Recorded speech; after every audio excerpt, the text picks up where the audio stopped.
Hi, Mr. Dr. William. Hi, how are you, sir? I'm so glad you've managed to join. Can you hear me? Uh, Dr. William?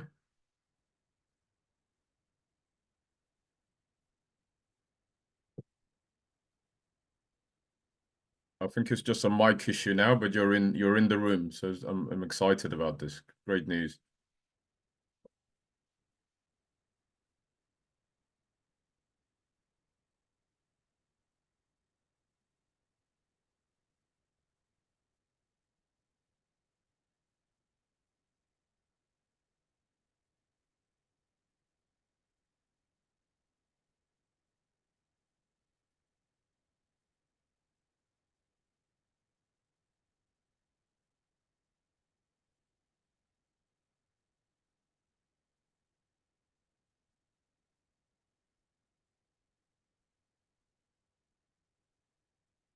So to start to talk, the time is. Hello, Dr. William. Can you hear me? Yes, yeah, I can hear you. Pleasure. We're so delighted to have you. We were worried Okay. about the network connections, but well done to you and the family for managing this. Yeah. Okay, yeah, I've got neighbors who are quite smart. They've been helping me out. Lovely. Now you're connected, so it's good news. Yeah. Yeah. How's Nairobi? Nairobi is just cool today, Uh-huh. but it has been playing hot and cool. Oh, okay. Today it's fine. It's a bit cool now. Lovely. That's good. There was because my kids over there was talks of some wind. Was this some wind or some gales? There was something happening yesterday, Friday, in the afternoon. Oh, I think that was some bit of heavy rains Heavy rain. around Kenya and Okay. causing flooding. Okay. But also, 2 days ago, a helicopter crashed, Yeah, killing killing the chief of the chief army. of staff. Yes, Yeah, it's chief of the very army. sad. Yeah. Yeah. Yeah. Good. We pray for Is this everybody souls rest online in now? peace. Pardon? Yeah, sure. Is everybody online? No, not yet. It's just me and you. So we will give them a few minutes. That's Yes. great. So have a coffee or something. I'm taking some tea, we'll talk actually. in a few minutes. Thank you so much. Yeah. Thank you. Yeah, good. But now we are all in the loop, isn't it? Can you see me? I can see you. Yes, I can see. Can you see me? Yeah, I can see you. Yeah. Yeah. I can't. Your camera is not on, but I can definitely. You're in the room. Okay, it's okay. Yeah. I'll feel comfortable without being seen because All I'm right. disabled. That's okay. Hi, Mr. My Keith. hair is in this array. No. There's no problem. Mr. Keith, Yeah, how are you, good. sir? Good day, Yep, Keith. thank you. I am well, thank you. Oh, lovely. Welcome. It's awesome to see you as always. Happy to see you too. Missed you last week. Yes, my apologies. No, it's okay. Our friend couldn't make it. She's got a terrible sore throat. Yes, I heard earlier this week. So she's conceded to do. We have a Sunday session called Talk South. So she'll partake in that and present her paper in a week or two. I'm looking forward to that. On a Thank Sunday, you. it Yes. should be lovely. Yeah, but you also feel free if there's anything you can contribute on a separate note, maybe a paper you've done that resonates with us or our plight or our journey to statehood and stability. If there's anything that we could learn from the South African or Southern African experience, we'd be more than happy to host you on a Sunday, whereas it'd be purely you talking, and then people would ask questions at the end. I thank you for the invitation, and I look forward to engage further with you. I don't know how much I have to offer. I think my colleague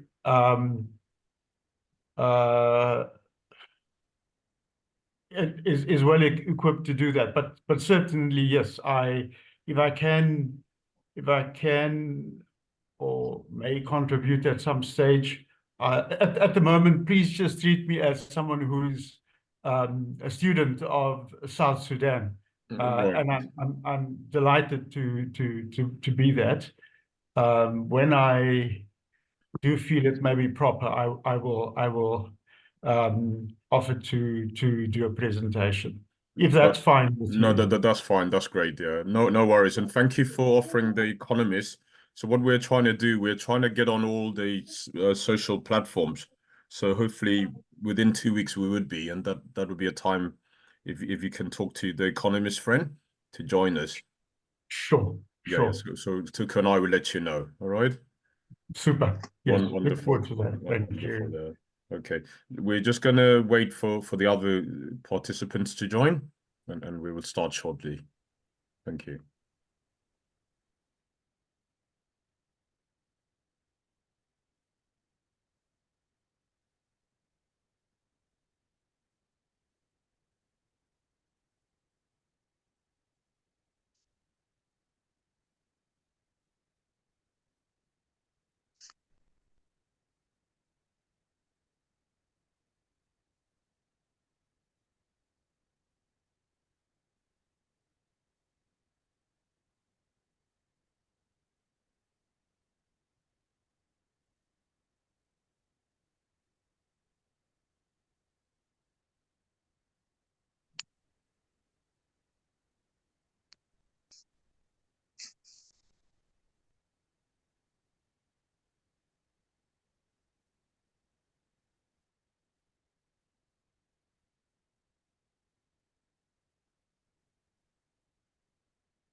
Detour Mogga? Aywa. Acuil Banggol. Acuil dit. Acuil Banggol. Ekidi. Keraja Liu. Inapol go. Hey. Thank you, my old friend. I appreciate what you have been doing for me. I was about to call you that time. He's still down, and that support makes sense. Oh, yeah, wow. I can see your beautiful smile. What happened to your hair? Hey. I'm trying to keep young. Oh, so you want to marry a second wife or a third one? Go on, Acuil. Good. I'm happy to be talking to you today. Me too, Mogga. You did well. You did a lot with regards to the veterinary service during the Operation Lifeline. That's right. Yeah. Thank you. Yeah. So it's amazing, and we should continue from there and build on that now. Okay, that's great. Essentially, I'll be giving some background and then all the stories with new ideas, probably. Yeah. Yeah. Okay. I'm happy to listen to you. Yeah. Thank you. Are we ready for the start? No, yeah. I think we are just talking through the window. I think the door is not yet opened by the host. Okay, no problem. No problem. It's good to talk through the window to, remember all times. Thank you very much. Chocolanya. Anyanya putu kalas bakan nafi aja jadid. Yeah, I know where you stand. Acuil, I know you have been shunted for a while, or for a long while actually, but that is how things work out. You understand what I mean? No, in fact, it's my choice actually. Because I have resisted a long time to go to work with the government, not because of anything bad, but because the bureaucracy there in the government anywhere in the world is the same. And then so I have always been with the The party. trying to satisfy myself with what I want to do. Even during remember when I left SRRA and established separate. Yeah, super.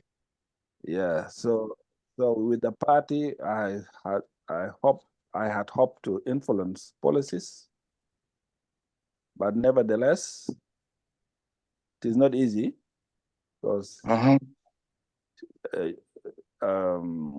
socio-political transformation is not. It cannot concurrently go with the success in the field of liberation. No. I understand. Governance, it all rely on attitude and behavior and institutions. Yeah, it's difficult. Exactly. No miracle there. Yeah, the last time I left you were still in the party. The South Sudanese character. Not really. I am South Sudanese. You are South I'm Sudanese. still in the party. I'm still a member. Yeah, that is not our character. We are not all like that. We invest in the South Sudanese character. That takes a long time. That's a long shot. Yes. Yeah. You know, people are dumb. When people hide in ironclad houses, they will not imbibe any new ideas. They are stuck. It's unfortunate. That is the problem with most of the people. With the state. The state is a terrible animal. Yeah, we don't know what to do. Animal. But you know, miracles don't happen these days. We have to work for it. Miracles don't happen. No, and we have to work for it, and we are responsible for it. Exactly. We are responsible to work for it. We are responsible because posterity of the country depends on people who are forward-looking, not backward-looking. That's an issue. That's a big issue. Can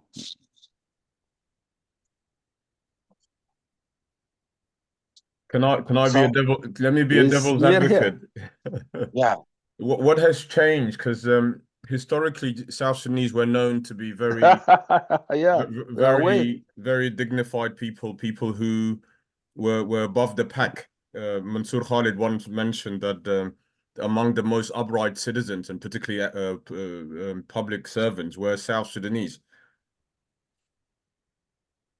So is it, are we hibernating and there's a character that can re-emerge or be rediscovered, or have we lost it all together? No. Go ahead. No, we have not lost it altogether. It is question.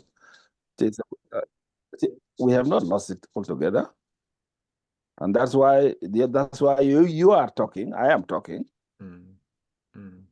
So yeah, it is because we have a new element in our society called a state.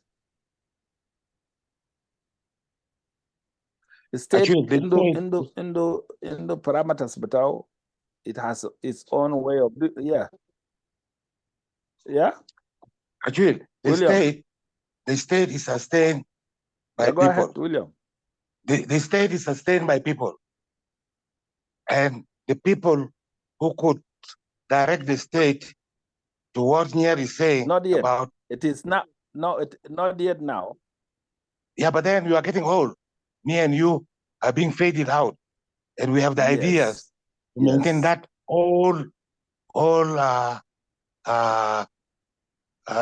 view about South Sudanese. That component is being lost because we are fading out. We are getting old. The new generation will not respect these old ideas which we are unifying, and that is unfortunate. Are you with me? Now, hello. Yeah. The good spirit that the good spirit that we had was given to us by. Are you hearing me? We can hear you. Yep. Yes, we can hear you. The new spirit, the good spirit that you are talking about, was delivered to us by elders. So it is our responsibility to transfer what was given to us in a much better form and give it to the next generation. If we don't give it to the next generation, then we are to be blamed. Where is your forum, Acuil? You don't have the forum. I don't have the forum. So how do we impart those good qualities to the new generation? I think this thing is being recorded at the beginning of the forum. I will talk about it when my time comes later on. How? It's Let us okay. be transformational leaders. I want to hear. When we identify challenges, we have to find solutions for it. Yep, you're correct. I think Nyieer would understand that it is the contemporary elders who should impart the knowledge of unity and the knowledge of academia to the next generations.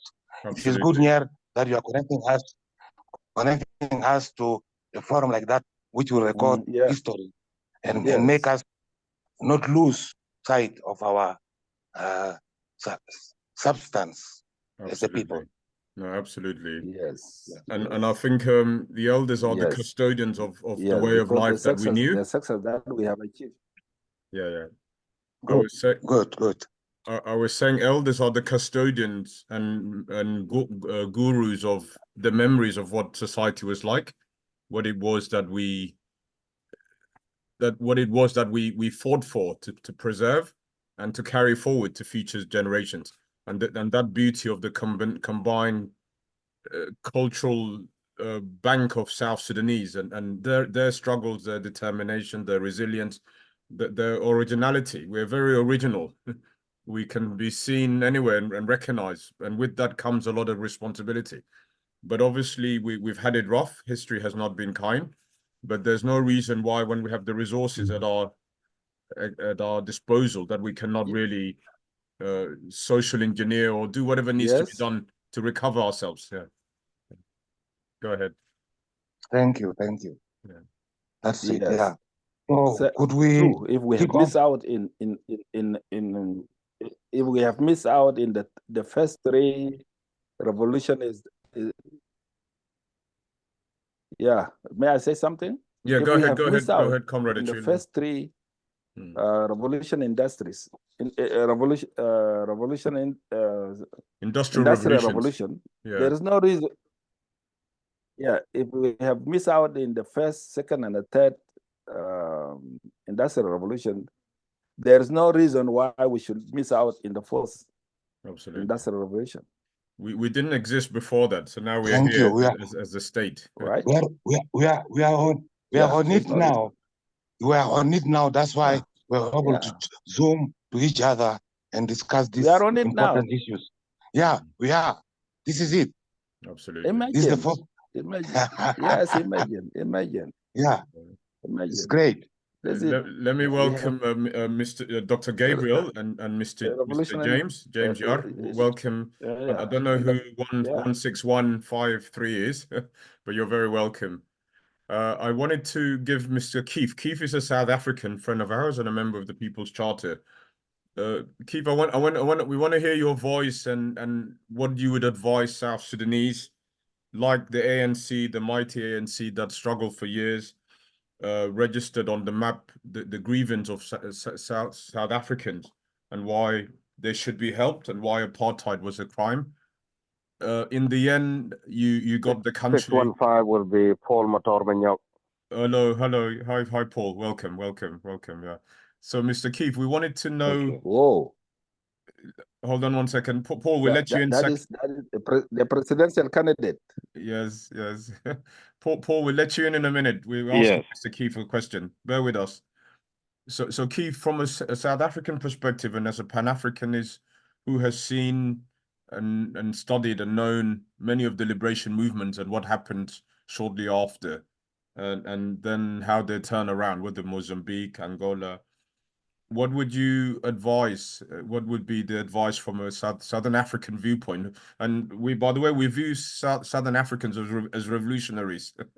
So you guys are not just briefcase nations. You actually fought and struggled to get your nations. So what would you advise us? Go ahead, Keith. There was Thank you, Justin.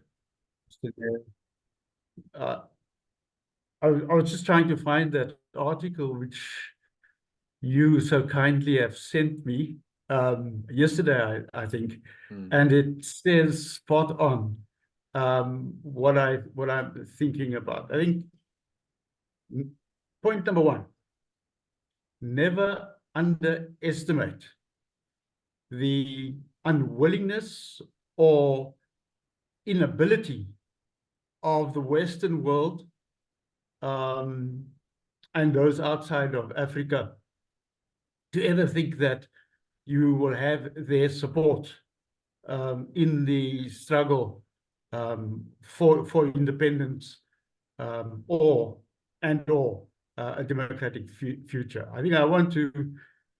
That article that you sent is a seminal article which I think needs to be looked at. Again, I'm not saying I'm advising you. I'm just saying is that this is the common thought which I don't know if the rest of Africa or even South Africa or Southern Africa have taken seriously. I speak from Southern Africa, and my focus for a genuine independent South Africa would have focused the leadership of the late Robert Mugabe in Zimbabwe, and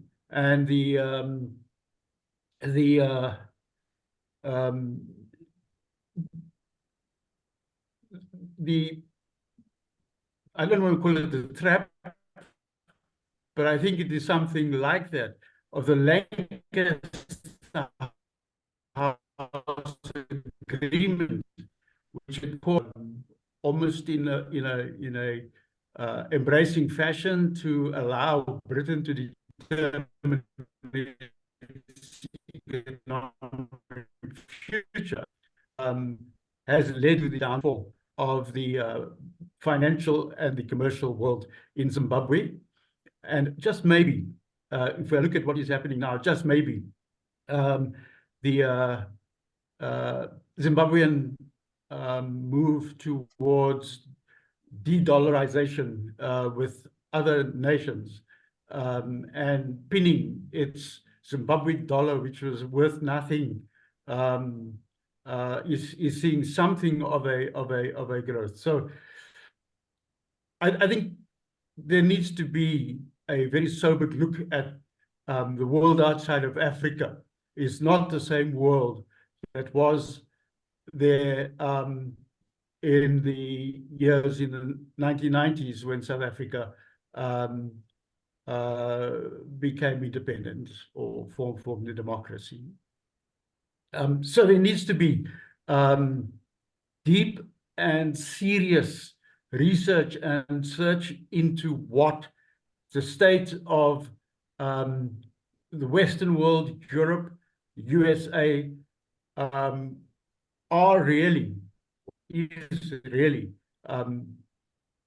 is there really a sense in which they will support and assist and stand by a free Africa or nations in Africa? I think that's the large question at the moment. Anyway, in my gray hairs and where we are right now, I think a lot needs to be done to examine where the Western attitude and where the further support for a growing and a I think I'd call it a blessed Africa, has also then secondly to do with how can we depend on and how can we build a more supportive African Union or a support group for African nations, and what does it have to look at, and can we get a genuine commitment towards economic independence and support for all of Africa in going forward. I think South Sudan has a important role to play with other African nations, if not going it alone, but encouraging others. The third point I would want to raise is I've forgotten what it was. But It's along the lines of the way forward. I think a clearer definition of what would a free, independent, self-supporting South Sudan look like.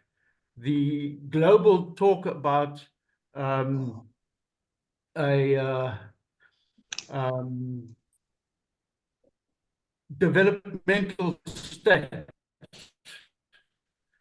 It's interesting in theory, but really, what would a thriving developmental state look like in South Sudan?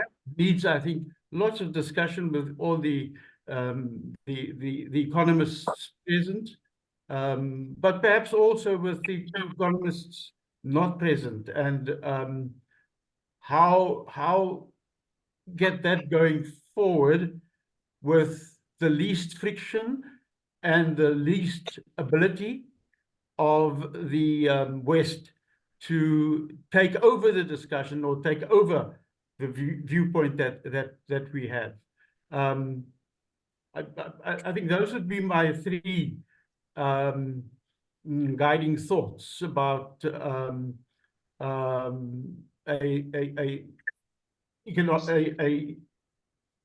democratic, economic, self-sustained South Sudan might look like. Sorry, I'm rambling a little bit, but I think that's something that I would think.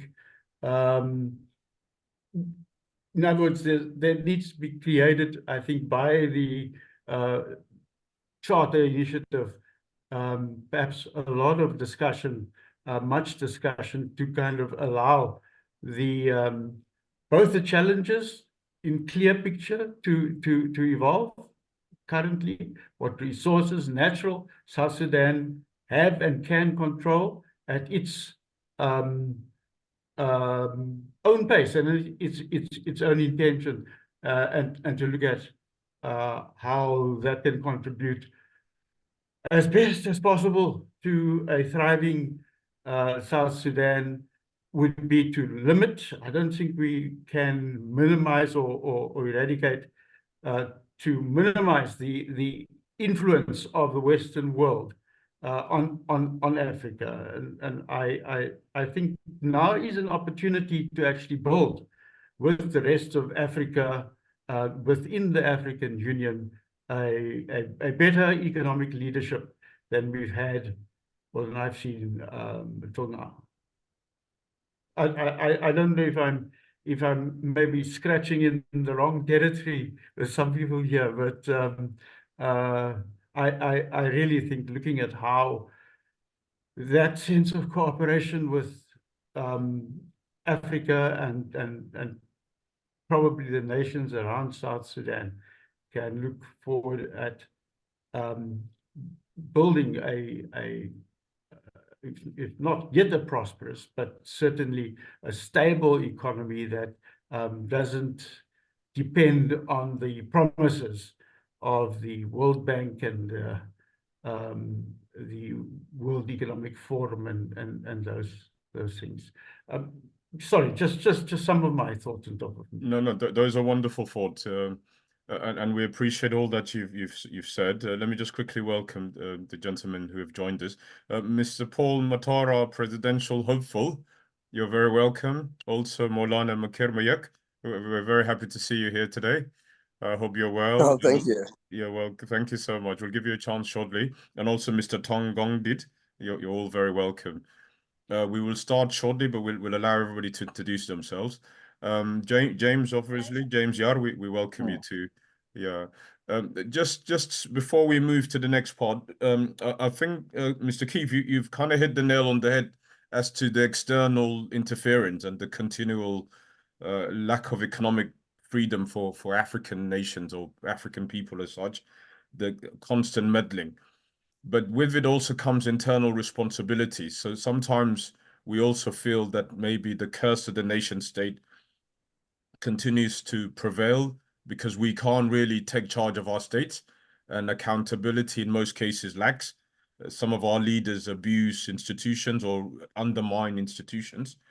So, for instance, when we thought of the charter, one of the things we said in the proposal was the People's Charter wanted to achieve an inclusive social and political contract whose purpose was to restore faith in the Republic. Because a lot of Africans lose faith when we get independence.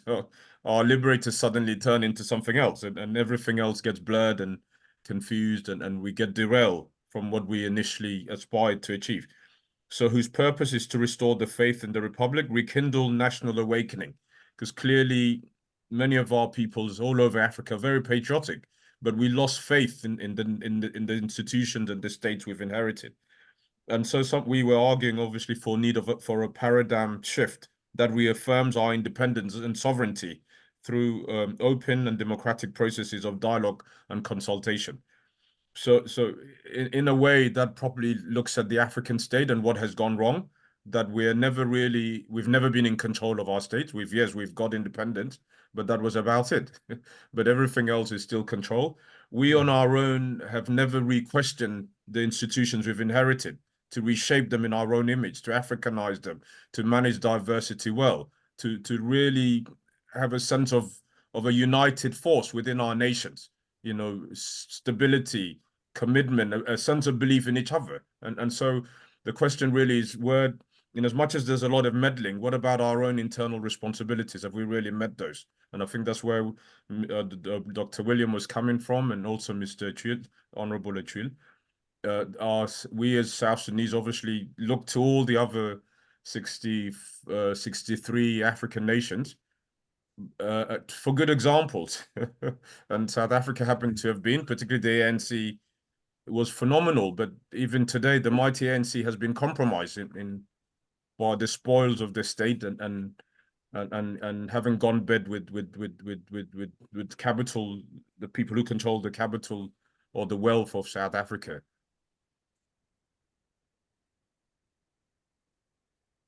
So I think that's where we were coming from. So clearly your response is good, but it's the internal responsibility and maybe a need for joint thinking across the board among the Africans. Because this thing is going down. Mr. William, Dr. William, go ahead. Oh, it's okay. It's okay. I allow you to continue. I was calling for a charger because. Okay. Oh, you want me to start off? No. I said what I had to say in response to Mr. May I say Keith. something? Yeah. May I say something? Yeah, go ahead, Honorable Acuil. Go ahead. Okay. Wow. Actually, our compatriot from South Africa, his name is Kiss. What is his name? Yes. What did he say? It's Keith Vermeulen. Yeah. Mr. Keith You Vermeulen. can call me Kido. Oh, okay. It's Okay. a Khoi and San name. It's Kido. Kido? Kido. For sure. Yes. Okay. Okay. Now, what is happening is actually we have either even the what we call the Pan-Africanism, and then the national liberation agenda that each of us took, and the states, the post-colonial state we have established, we are all trapped into the past. And as we are trapped in the past, that we are liberating without us asserting our relevance in a new world order. Now the new world order, from the perspective of the former our colonizers, is based on domination, exploitation, and extractive engagement with us. Early on, they saw us as human resources doing work for them. Now they are seeing us as being a source of raw material. And they see us also as a threat. Our liberation movement, the Pan-Africanism, and the state we have brought up are actually coming up to compete the colonizers on their perception of the world. But that perception in the world does not go according to our values. The African communal social responsibility is that we have values, we have principles of caring for ourselves, caring for our members, and caring for our neighbors. And therefore, the new world order should be a caring world. And by the way, we have a better chance to do that because of media, social media. We are reaching out. You have seen what Al Jazeera and the Arab social media, the Palestinian social media did to the West, the way they portrayed the war in Gaza. Now the colonization, since it started from Portuguese until it became a global thing, was run by few entities, companies, and there was no way that the population in Europe and America was aware that their companies were the atrocities they were doing in Africa and in India. And if we come up with something that combines the world together, not liberating ourselves against the West, but actually leading the world by being relevant, especially in the next, the fourth industrial revolution or thereafter. So Africa has a lot of chances to lead. We have the youngest. The youth are more in Africa, and the technology is already ready-made. You can see even our children, the way our children behave with telephones in the house. A child who is not yet weaned from the mother is knowing how to play games. It is us only. It is us that we should know that the West will not give up for us to be equal to them or undermine them. But the West could follow us because their population are not following the World Bank, they are not following the IMF, and they are not following their governments. And they have ability to vote in the relevant governments that could come. The same with us. Our system, our post-colonial states are copy-paste of the extractive governance, oppressive governance. It is not about individual founders, it's not about individual leaders. No, it is about the system. And the system could be changed. The system was changed by people like the French Revolution was about change of a system. It was not change of the leaders. So when we tend to focus on people, the people have their own mechanism to portray us otherwise, and they have a chance to fight back. But even those leaders, we need to lead them morally, institutionally, so that they fit into our system and they continue to lead, or they become followers. So we in Africa, we have a chance through such forums to do methodical approach of translating the ideas.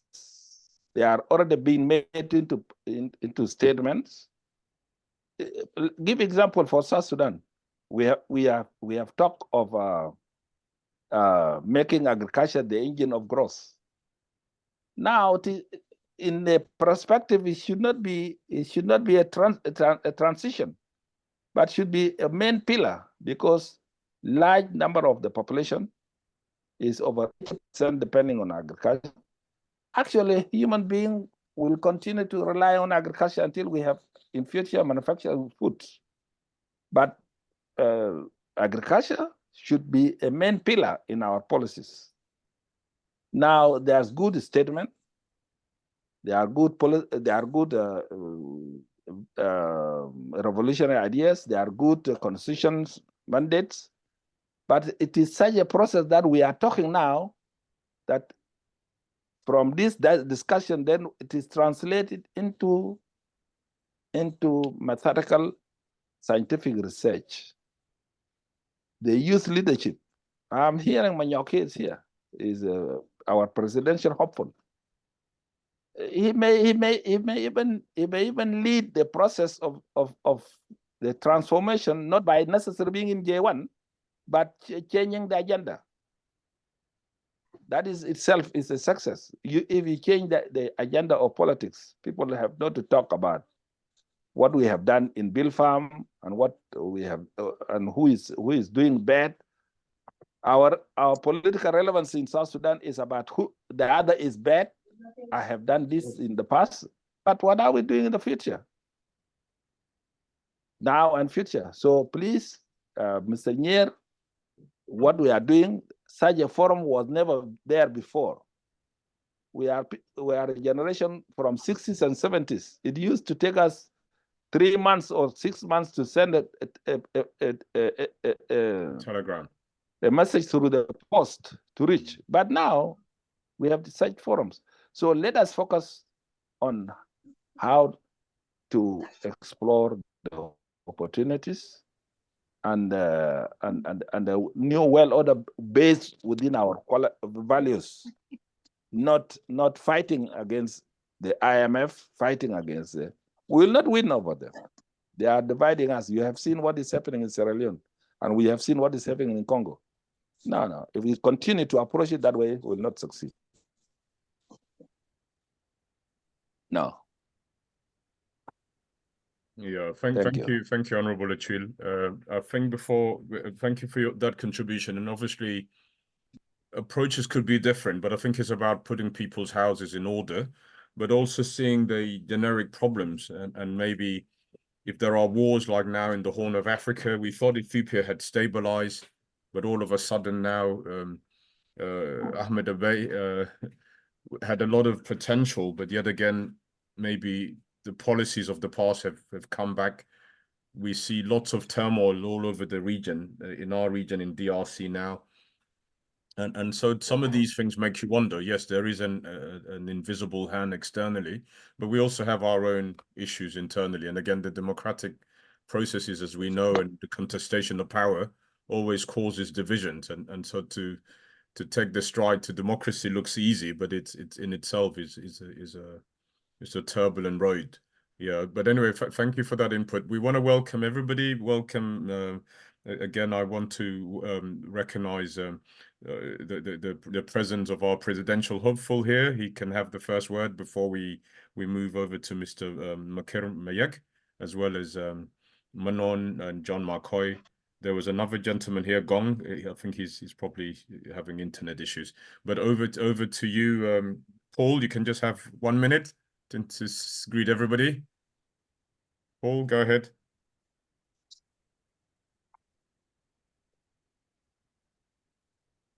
Paul Matar, are you there? Hello, everybody. Good morning. Morning, sir. Yes. Yes, it's morning here in the United States. It's now 7:44 in my location. Acuil Banggol, good morning. I hear your voice earlier. Good morning. Good morning. Long time. Yes. Good morning, sir. Long And time. all Go ahead, please. those who are in this forum, I will listen. This is a very productive discussion. So, yes, I'm currently in the United States, and I will be in South Sudan as soon as it is humanly possible to see how election goes. Thank you. This is Paul Matar. I greet you all. And I don't know, is everybody that is here, were they in the previous meeting, or is there need to bring them to the speed on the previous discussion? Thank you. Yeah, somewhere not. Yeah, we'll quickly brief them on what was discussed before, but you're more than welcome also to have an input. But generally, this is a continuation. Slightly, we're taking a different angle, but it's still along the lines of agriculture and the need to embrace it and to see what we can learn from others to really hit the road and to expand what has been done so far. Yeah, so it's but if you want to have an input, we'll give you a chance once we fully start. Can we greet and Mr. Daniel's here as well. Welcome, Mr. Daniel. Maulana Makir, you're very welcome, sir. You have a minute to say hello, to introduce yourself. Hi. Thank you, Brother Nyieer, and to all the participants. My name is Makoi Mayak. I'm based in Melbourne, Australia. A friend of mine passed the information to me, although Nyieer and I are on vacation. So I saw the topic and I thought it was very, very interesting. And I really just wanted to come along and listen, because I think, as we all know, agriculture is the mainstay of any economy. And if us, the South Sudanese or anyone of South Sudanese origin, wants to participate in the South Sudanese economy, or invest back home, I think it's always worthwhile to listen to other South Sudanese in the diaspora. What ideas they bring to the table, and what are the future prospects, of course, of investing in the South Sudanese agricultural economy. So I'm here to listen and share others, and it's always an opportunity to hear from everyone else across the world. South Sudanese with the people who are on the ground, and what's going on. So it's an interesting topic, and I'm just glad to be here. Thank you, Brother Nyieer. Oh, thank you so much, Maulana. Obviously, it's not good to blow your own whistle, but you're a very accomplished lawyer in Australia, and we're very proud of all that you've done and how you've represented our people and how you continue to excel. And all of you in Australia have really done us pride, because you've seized opportunities fully of the people who have been lacking such opportunities. And so we salute you. We've had numerous discussions along issues to do with the law. So hopefully on one of the occasions, we would love to host you. We also have Sunday sessions where people just come and deliver lectures, a bit like TED Talk. So perhaps you could one of the days join us and talk about what you do and how relevant law and order and the various facades of the legal discipline are for South Sudan. What we can learn from the Australian experience. So we would love to host you one of the days. Okay, thank you. No problem. Thank you so much. Okay. Again, Gabriel, thank you, Mr. Makir. Dr. Gabriel, you're welcome, sir. To say a few words, introduce yourself.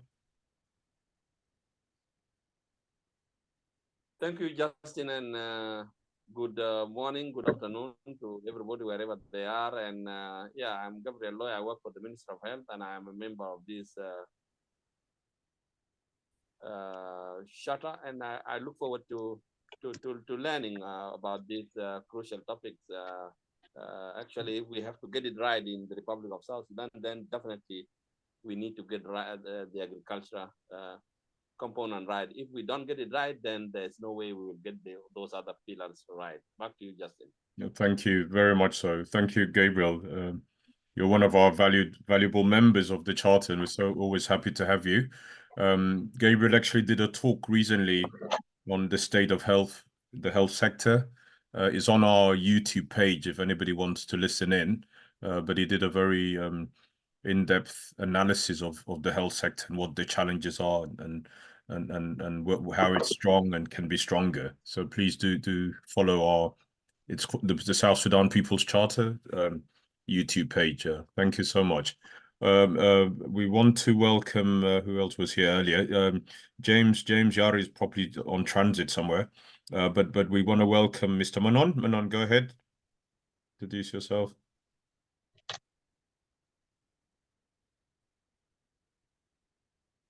Manon, can you hear us? Okay, JohnMark, you'll be one of the speakers, so you'll get a chance to introduce yourself shortly. Yeah, okay. You'll get a chance to introduce yourself. Okay, Justin, sorry, Okay, go ahead, Manon. I have problem opening. Do you hear me now? We can hear you now. Go ahead.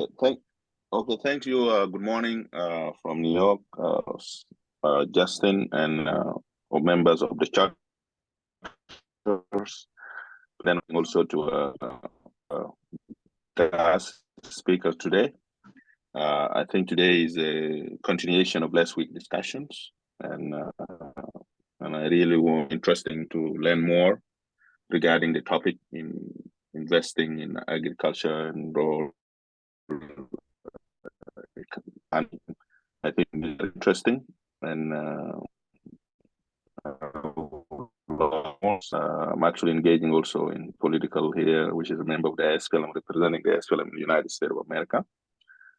So it is a forum that brings us together and put idea together and way forward how we can help our country to move forwards. Thank you. So I welcome everyone here. Yeah, thank you, my brother. Thank you, Manon. Manon is also an active member with us. We are non-political. Well, we're apolitical in terms of we don't take sides.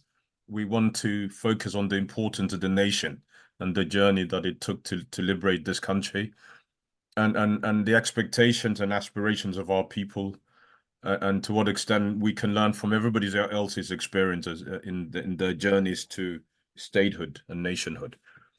So we celebrate all Junubin. We recognize the liberators, the likes of Acuil, and their contributions.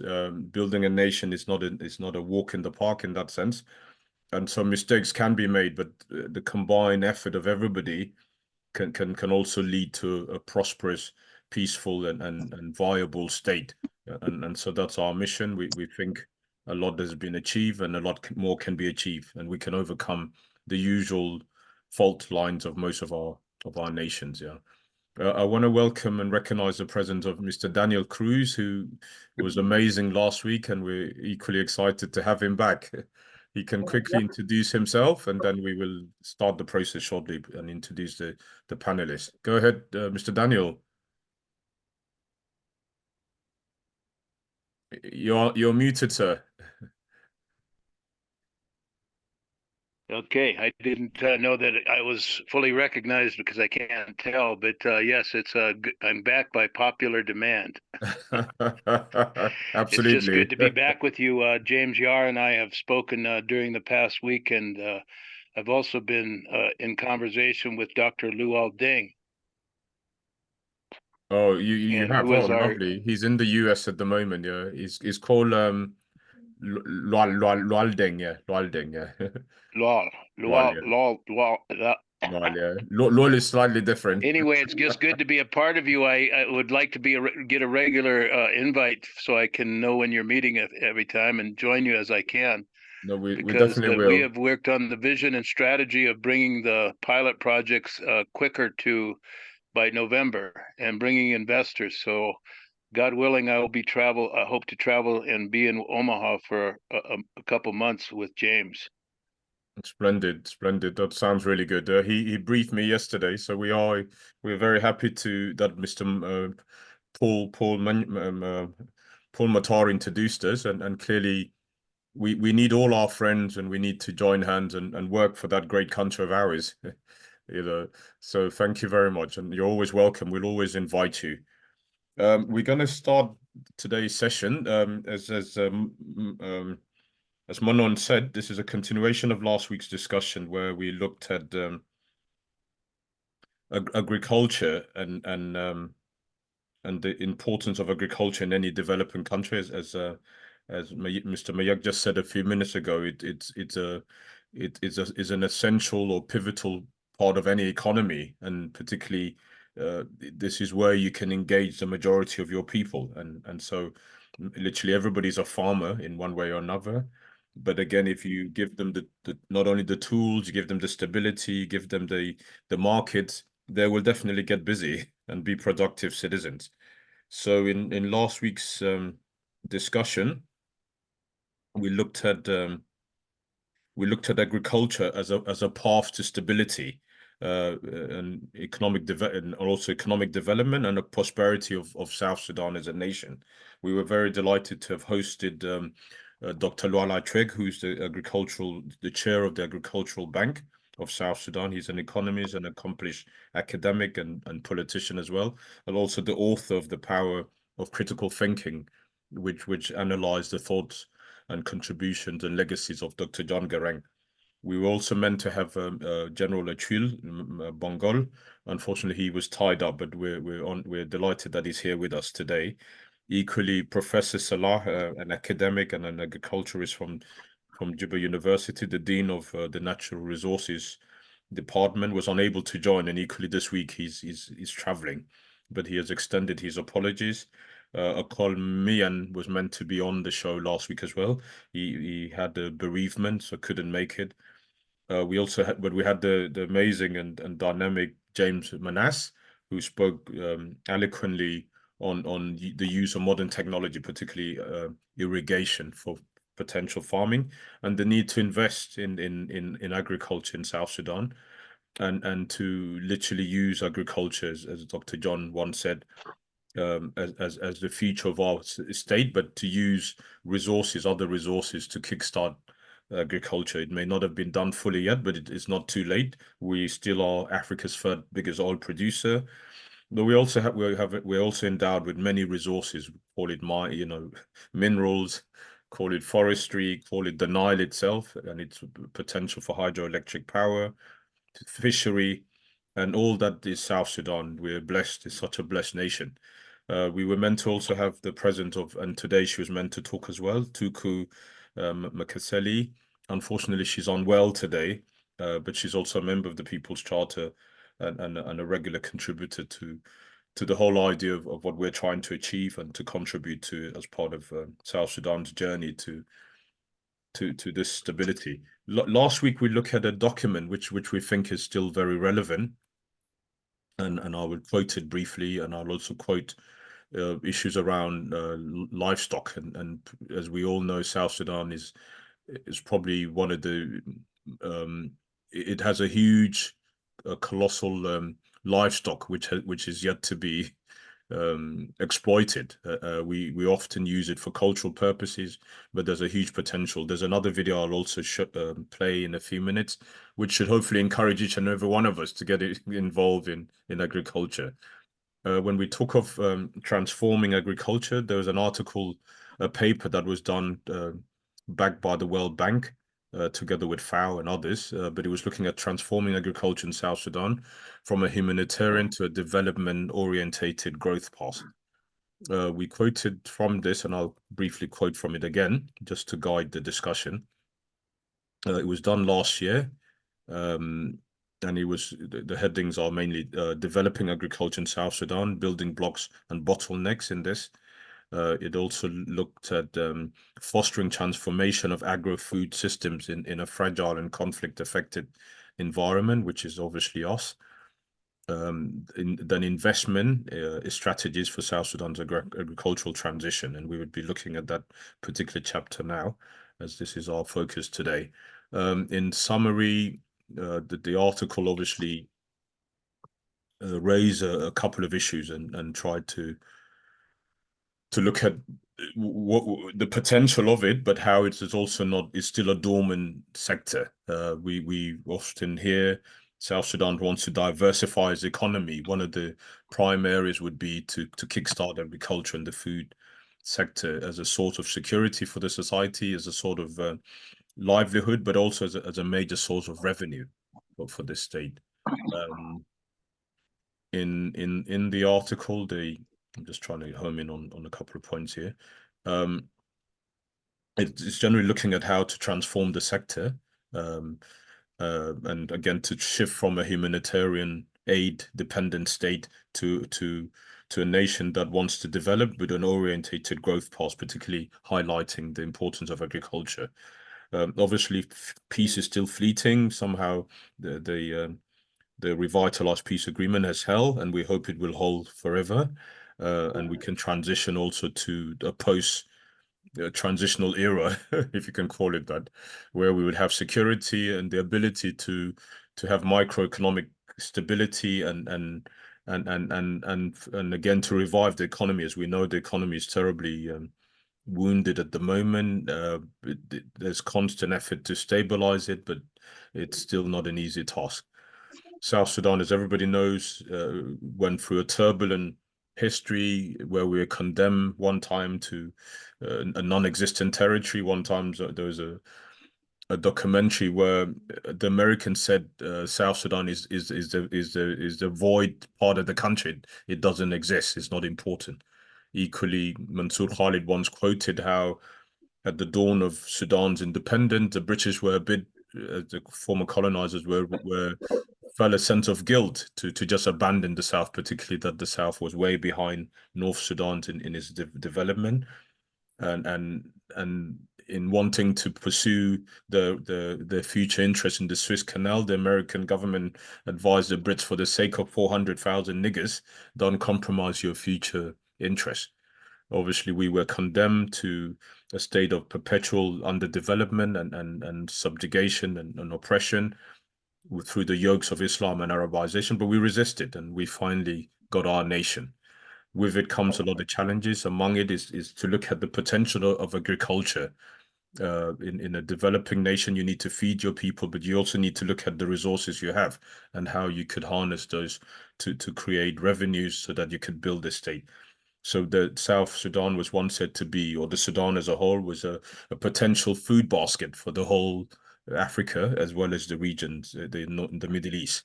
The possibility of that was, or the reality of that was South Sudan was the main neglected part of the country, but the main highly agricultural territory.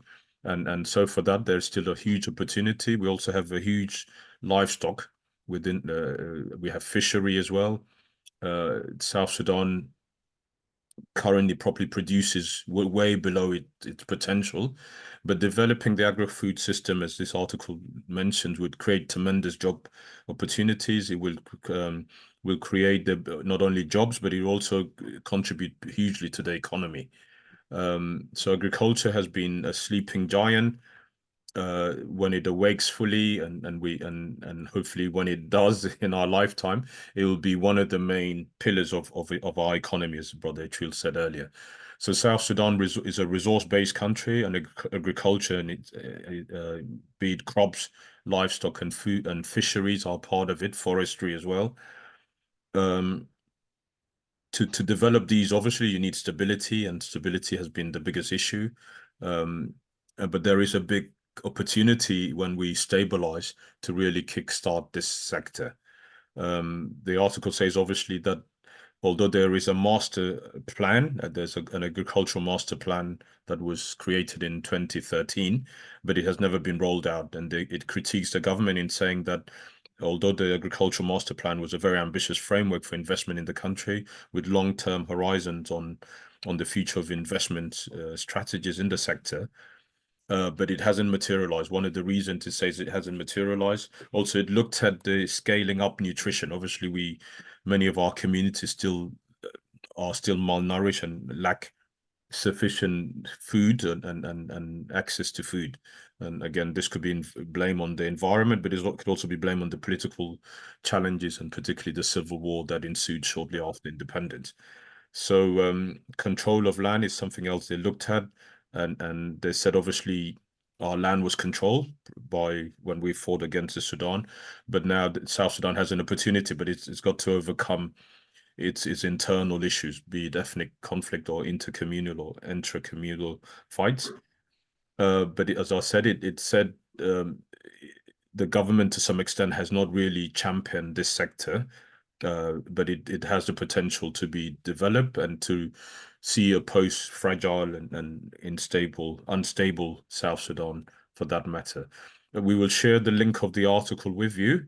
I'm mindful of the time factor, but we want to look at also the potential of livestock just for 5 minutes, and then we will play a video of a Ugandan doctor that gave up his profession in order to be a farmer and to be an agriculturist or to get in the agro business. Livestock and livelihoods in South Sudan. This is another article also written, I think it was written by, let's give credit to who wrote this. Okay, this is a report that was produced by the UK Department for International Development and other government departments, but DFID, formerly what used to be called DFID. In this, it talks of South Sudan is an agro-pastoralism in the main livestock system in the rural areas. Although agro-pastoralism involves both livestock rearing and crop production, the household financial capital is held in the form of livestock. Livestock also supplies milk and other foods. So it looks at this and talks of obviously that this is a potential for South Sudan if really the rural economy could be developed, and so our conversation today looks at the need to invest not only in agriculture, but to also use that whole investment as a way of developing a rural economy. We all know 80% of the population is still very much are members of the rural community, who are bystanders as stakeholders at the moment because they've really not been engaged by the state. One of the ways to engage them is obviously through agriculture. So that's just a quick summary because I really want us to start, but I want to play a quick video of this particular doctor who gave up his medical profession because he saw a niche in the market of a true potential of what agriculture can do for any country. So the particular gentleman is a medical doctor called I'll get his name. Okay, let me get his name. Yeah, I'll play the video and then I'll give you his name, but please listen to the video. It's just literally for 8 minutes. That agribusiness is amongst the top businesses in the world that rarely fail. Can you hear it? The rate in agribusiness generally in the entire world is very Manon, can you hear it? So ideally, it doesn't matter what type of agribusiness you do, the likelihood Yes. You guys can hear it. Okay, let me continue. you'll be present 5 years, 10 years from when you start is very high. Why? Because in agribusiness, everything is required.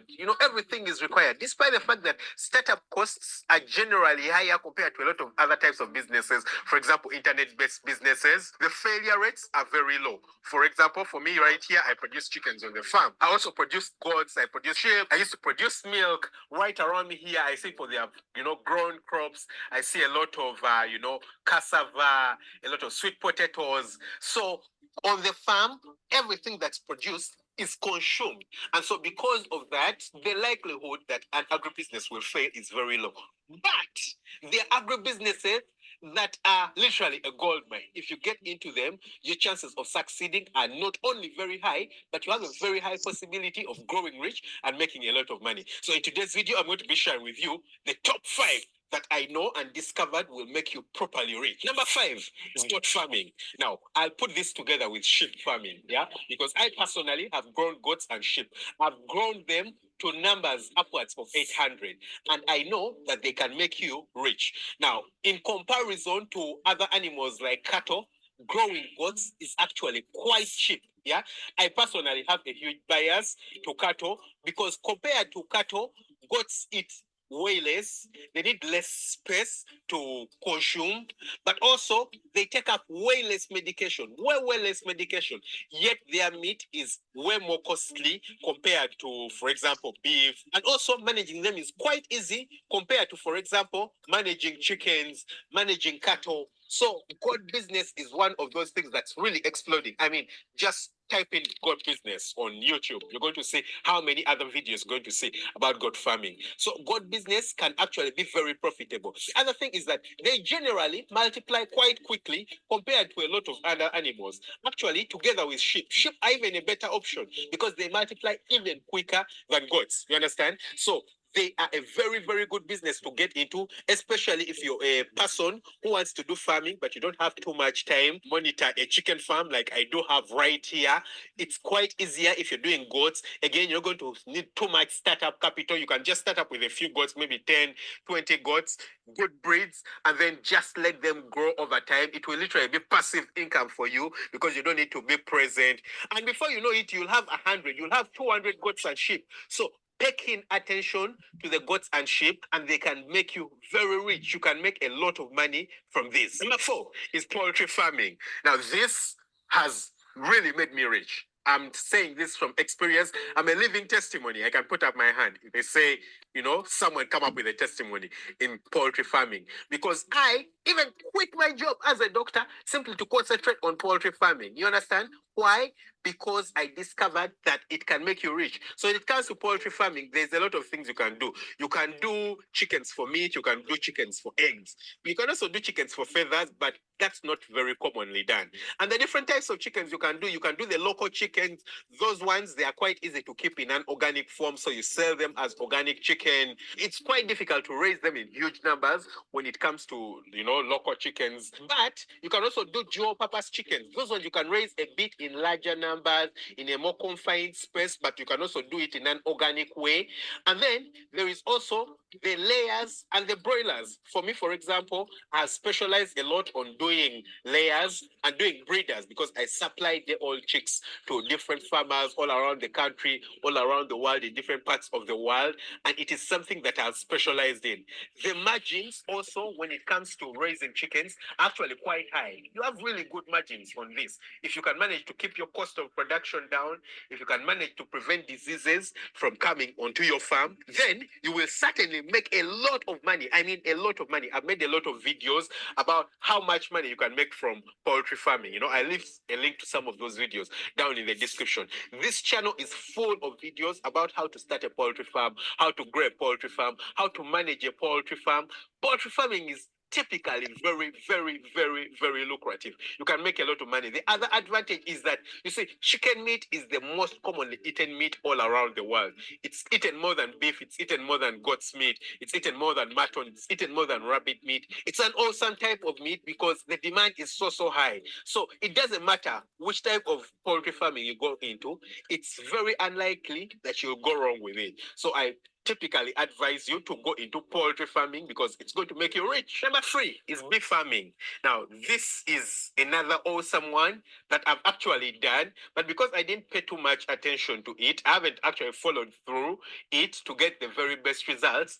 But what I know is that it's very lucrative. I mean, imagine all the products that you know all around the world that utilize honey. Just imagine what they are. And how many farms that produce honey have you seen?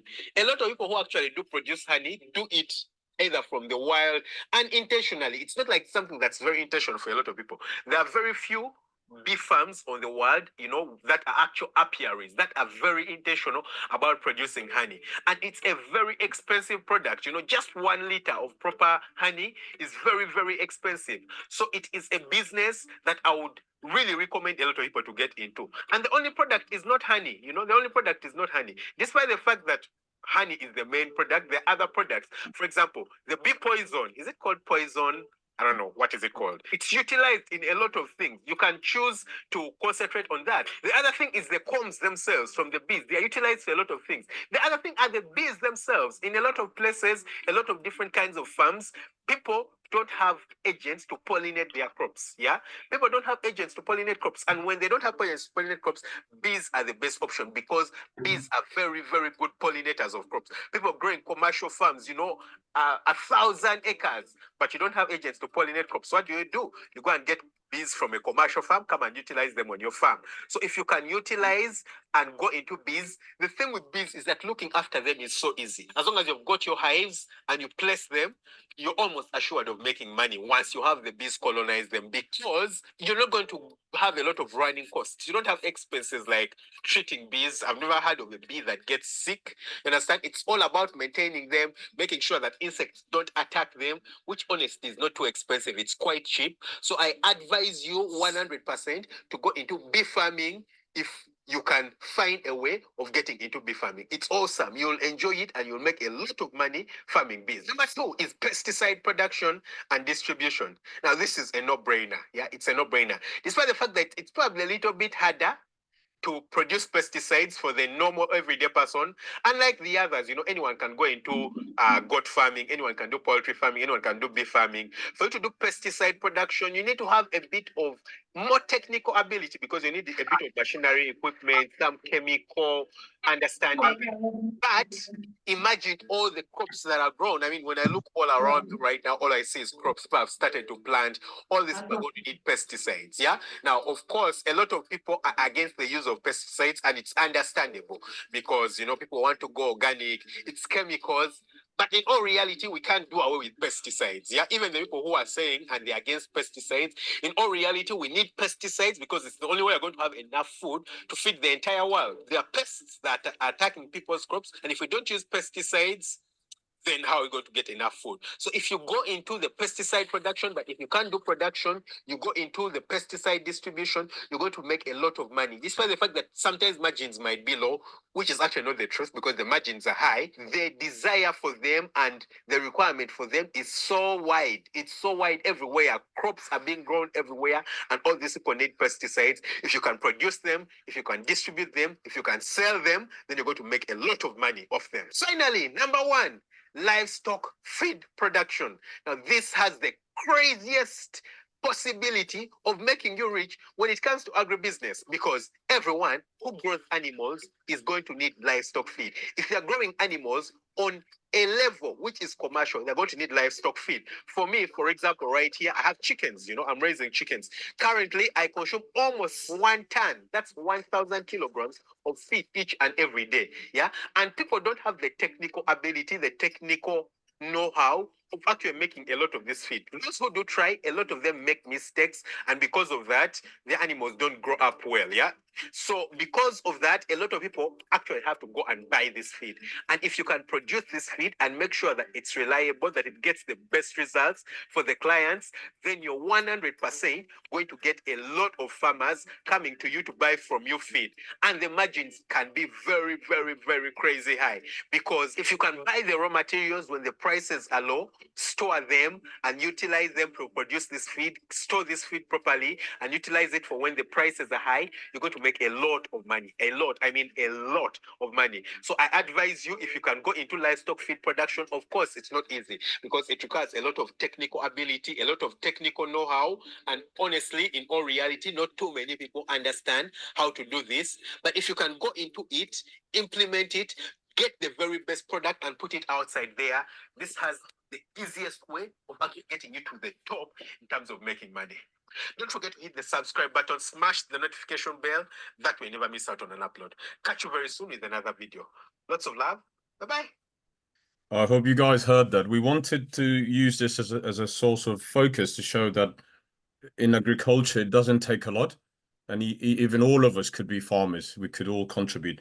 And now if you multiply that by 10,000 people, maybe 20,000 in 3 years, all these elements would create jobs. All these elements would make money. It could easily contribute to the economy, even without the input of the government.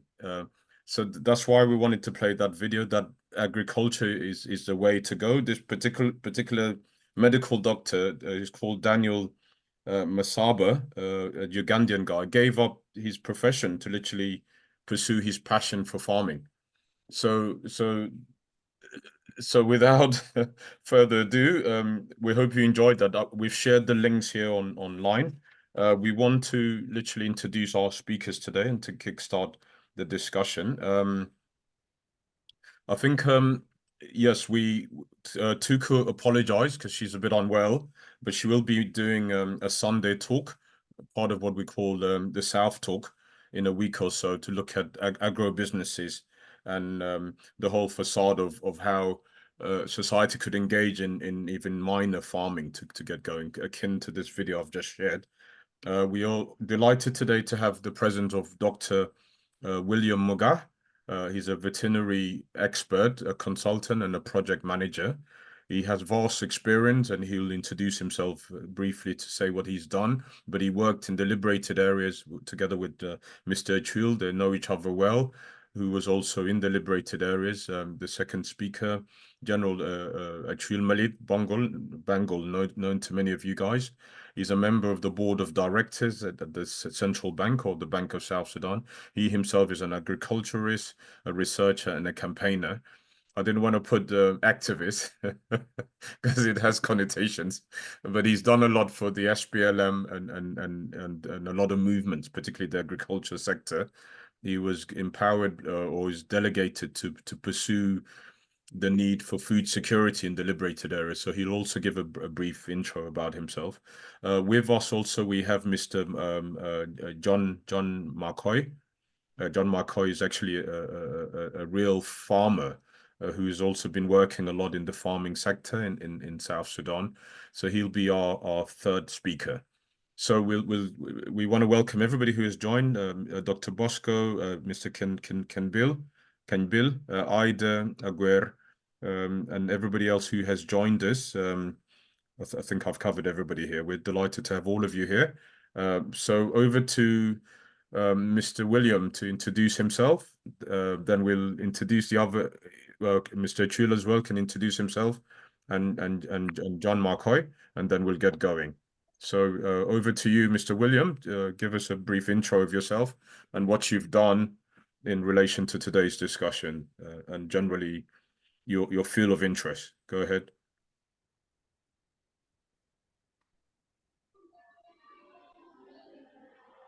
I also should mention Paula 1 is here. Sorry, Paul, I didn't see you. Paula 1 is here. Yeah, go ahead, Mr. William. Unmute your mic.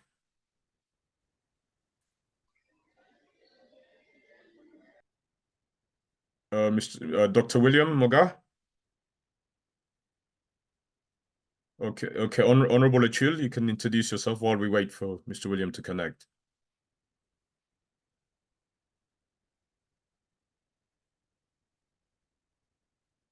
What's going on? Can people hear me? Honorable Acuil, are you there? Okay, lovely. Go ahead, please introduce yourself. So I just put off. Yes, Acuil Okay. Banggol.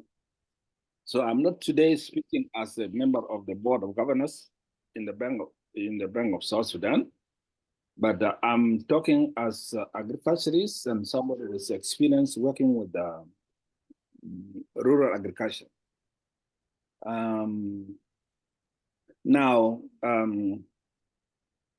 Okay, I was in charge of food security and agriculture in SRRA, and through my interaction, I was able to cross an all ox plow in Gogrial, whereby there was somebody called Akotung. Those who were trained in 70s by Sudan Council of Churches to use ox plow. So this idea came to me and I developed it, so I introduced it. So it is now history. There's a lot of people are using ox plow now in Rumbek, in northern Barghazal, in Warab state, and actually in western Barghazal state. But the subject is now on the way forward. And I'm very pleased with this forum. First of all, it is a learning process, and it is exchange of views. But at the same time, my background as public policy making process advocate, this is a very healthy way of doing it. We have political statement. We will have this charter, and the charter will be expression of intent. Other political parties will develop from it policy statement or manifesto, and still then, even now, recently President Kiir put two things in his in the opening of the parliament. He talked about elections, but he talked about agriculture. Leave everything outside there. So actually, the priority now are talking about agriculture. Now, talking about agriculture is that this is what we call is part of political will. But political will cannot succeed without policy research, policy design, number 2. Number 3, putting the policy design into policy policy framework, which is the law, the act of law, when the policy is legislated by the parliament based on the constitutional mandate or based on a manifesto. Now, when it is made as an act of law, then the technician will translate the act of law into institutional framework and program framework. And then after that, we talk of money and implementation program, monitoring and evaluation and other things. These are the stages. So we are at the stage now of talking. And I would wish from here that this forum, through Mr. Nyieer, could influence the process of policy research and policy design. And without policy research and policy design made into act of law, no government will look at it. Even if you blame the government or you blame, because the government implement a law, even the budget is always passed as a legislation and it acted upon as a law. So if things go wrong from day one, that we have a budget which is not relevant, which is not based on scientific research and a pragmatic program, it will fail. Money alone will not make anything. Political statement will not make anything. So I hope that this thing could happen, and nobody can do it except through public policy making process. When I say public, it means there's institutional. Institutional, you have to influence those leaders in charge to adapt it through the parliament, through the ministries, and through their implementing agents to become a government program. That is institutional program, institutional policy making. But the public policy making is this way, the way we are talking now, and thank you, Brother Nyieer. And if the social media, the mainstream media is also aware about influencing this. So in this process, the research institutions, the Center of Excellency, our universities, I hope Yambio Agriculture Training Center could be revived. And then we have, and then if we could revive the Mafao in Juba with livestock, and then Marial by livestock, Angol Lima with about field crops. And then we do something about sugar malut, or do something about Yambio, agro complex, and then something about Rang now. Rang is huge potential. We have already field crops, and we have already production of gum arabic. Then we also lobby the government so that we could have a marketing board for fish, which is ready-made. It is going to Uganda. It is being stamped as a product of Uganda. Then our universities and our centers of excellence intervene with regards to drying fish become hygienic using solar or using what better technically improve drying methods rather than sun only. So that you avoid dust, you avoid being contaminated, and then we pack it well, and we have the South Sudan Beirut standard. We can stamp this, and we give them certificate of origin, which could be checked, and we can go anywhere in the world. Then our South Sudanese abroad, if they are still going for dry fish or organic food from South Sudan, and then they open groceries whereby these things are sold. This is the way to enter to the rest of the world, and other people will come. Those who have visited South Sudan, foreigners will buy from you, and then you enter into social media and you advertise. We have to do that. Marketing board for fish, marketing board for meat, mutton from Eastern Equatorial Capoeira. They have goat, and cows. Yeah. And then we go to Jonglei.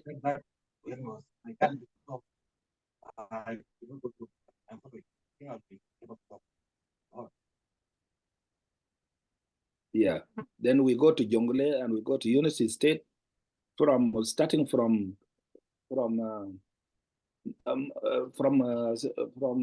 here, northern Juba here, which is Darkeka, from here up to Rang, and then in southern Bari and in Madi area, it's a lot of fish production that we could actually process. In Western Equatorial and in Madi area, there used to be smoking fish, and that one could be improved. So if we start with that, it's okay. But otherwise, it has to concurrently go with cottage industry, helping fruit tree growing, honey, poultry, at the level of households. And then from their level of household, then you have a mechanism to collect or to attract the sale from households, and then you collect and then bring them to urban areas.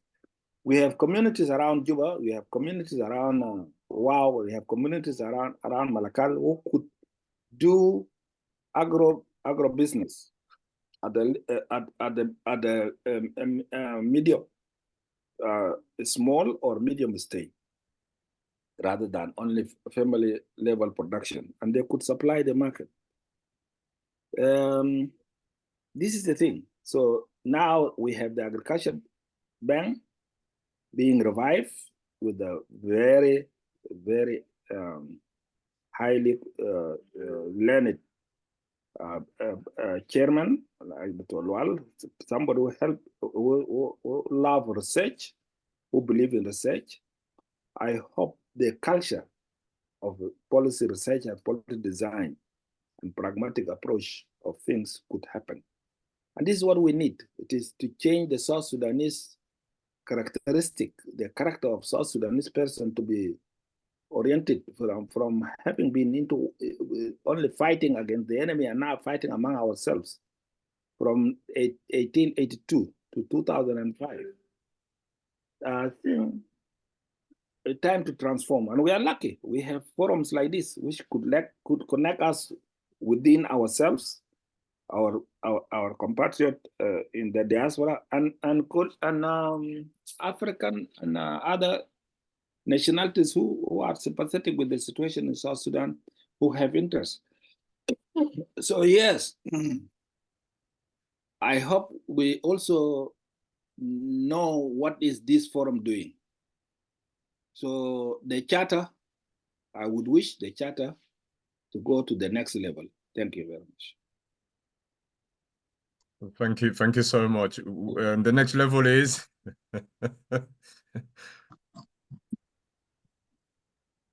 I was asking, the next level is what? Because the dilemma is we don't have The next resources. level is okay. No, you have already the resources. The next, we are already influencing, and thank for the little resources you are putting by talking like this. This forum should go to schools, to universities, to youth. We are now okay because you want to transform the attitude of the South Sudanese person. It is not the idea of fighting against each other or changing leaders individually, because we change them to come and occupy a status and enjoy privileges and entitlement, power sharing. It is going to take long before we get out of this, because even if we go to 2024 elections, what will be the agenda? The agenda is who is more powerful, and we are using the useless thing that the world has brought to us, the so-called democracy, and which is the authority of numbers without substance. Yes, numbers are very important, but which numbers? The numbers of those who came from abroad, the numbers of tribes, population tribes, or numbers of... No, it should be numbers of those who are standing behind what is relevant in respect to agenda.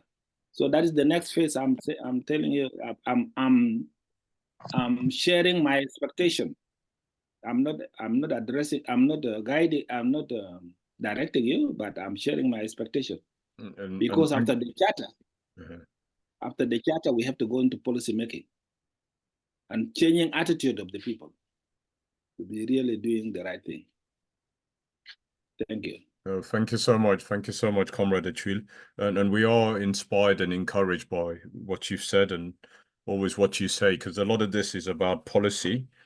It's about the society having a mind shift away from dependency to productivity, to the ability to see our unity can result in all our wishes. But again, as you said, it's about awareness. So clearly we are planning and we are hoping to be a think tank. We're actually registering as we're talking in South Sudan as well as in South Africa. So at least we'll be able to access funding, but more importantly, to be more structured and organized and to see beyond the document. We're hoping the document should be ready by August. But short of that, before the next before the elections, hopefully. And again, there's a lot to be done. So we thank you for the encouragement. You've also inspired us a lot, and you've encouraged us through, and you're part of this process. So thank you for that. Thank you so much. Last word, please. Last word. So don't worry of being partisan or non-partisan. You are not neutral, because you have a path. You have seen what is happening among politicians or the present situation, and you want to inspire to the next level. So you are already having something to accomplish. It is up to other political leaders to come. It is up to among you people who among you going to translate it into politics. It's up to them. Yeah, but it is necessary to chart a way for South Sudan. No, definitely. Thank you, Honorable Acuil. We really appreciate your presence and your contribution here today and the encouragement. Thank you so much. Dr. Bosco, unless it's something very quick, we want to allow the speakers to make their presentation, but I'll give you 1 minute. Yeah, go ahead. Dr. Bosco. Hi, sorry to interrupt in the middle. Yeah, I think I concur with Acuil that we really need to focus on the next level. A number of external factors. One is Manasseh about agriculture. We all know we have come from many years of civil wars, and agriculture as a sector has been dead for many years. And resurrecting that, even I don't think it's in the top of government policy at the moment. So there's that discussion which has to happen at a government level. But also, I think we also need to change our mindset, our education system, where we focus on white collar jobs, forgetting agriculture. The video, I don't know where it's from, correct this, pointed very clearly that there's a lot of resources, a lot of money, a lot of wealth in resources, which we already have. But converting that land itself cannot be called a wealth when you cannot convert it in monetary terms. So having this discussion is very good, but pushing it to the next level. And also, I'm speaking from Australia, and I think I'm an academic, particularly in research. We needed to use our skills, our knowledge to promote agriculture back home. But again, it comes back to funding. Agriculture is labor intensive, and it's used a lot of. If we were to go, commercial, then it requires a lot of overhead, a lot of machinery to be purchased, and we generally poor people in South Sudan. I don't think anybody, unless somebody come from South Africa or from the West with $1 million to start up mechanized agriculture, that is just another 20, 30 years from now. Thank you. Well, thank you, Dr. Bosco.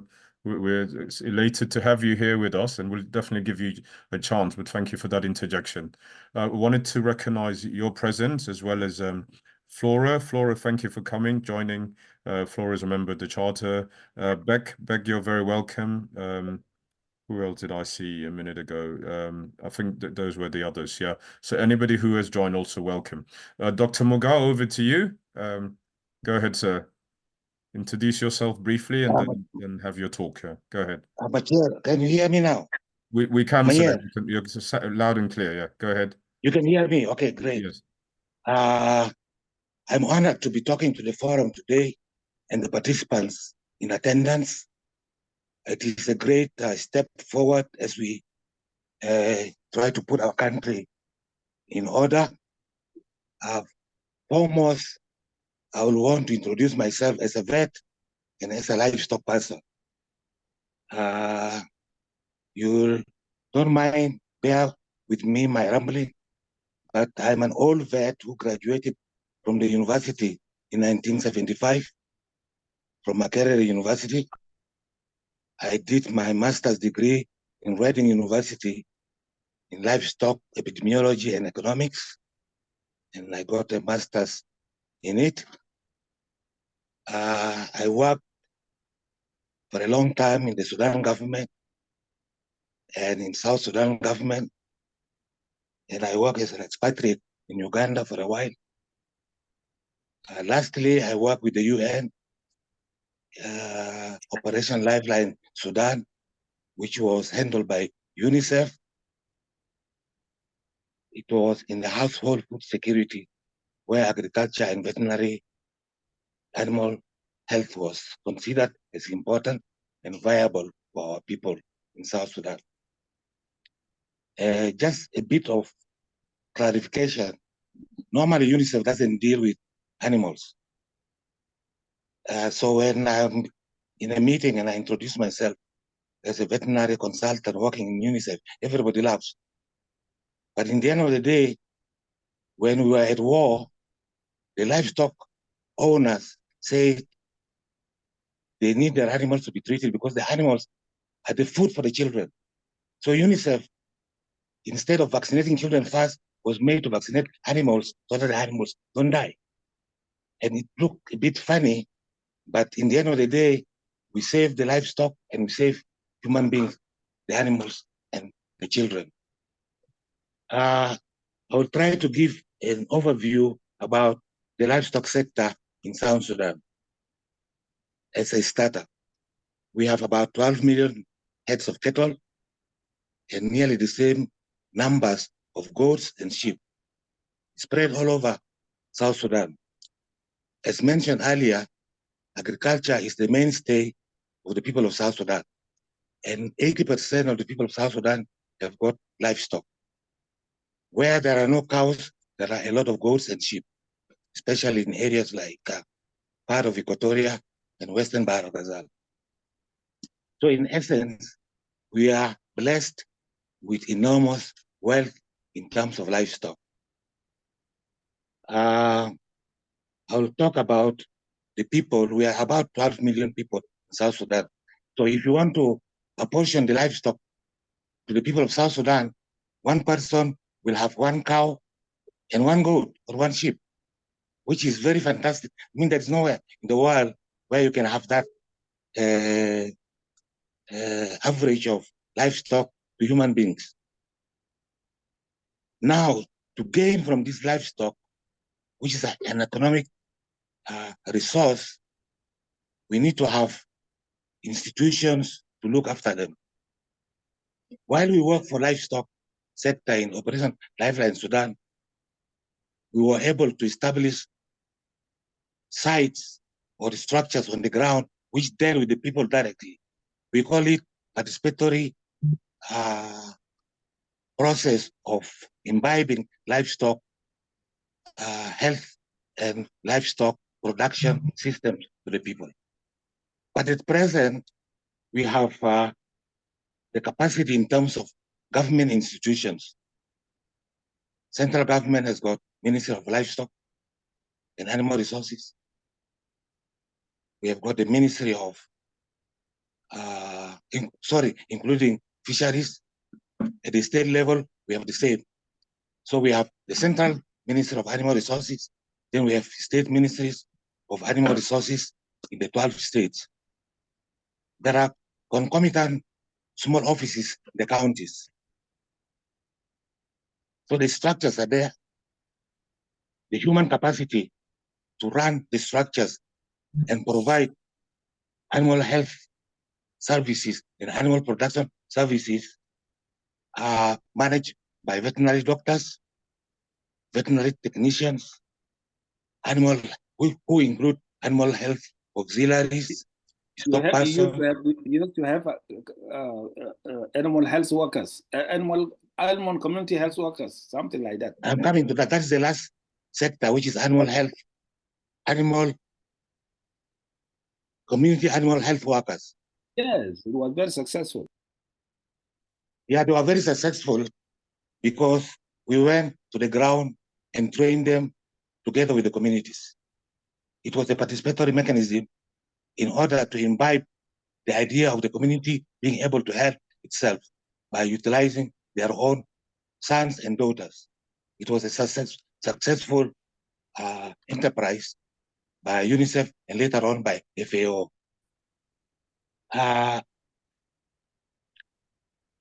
Because animal wealth is an economic resource for the people of South Sudan, we need to know its contribution to the general GDP of South Sudan, which comes to between $2 to $3 billion. That is the potential. But you cannot have a potential without maintaining the most important aspects of animal health and animal production. The two are being provided to by the human capacity which is trained.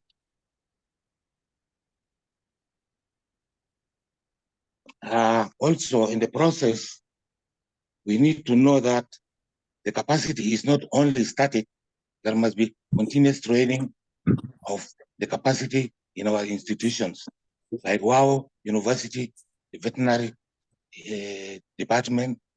I think there is one also in Malakal. In Juba, they have what we call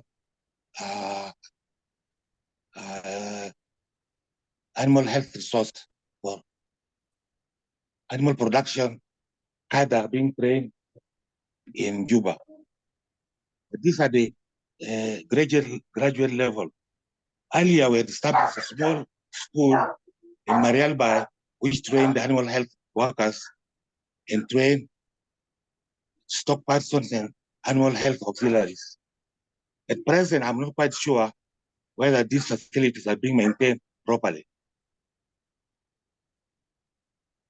At the central level, as Acuil has said, we have a policy advisory team. Its functions are not widely known because you cannot gain from institution without the capacity to advise, the capacity to provide policy, especially in terms of strategies of control of diseases, strategies of production mechanisms. Now, as I said before, the capacity of the livestock sector is big, providing $2 to $3 billion for the GDP of South Sudan. But the offtake itself locally is small because the capacity of the people buying meat is restricted. There are problems of lack of employment, which goes to about 13% of the people of South Sudan. There's the issue of poverty, and therefore the local market is not vibrant. As the offtake is recorded, we think it contributes about $400 to $415 million within South Sudan. The export market technically has collapsed. You cannot believe that the biggest market of livestock is Juba. But the animals slaughtered in Juba are imported from Uganda, which is a contradiction.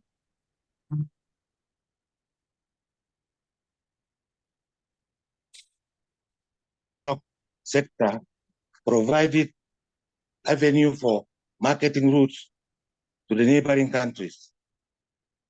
We were able to provide exported animals to Uganda through about 3 or 4 routes: Kaya, Bazi, Ifoji, and then Seretena to Uganda, and then to Kenya through Narus, which goes to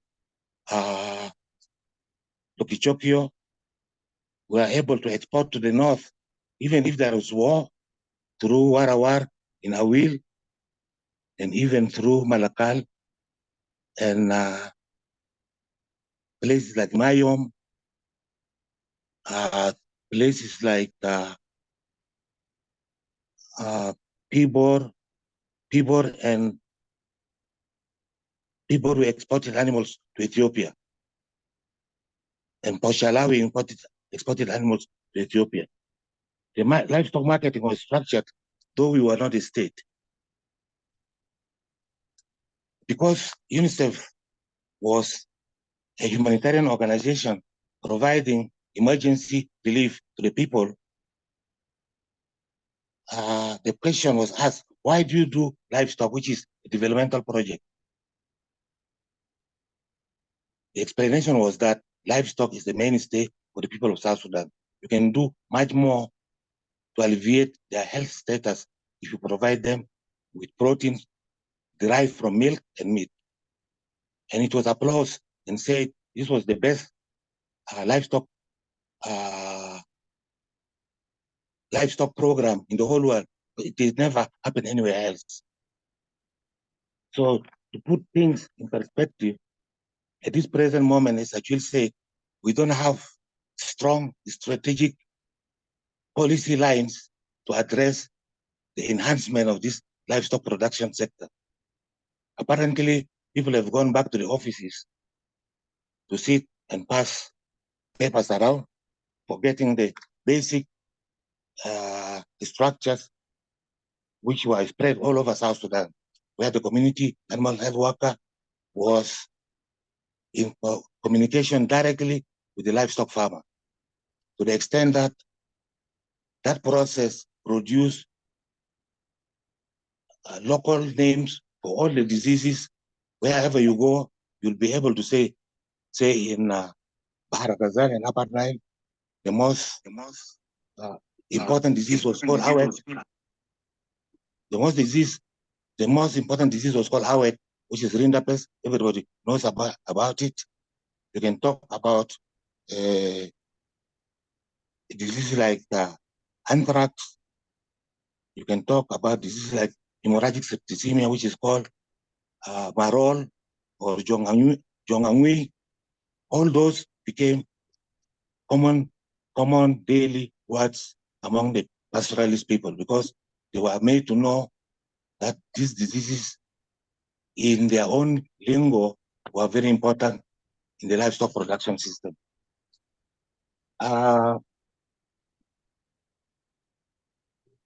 We still have an issue because after that system was established, after we got independence, the logic was that we should have strengthened this system. But there is a kind of perception that if you are in the village treating animals, you are not important. So we had a situation where one of our community animal health workers became a traffic policeman. And he was happy to be a traffic policeman, forgetting that in the village he was a doctor. I think Acuil can be my witness that this system established by then enhanced the livestock health and enhanced the livestock production system on the ground.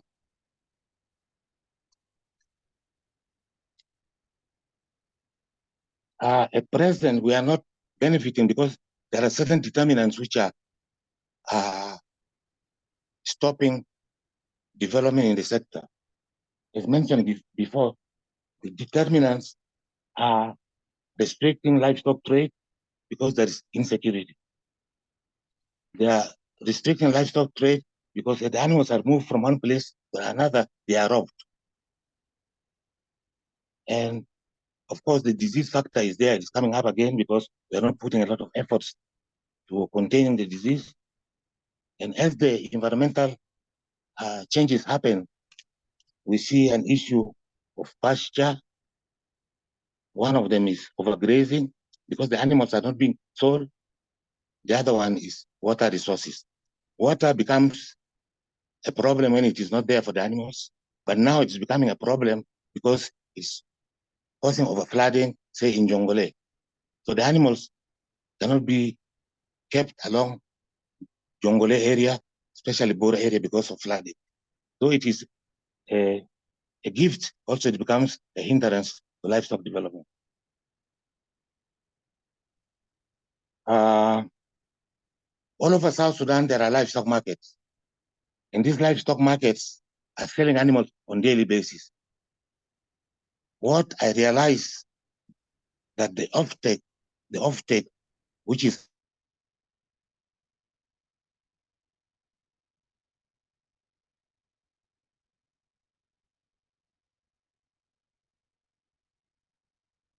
Hi, sorry, Dr. William, are you there? Can you hear?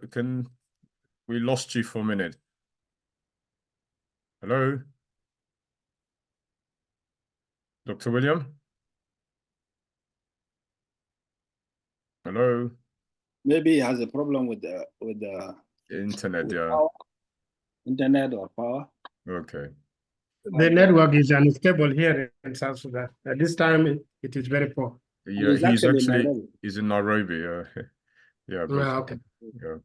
All right. Yeah. So, Let me. While we are waiting for, I'm seeing him. He's going off. I'm seeing him off and on. Oh, you want to say something, Honorable? Go ahead. Yes. Go ahead. Actually, Dr. Mogga, myself, during the Operation Lifeline Sudan, there was a Mzungu called David Hughes, who was in charge of livestock and food security in general. And when Dr. Mogga and myself, when we were talking to him about huge potentials with our people, that our people could actually be transformed, he was against it.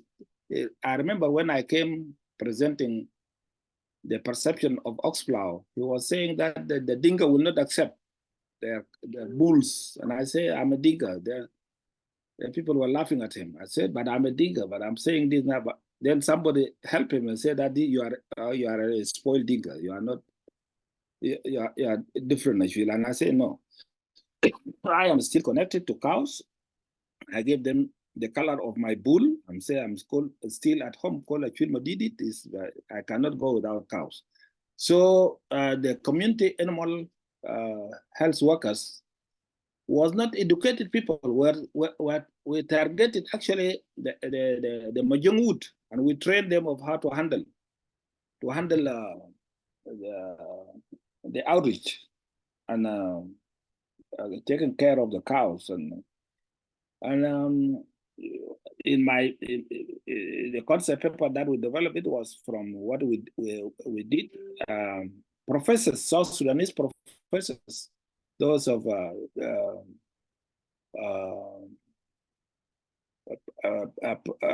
Paul Baba, he's now in Juba. Then we have Dr. Al-Hajj in the University of... It's 5 o'clock. And then Mogga himself. Then we were having Peter Tingwa, Professor Tingwa. These are people who shape my ideas and help me and say, Acuil, focus. Yeah, William Mogga is back. Yeah, please, William Mogga, go ahead, please. Yeah, I'm here. Okay. Go ahead. Sorry, we lost you. Sorry Welcome back. Yeah. The cut. I don't know what happened, but essentially, the issue about capacity of purchasing, say, meat or animals for keeping at home, or to provide milk or meat or dowry for that matter, has been curtailed because of our present economic problems. One is our interest rate of the South Sudanese pound has in all sense and purposes collapsed. There are economic growth problems. The national currency is a problem itself. The inflation rate has soared up to the extent that you don't know what to say. When we got independence, or after 2005, our Sudanese pound was strong. 2 pounds could buy the dollar. Today, you need 2,000 pounds to buy the dollar. That becomes a very big economic problem to the local person. Because if you're going to buy the dollar now at 2,000 pounds, that means the money you have at hand, you don't even purchase anything in the market. Because everything, say in Juba, is imported. And imported at the rate of the current value of the dollar in the market. So that's one issue, even affecting the rural areas. Everything is determined by the cost of the dollar. As we continue to talk about the livestock industry, like Acuil mentioned, we don't have strategic plans. We don't have master plans in all the varied sections, whether it is research, whether it is capacity development, whether it is the services themselves on the ground. Because even political party, there is no one political party with national program of action. It is only fighting. Yeah, that is on the higher level, but on the local level, everybody loves eating meat. Everybody loves keeping cattle. So that should be one policy, a political policy for everybody, developing the livestock sector, because nobody wants to have no animals, because you don't want to be considered poor. And at any rate, let me mention something which is fundamental. All our people, 80% of our people keeping livestock are not poor, because the value of livestock is great, both socially and economically.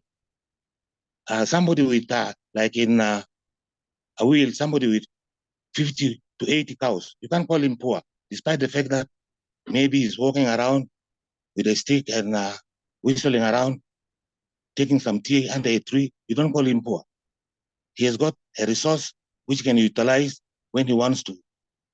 He has got a resource which he can utilize when somebody is sick, because he can sell animals and buy medicine. He has resource during the famine hunger gap. We have a hunger gap between May and July, 3 months, May, June, July, where there is no grain. people sell their animals to buy grain. So they are not poor. Our issue is how do we make these animals more productive by providing the necessary health services and providing the necessary policy for development in production. Because production is not only getting 2 liters of milk per animal. You need to produce 3 to 4 liters of milk per animal. And this we did a long time ago in Deutsch when we provided simple thing, intervention, simple thing like providing salt to the animals. Salt leak given to an animal, the cow will produce 3 to 4 liters instead of 2 liters. Those are simple production mechanisms which we can put in place. As I said, the other one is, even if there are markets all over, the markets have been allowed to degenerate. We need to have these markets properly structured so that they can be able to contain animals when they are being sold. One aspect of animal marketing in South Sudan is by auction. And this was one of the best in Africa, auctioning animals in the markets. Few animals in Africa are sold through the auction mechanism. Because the auction mechanism is an equalizer.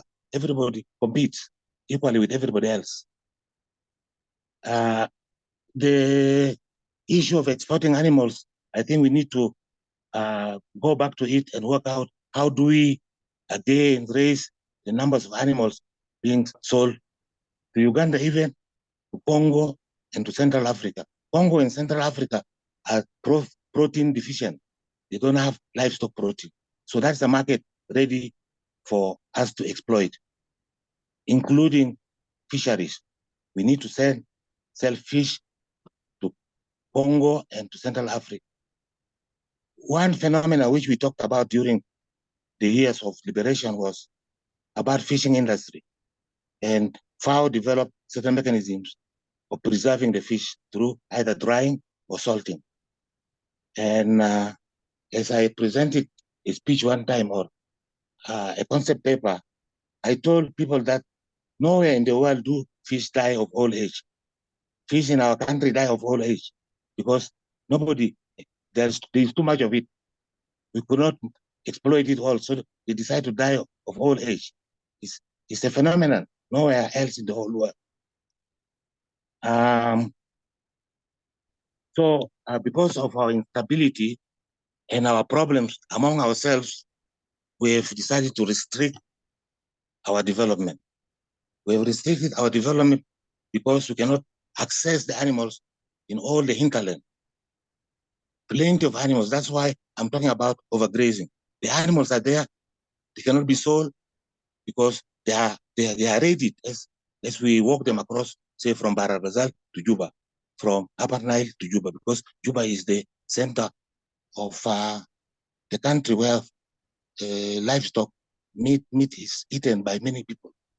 And these are the centers of where we can export animals. Incidentally, South Sudan is number 9 now in the whole of Africa in terms of livestock population.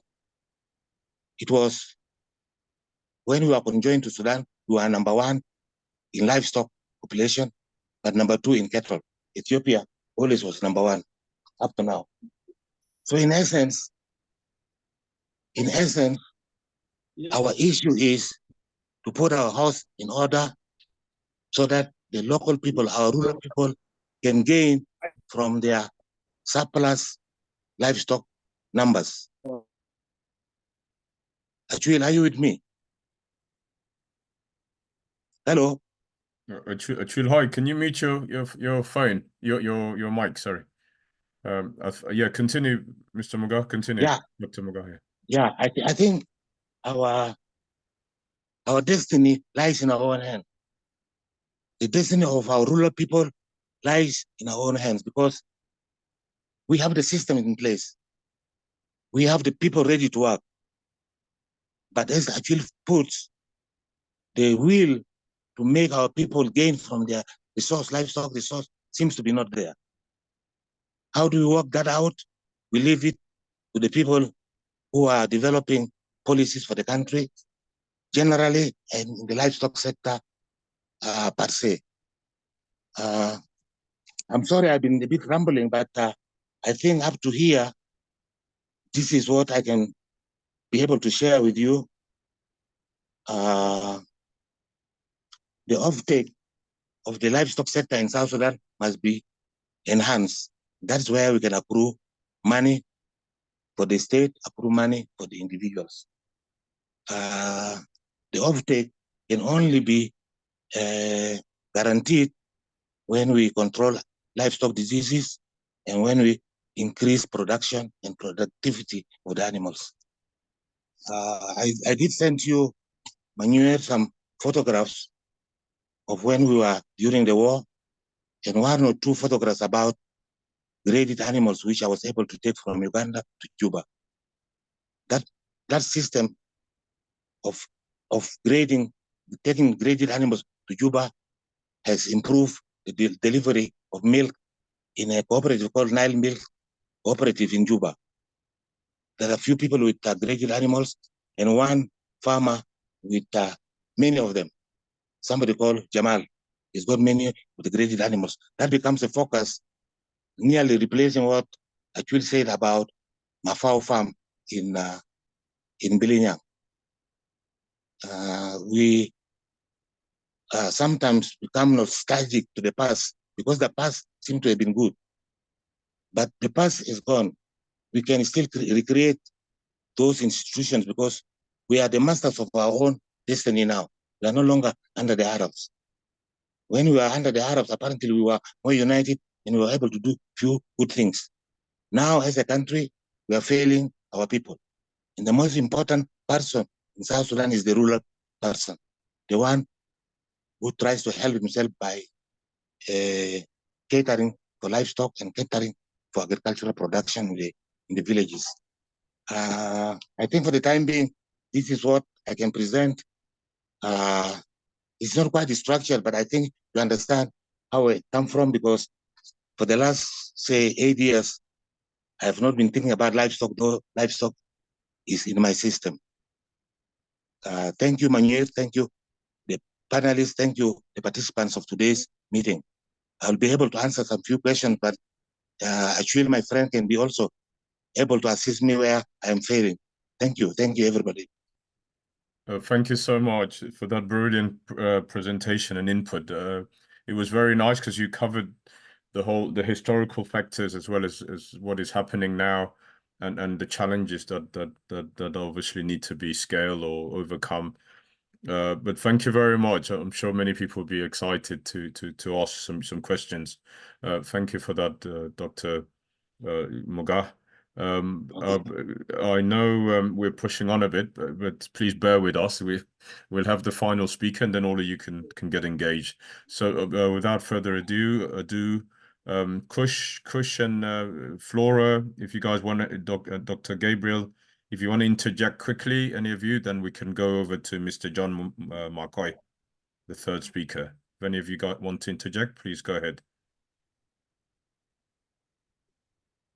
Sure. Yeah, good morning, everybody. Thank you for this presentation, and it's very enlightening to have some an in-depth knowledge.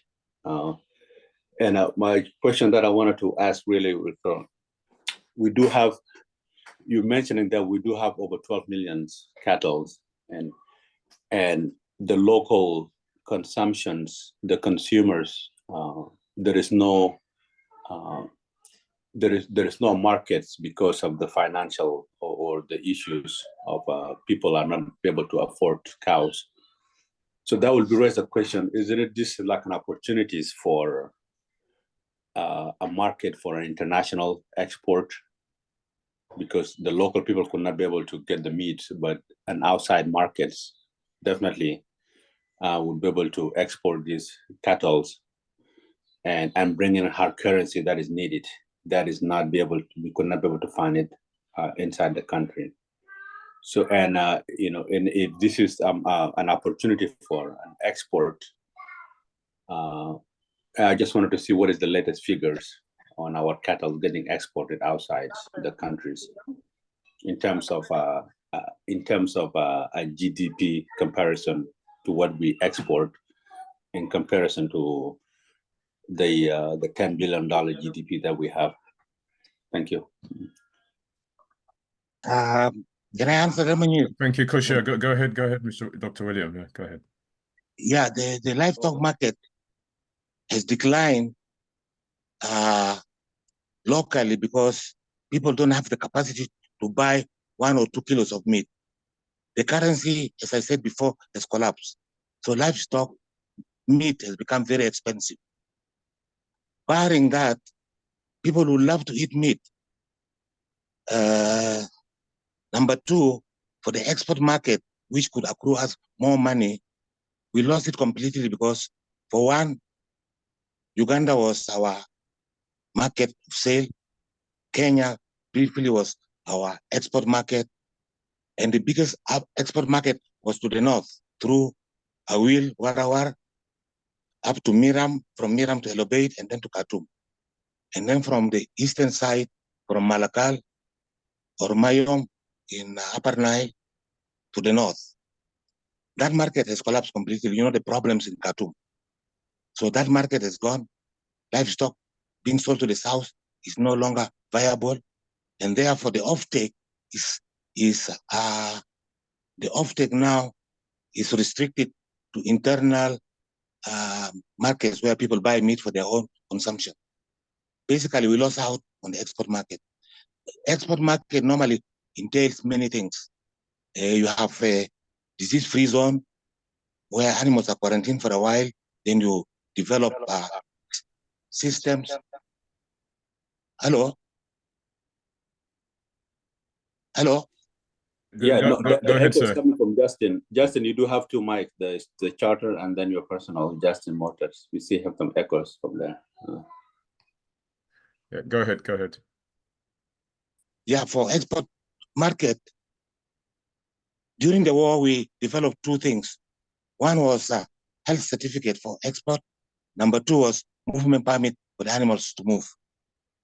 At the current moment, I think those 2 aspects are no longer being utilized in South Sudan because no animals are moving to the export market, for the export market. Even the local market, we see few animals coming from Pibor or from Jongole, coming to Juba without any movement permit, without any health certificate. So it's like we've reverted back to the old days where sick animals can cross from one area to another and cause havoc to the local people or to the local animals. I think internally, because of our disputes and internal insecurity, we cannot move animals within our states. It's unfortunate. Have I answered the question? Hello? Yes, partially. Just a follow-up. And you mentioned that the market was Uganda and Kenya, but are we South Sudan thinking strategically, because we do have Egypt is a big market. The Gulf countries is the big markets. So we're trying to sell it to our fellow African brothers who are even struggling with the hard currency money. You know, so there is other markets beside Uganda and Kenya, like the Gulf countries, the Saudis, the Emiratis and the Qataris, and Egypt specifically is a big market with their high population and lack of cattle. So just wanted to know if there is anything in that regard, not only restricting ourselves into Kenya and Uganda. International markets need certain structures to be in place. The most important structure is an cattle export zone. So you have a disease-free zone where you keep animals for up to 3 to 6 months. They are free of diseases. Egypt or Qatar will come and survey the disease-free zone, and then they can guarantee give a green light for the animals to be exported to those areas. For the time being, we don't have a disease-free zone. Nostalgically, we were developing it in Mangala when there was a big project called Inerco Mangala, I've forgotten anyway, but there was a big agricultural project in Mangala for disease-free zone and for sugar and for enhancement of growth of maize or rice. but we lost out on that. So at present, we can only trade among our neighbors because they don't want those cumbersome health factors. If you can provide a small movement permit with a health certificate that the animal is free of certain diseases, they will allow the animals to cross. But exporting them to Egypt or the Arab world, you need to have animals derived from the disease-free zone, certified disease-free zone. So that is already a disadvantage for us. Yeah. Okay. Yes, thank you. So that's so the disease-free zone. So that should be the top priorities if you wanted to bring in a hard currency. And thank you. Yeah. That should be, yes. Thank you. Thank you. Nyieer, can I come in? Yeah, why not? If you're addressing it to Yeah, William. go ahead. Yeah, go ahead, please. Go ahead. Well, thank you so much, Dr. Mogga, for your presentation. It was really wonderful. I just want to make a comment, and then I would like to get your thoughts on it, regarding agricultural extension and advisory services. As we know, these services are essential in providing farmers and other stakeholders in rural areas with necessary information and services required to improve their livelihoods and promote sustainable agriculture. These services provide farmers with access to knowledge, better technology, and practices. And I understand that South Sudan is far behind, but we are actually looking into the future and plan accordingly. As you know, agricultural extension provides the critical connection from agricultural innovation and discovery to durable improvements at scale as farmers and other actors in the rural economy learn, adapt, and innovate with new technologies and practices, which was a main part of our last week's discussion. However, lack of capacity and performance of agricultural extension in lower and South Sudan, falls in that category, and middle income countries is an ongoing concern. Going forward, designing and implementing effective provision of extension is complex, no question about it. And efforts to strengthen extension services often fall into a trap of adopting best practice, blueprint approaches that are not well tailored to local conditions. So we need to examine the promises and pitfalls of common approaches, including training and visit extension systems, farmer field schools, and many others. So, Mr. Mogga, you mentioned, something earlier about the NGOs, trying to help local farmers. But I think going forward, we need to transition from an NGO-based reliance when it comes to agricultural extension and advisory services. In my view, I think we need to create programs that will support entrepreneurs to fill the institutional voids, right? Because these institutions are not going to, solve all the problems that we are facing as we think about, commercializing and things of that nature. So as we know, there are many different types of entrepreneurs, but they all share a few common traits. They are usually creative, innovative, and passionate about their businesses. And the operative word here is businesses, right? To have a better economy. They are also usually very, very good at networking and building relationships. So, Dr. Mogga, I would like to know, and also Honorable Acuil, I would like to know your thoughts regarding entrepreneurship and supporting them, perhaps being at the center of policy making. Thank you.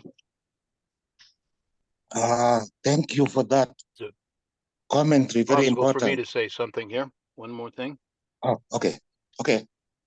Let Okay, me go ahead, just Daniel. say that. Manon will bring you in shortly. Yeah, go ahead. Okay, no problem. To Daniel, yeah. Okay, one Yeah, of the the comment things was quite. somebody said is we need to go to the next level, and as a think tank. And it seems to me that there are four things that must happen for the agricultural prowess of South Sudan to become the breadbasket of Africa. Number one, of course, is security and stability in the government. And I know this is not a political organization, and it shouldn't be, but each of you are citizens, and I encourage you, if you're part of a party, to contact Paul Matar, Monyok, or Dr. Dole, or your party leader, because they are bringing the parties together into a unity effort so that over the summer they can actually stand behind one candidate. But nevertheless, that's enough said about that right now. The second thing, that there are three other things that are needed. One is money. Second is expertise. And the third is equipment or technology to amplify the agricultural economy.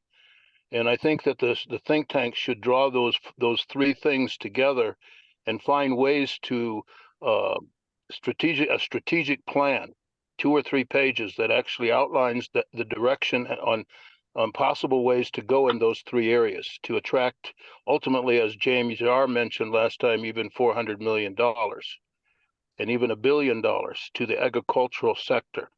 And I think that's possible if you guys, as a think tank, are processing it in that way. The expertise can come from mentors and farmers from throughout the world. I see Mr. Van Meulen here. I guess he's Dutch heritage like I am. Maybe not. But you know, the Dutch and the Netherlands are really considered one of the #1 farmers with their greenhouses, and they produce more food in their small country in tomatoes than China and the U.S. are the only two that are ahead of them. Second, in the technology and so forth, the irrigation stuff can come when you have the funds. And so a strategic plan to bring those 3 things together seems to be the next level that the think tank should go. I also consider the issue of markets. The markets are there outside the country, but the people don't have the money to even buy food. And I think there's a solution to that that I can address in a strategic paper as well, to share with you how to put money or a form of money into the hands of the people so that they can participate and buy the foodstuffs and begin to prior to getting jobs. So having said that, I think that I'll let it go for today, and thank you very much for letting me speak. Thank you so much for those great ideas, and clearly, and I think James is insinuating what we've been thinking, that every citizen shouldn't feel that if you're not in government you can't participate. And I think the diaspora has a role to be, and we've often argued, to be a development partner. Equally, wherever Junubin are, we should be actively involved. We have a lot of forums where we just bicker all day, as opposed to thinking strategically how we could all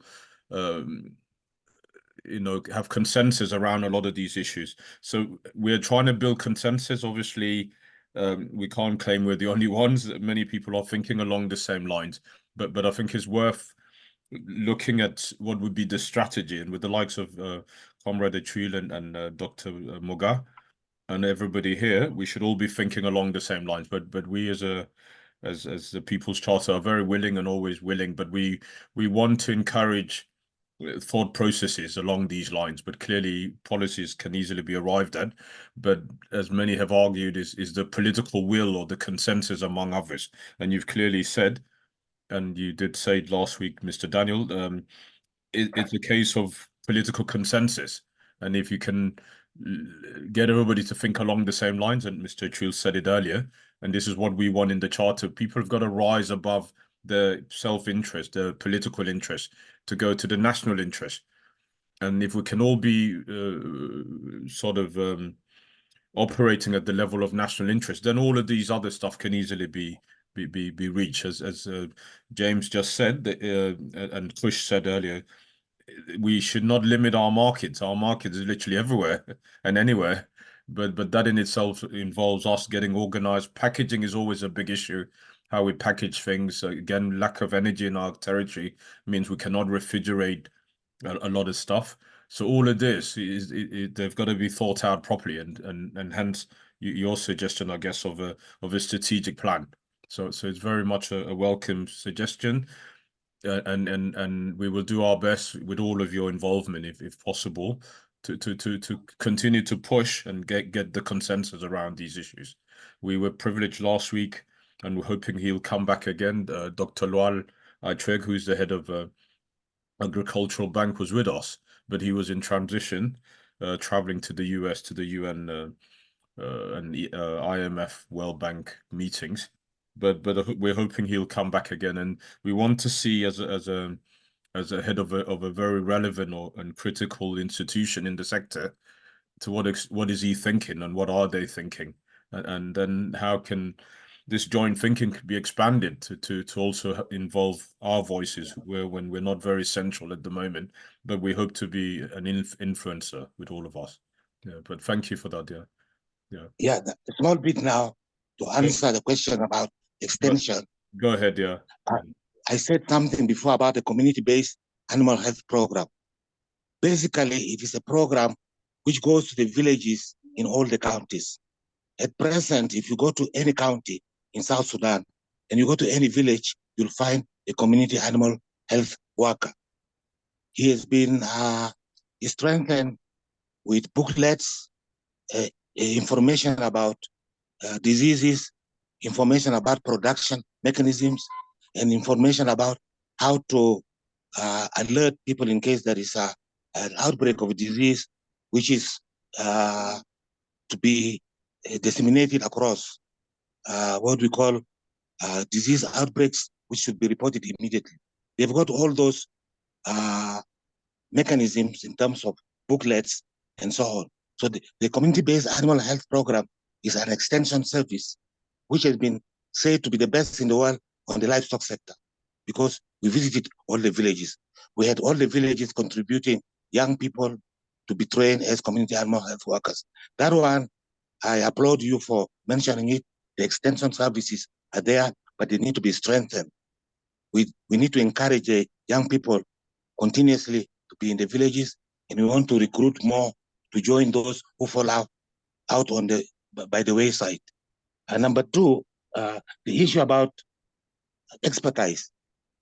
I will just tell you a story. When I was in England in 1980, I had a friend from Zambia. And he told me by then, because he was like a guy with a diploma, he told me in Zambia by then there were eight veterinary doctors with a degree. In 1980, 8 veterinary doctors in Zambia. We in South Sudan, where we were still under the Arabs, we are 27. 27 compared to 8 in an independent country. So the expertise is there. It is the motivation of making these guys go to the villages and do extension work together with the community animal health workers. The Agricultural Bank of South Sudan can help in encouraging entrepreneurship in livestock marketing.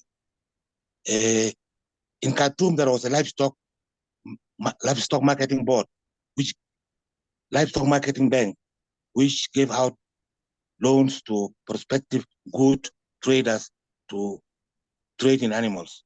That can be reinstituted in South Sudan. I know, we are like colleagues. We met one time in Nairobi when he was working with the World Bank. The issue of money is the precarious one, because our pound is not stable. So with small money, you will not be able to access the meat in the market, because everything is tied to the US dollar. As I said before, during independence, 11, 12 years ago, the pound, 2 pounds could buy $1. Now you need 2,000 pounds to buy $1. So everything in the market is tied to the dollar. This is a disadvantage to the rural people, because they cannot translate their small cash into big money to buy meat on daily or weekly basis. Security is our national problem. It's a big problem. We hope the politicians can sort it out. If they don't sort it out, history and our grandchildren will not forgive them. I think we can proceed from there, Nyieer. Thank you so much, Dr. Mogga. We appreciate that input. And did you say it was the livestock market? What was it? The ones in Khartoum? It was livestock bank of Sudan. Bank of Sudan. It was a livestock bank. Okay. Yeah. Okay. Yeah. Okay. Wonderful. Yeah. Manon, thank you so much. Manon, over to you. Yeah, I'm going to be quick because thank you again, Justin, and also thank our presenters, which is Dr. Makau. I really appreciate your presentations, and I think the keynote here is that we lacking master plan and strategic a plan, which are very essential if we need to resolve how to improve the market, even transportation, even the disease prevention for those animals. But in Northern Bahr el Ghazal, I think Dr. Makau, they still utilizing the passing permit. You cannot pass the cattle without having permission, carry paper with you, even if those cattle are not even for market, but just by passing from Payam to another Payam, you have to have a document that actually showing, because not only for the prevention of disease, but also prevention also of thief, people that can steal the cattle or steal the sheep or goat. That's why they still continue. You have to have a permit in order for you to pass those cattle in Northern Bahr el Ghazal. Also, I realize the action, the cattle action in Northern Bahr el Ghazal is really a market, is a market across the 5 counties, across the 7 days a week. They have activities of the action, cattle action across the state. And that is also very great, but they still facing challenges in terms of transportation, but there are people who are coming even from as far as Juba to buy the cattle and transport them to Juba for the meat. But I think transportation is a big challenge, how they can transport them to, also the insecurity along the road, especially in Lake State, when Lake State is still having some insecurity with the problems. You cannot transport them by feet to Juba, and 1,000 miles or at least a couple of miles to get there in Juba. This is another challenge. So improving transportation and transporting them to Juba, and also having a clear strategic plan also to help those who are involved in cattle marketing, in order for them to access to the market to Juba, even outside the country. I think that's what is lacking, and then we'll need the strategic plan as we agree on. And government also depending heavily on NGOs. NGOs are there only for temporary support and life support, and totally agree with James that it is a time for the government to take responsibility, not depending on NGOs. Thank you. Yeah. Thank you. Yeah, can continue. Thank you, Manon, for that input. Yeah, we really appreciate what you put, that interjection. I'm just trying to share what was called the Comprehensive Agricultural Master Plan. I will try and share it on the link shortly, but it was done in 2013. Are you familiar with it, Honorable Acuil? Yeah. Honorable Acuil? Or Mr. or Yes. Dr. William, are you guys familiar with the Comprehensive Agricultural Master Plan for South Sudan? Yes, I heard about it, but I'm not involved. Okay.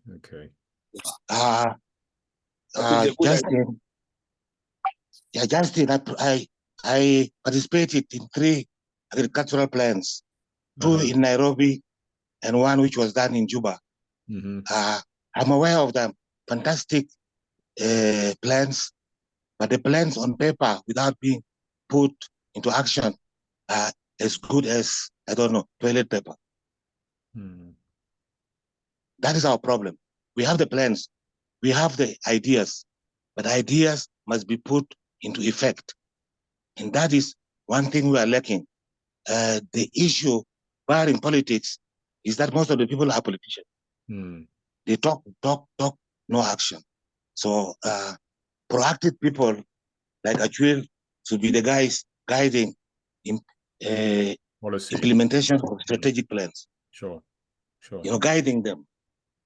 But if it is left to the functionaries in the government, most of them are talking politics all the day and passing paper around.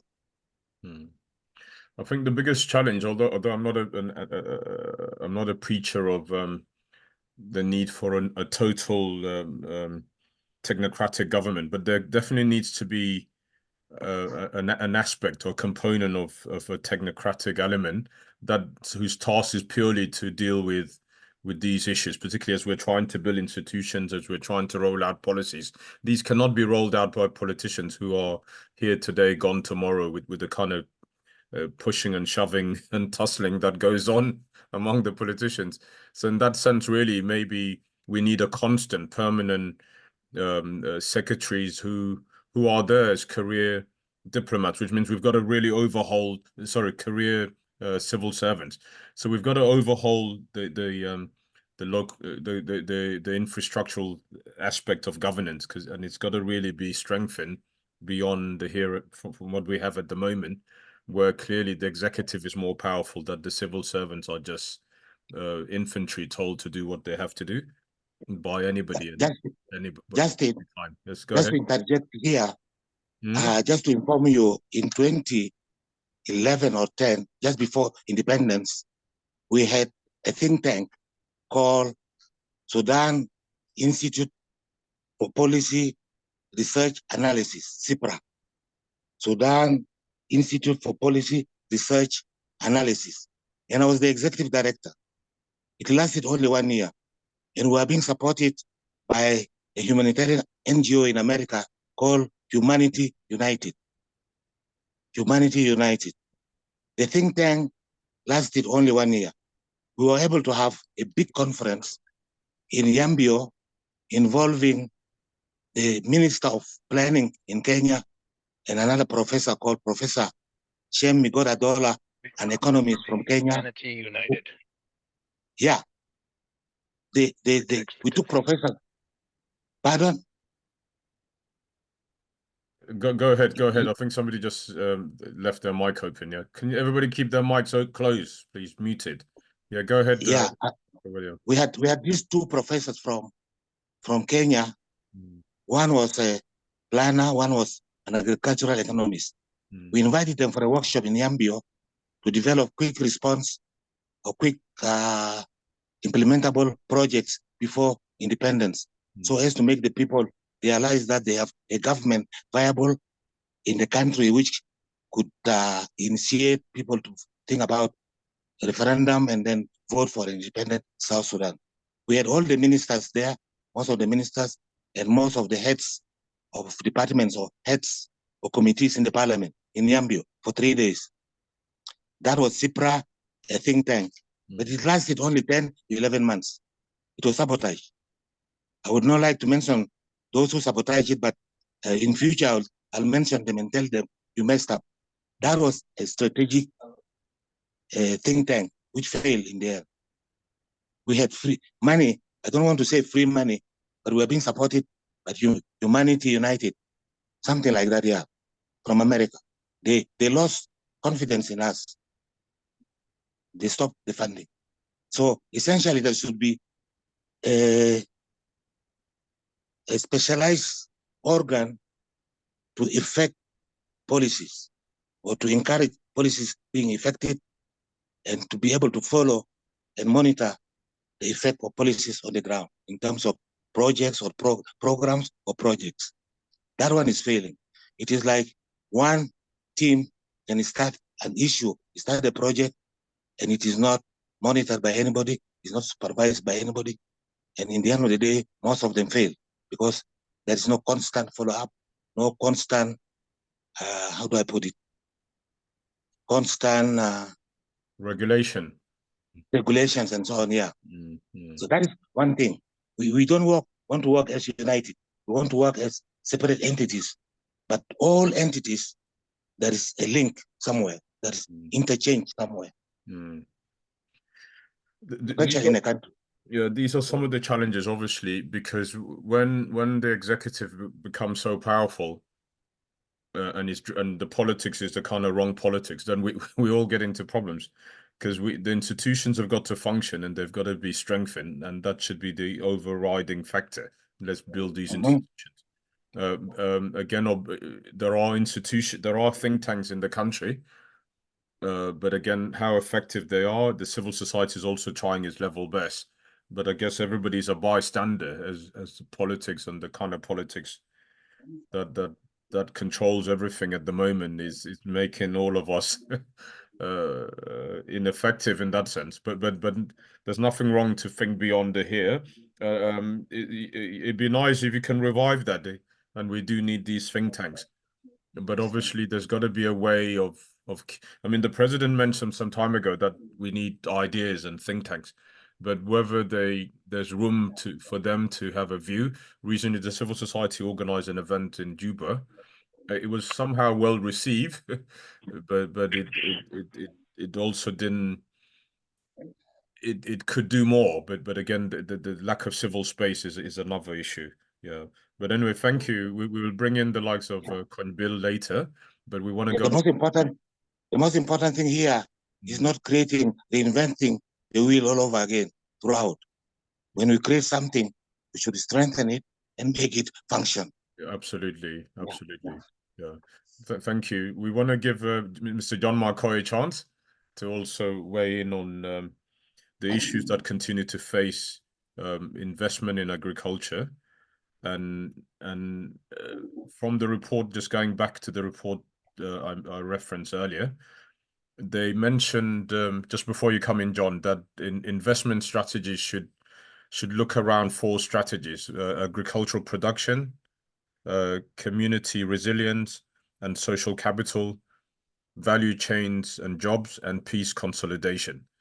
So obviously these are as Mr. Daniel articulated earlier, these are the stumbling blocks or the bottlenecks as far as why agriculture is not really taken off. So go ahead, over to you, Mr. John. Go ahead. John Makoi. Thank you, Justin, and everybody on this forum. My name is John Makoi. For those who don't know me, I would like to take about 5 minutes or less than that to take you through historical trend of rural economy and the attempts made so far by the government and also the international agencies, including UN and other IGNOs. So this is a very nice and fantastic agenda for today, that we are exploring the opportunities that can support rural economy in South Sudan. The context of the local South Sudan has actually come from a long way. We are driven by a permanent belief system instilled by past leaderships from Sudan, legacy of Sudan war up to South Sudan. Before we became independent in 2007, there were some grants called CDF. CDF funds were granted to support the local initiatives through the MPs.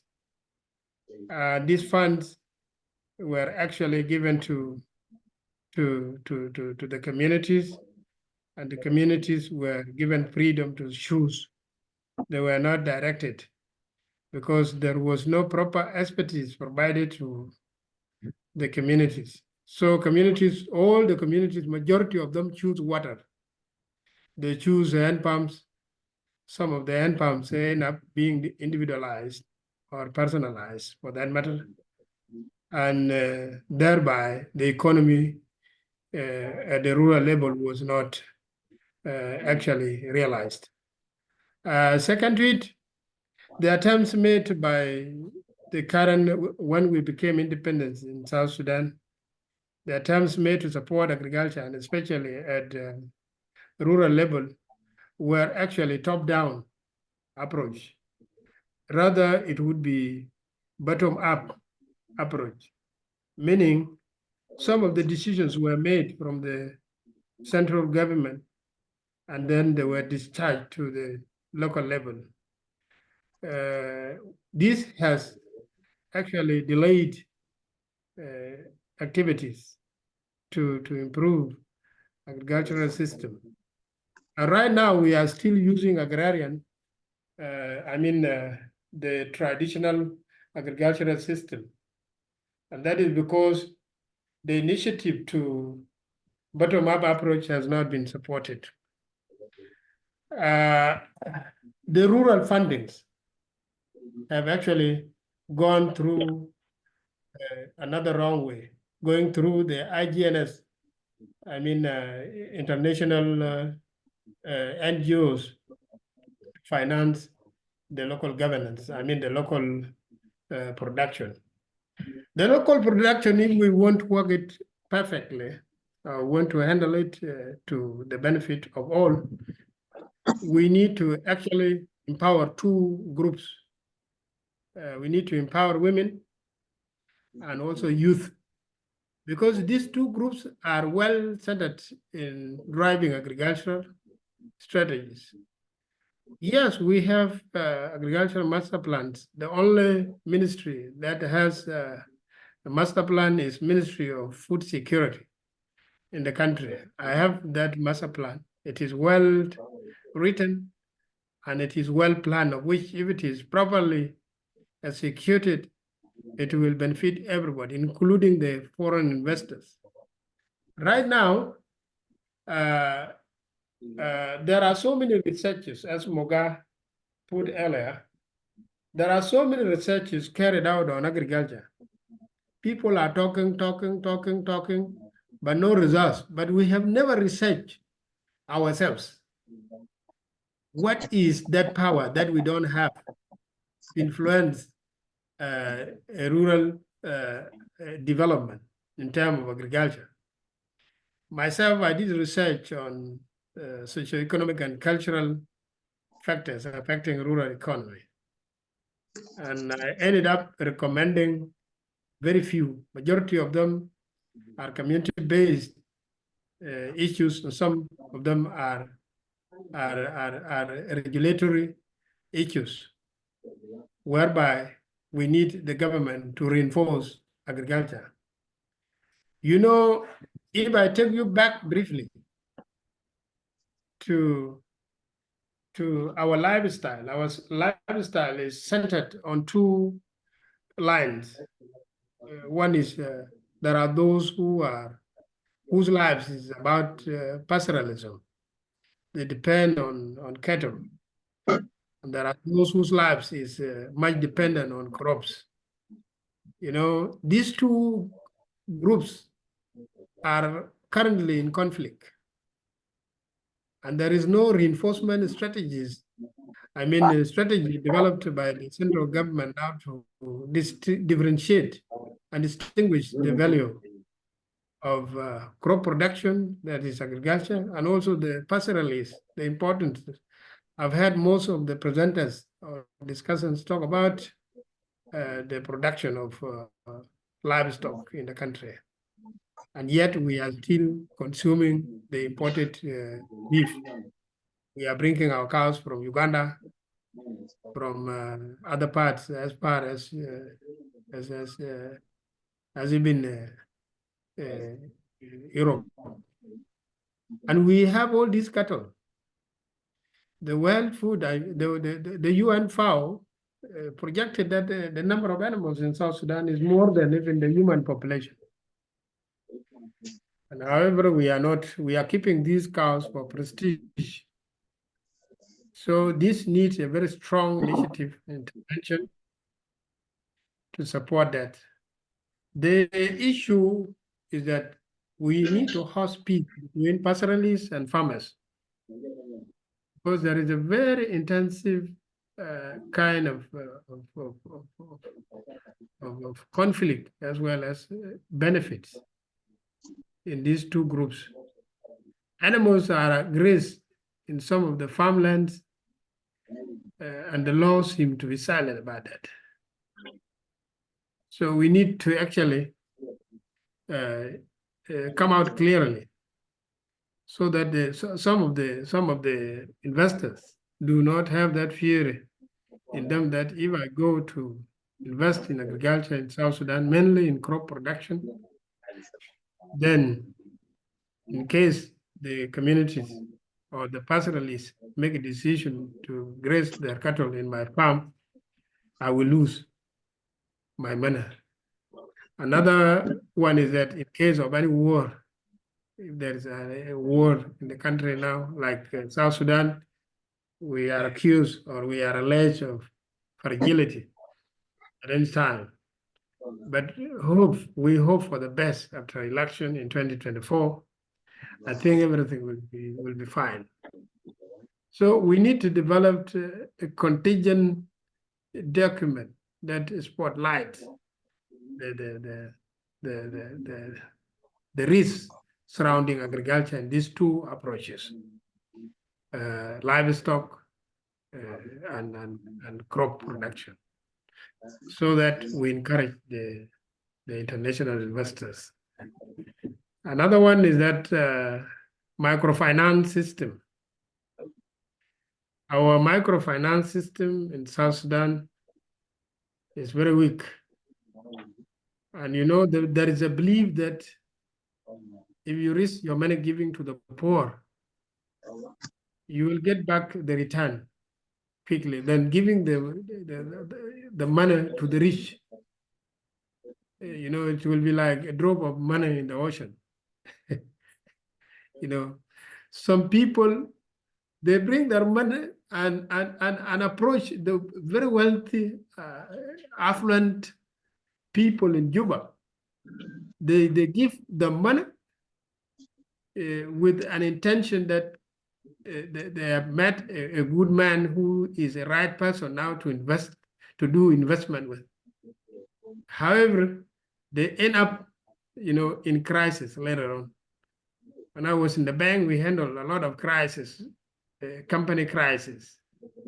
Ended up with the shutdown of the companies due to ownership crisis, shareholding issues, the capacity of the company, and the likes, you know. And that is because even you people from the international level, you come to South Sudan and you use wrong approaches also. So for that matter, if you come down to the people, to the local level, get authority from the central government, you come and create relationship with the local communities. You know, even if you charge a lot, the poor will pay because they are law abiding. They will be loyal now to the contracts. The fact that you are supporting them. However, there is a fear of financial system. We need to fix the issue of financial system before we lobby for international fundings. The reason why we are accused of corruption is because we lack a strong financial system, leave alone the accountability and transparency. We need to design and devise strategies that enhance or that initiate the initiative that support accountability and transparency. What I mean here is that South Sudan, we need digital economy too. You know, the world is going digital. We need digital economy in such a way that most of the transactions are online based, so that any investor can monitor his yield, his return.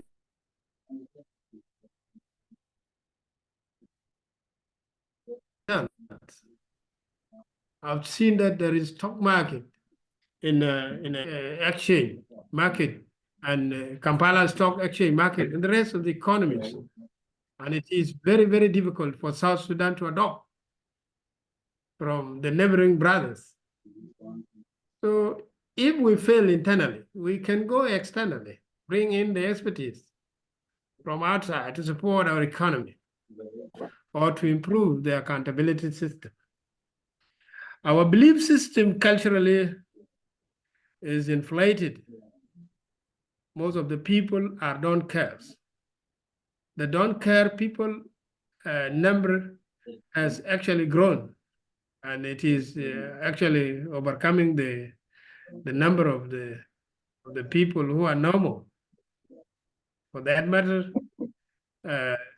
our culture is inflated by some of the belief system that respecting your personal dignity or the intent of the person has actually been impaired by these social phenomena. You know, others may say that, you know, affected by the soul the pharmacists. They even say their brothers, they even go and sell it privately or secretly in different markets. So satisfying the market will actually encourage even those who are not farmers to actually appreciate the government. If government now allows a free kind of investment now without any restriction or divergence, then there will be no problem. Even such discussions should not be taken online. They should be physical. They should be seen moving naturally, rather than hosting the online meetings or Zoom meetings. So we actually need to enforce a lot of engagements. Finally, I talk about microfinance. The cooperatives in South Sudan are not strengthened. And that is the reason why we come up with this institute called NICE Institute. We want to fill the gap of financial system, the gap in our methodological farming, the gap in our even some of the vets and the specialists, and even some of the students. We want to catch up with you, people who have gone to, who have seen heaven on earth. People used to hear about London. People used to hear about even Nairobi here, America. And now very few are accessing the opportunities. So my final remark is that there are recommendations I have listed here. And these recommendations are 7. I said number 1 is funding local initiatives that facilitate rural development. We need funding to come directly to the local level. Let the national level be the only pathway to the local level. Even the team which came to visit on the ground the other day, I received several phone calls from state ministers of agriculture. Three ministers called me. They thought that I am in Juba, but I told them that I'm in Rumbek. And they said, this is what is happening. The group of people who come with the farm inputs plus the money are being directed to individual farms. Farms we do not have community attachment, and also the government recognition. So they were complaining of that. And you know, when you hear such complaints, you are scared, because that is a potential conflict, and that even the investor may develop some fear to risk his or her money investing in South Sudan. So I recommend funding local initiatives, and the grants or donations should go directly to the community-based organizations or the cooperatives for these matters. The third one is we need to invest in infrastructure and skill-based trainings for academic purposes and community engagements. The fourth one is we need to establish and strengthen microfinance institutions because of the fear of money, the fear of loss of money. We need to actually, look at that angle. And the fifth one is that we need to resolve the conflict between the farmers and pastoralists. Like for the case of Equatoria and the Dinkas, their mainstay in Equatoria is crop production. Whereas other communities in South Sudan, they keep cattle. Their cattle move, but the crops do not move for that matter. So assuming someone now is investing in crop production, and now this large number of cattle comes now to graze in your farm, what will happen? You will lose your money. For those who are also investing in livestock, assuming there is an outbreak of disease that can affect the animals,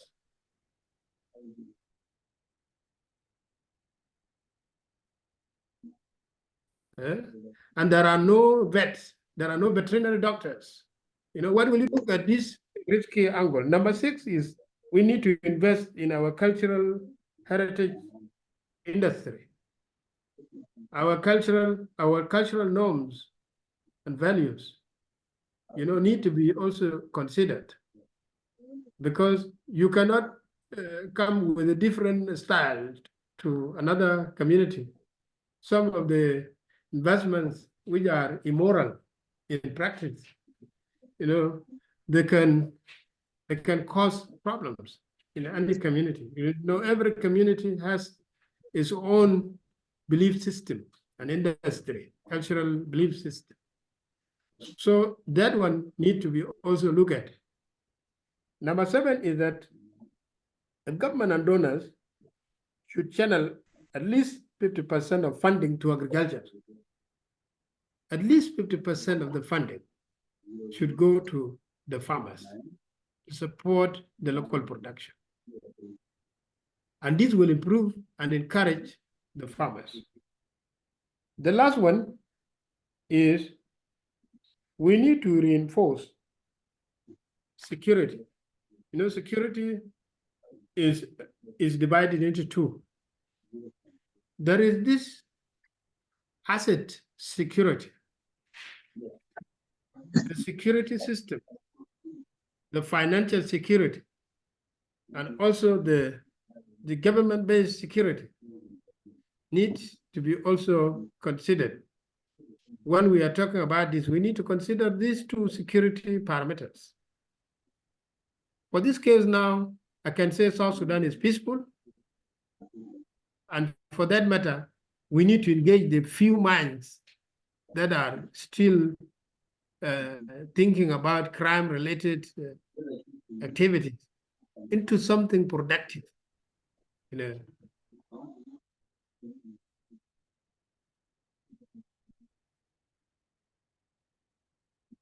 Hello, John. Have we lost him? Yeah. Hello, John.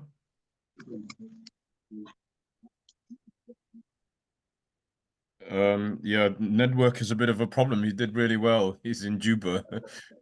He's in Rumbek, actually. I think he's in Rumbek. Yeah, welcome, Honorable Samuel. It's lovely to see you. I hope all is well. Mr. Beck, okay, John is back here. John, are you back?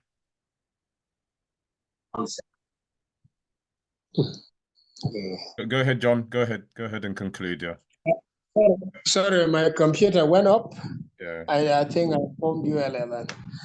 So these are the recommendations I need to give, and we all together need to look at the dimension. The government has already laid down the policies for us to follow, but there is an urgency to intervene during this stability we need to come urgently and support the local structure, the local level, especially the community.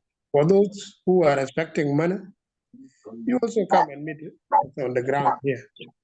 We are available. Otherwise, thank you so much. I encourage those who want to write about livestock, those who want to write about crop production, those who want to invest in capacity building like NICE Institute. We are here. We are building the capacities of the agribusiness people. Actually, we have agribusiness department here. We have Department of Agribusiness pursuing professional diplomas and also certificates in agribusiness. I would be glad, Justin, to also share with you the documents from our students, and you also look at their courseworks. The topics which we used to give them. I would also be glad to see that you people at our institute for the purpose of intellectual recognition. We'll be glad to hear more from you. And that is the purpose of why we create this institute, to connect with knowledge. Thank you.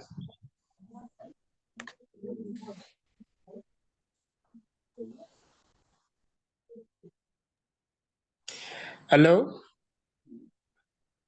Hello? Sorry, I was muted. Yeah, I said thank you for that stupendous presentation and analyzing your ideas. Sorry. Can you hear me, John? Sorry. Yeah, go ahead. Sorry. I wanted next time, if you invite us, there is one lady in America. She's called Gurak. Gurak she was the president of Women for Women International, and she's currently the president of Diar Foundation. And that is a very strong woman who is supporting women groups in South Sudan in terms of agriculture, women economic empowerment in South Sudan. She's actually doing a lot. I think you know her. You just go online and you get her. She's called Gurak Nyieer. I informed her about this forum, and she's very happy. Wonderful, yeah. So next time you invite her, she's rich with a lot of ideas, and she's also committed to support our South Sudan economy. Awesome. Thank you so much for this input, my brother John. What as you were talking and literally tabling what the issues are and even the solutions, something came to mind in what Daniel said earlier of a need for some kind of policy or strategy. So I was thinking, if there are any volunteers, we can all work on the side to try and look, because you guys are on the ground, John in particular, you know the realities of the day, also equally Dr. William and Honorable Acuil. So it'd be nice if maybe we could have a more structured meeting to just look at some of the issues and maybe where can policies be devised to nudge the whole thing, or maybe to have the likes, we have the likes of Honorable Samuel Diar, who's an MP, to tell us where things are at the legislature and equally at the executive, and how agriculture can really be giving the legs to get moving and really we see it as a stabilizing factor. I think if everybody is food secure, if everybody's able to have a sense of engagement, as Museveni once said, that if you create a middle class, you actually deter war. So equally, if people are able to be producing food or to be productive, there'll be no need for anybody to hold a gun or to fight anybody. We're more about fighting for food and survival. And again, as we saw in that documentary earlier, and what most people have said here, agriculture is one of those sectors where any investment you put in, you'll get it back. You will not lose money. So clearly, it's just about as Mr. Mogga said, making sure that the trained personnel are on the ground, making sure there's a way of funding them, as you said, John, of sort of harnessing what's available to and organizing people along the lines of organized bodies. So I don't know to what extent, and it's important to know also, are there any cooperatives? You mentioned microfinancing, obviously, and more importantly, strengthening the financial institutions and as others have said, if our currency is so weak, we can't even. Justin. Yeah, go ahead. Justin. Yes, go ahead. Justin. Yes, go ahead, Yeah, Mr. I'm with you in the team to write up all the strategic stuff you are talking about. But I want to comment, John, I'm excited about his points. Two things which I'm excited about. One, mentioning our attitude about don't care, our attitude of don't care. That is fantastic because it's a social economic point which deters us from moving ahead. Don't care attitude. It is nice that he mentioned that. Number two is we should also look into ourselves, research ourselves. How do you want to view ourselves as humanity in South Sudan? And how do you want to view ourselves as a people who can progress and encourage the lesser groups in the rural areas to develop? How do we empower them? That is very exciting from John. And of course, the issue about investment is quite clear about it, and the microfinances and agribusiness and so on. Just for information, I want to give you an information which I got from a friend from South Africa who had wanted to invest in South Sudan or the Dinka cattle.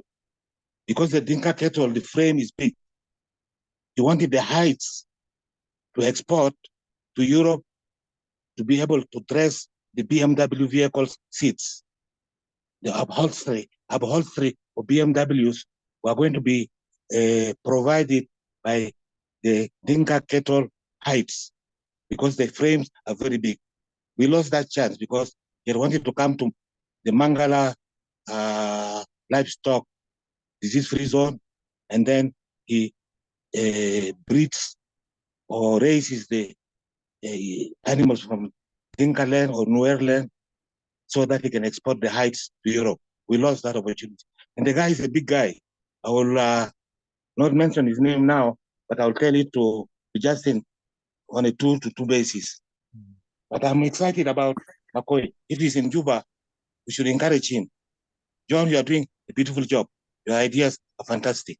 Absolutely, absolutely. Yeah. And that's the beauty of Junubin. They have a lot of ideas, but sometimes team working is the problem. And I really think we've got to encourage a culture of celebrating each other and acknowledging each other.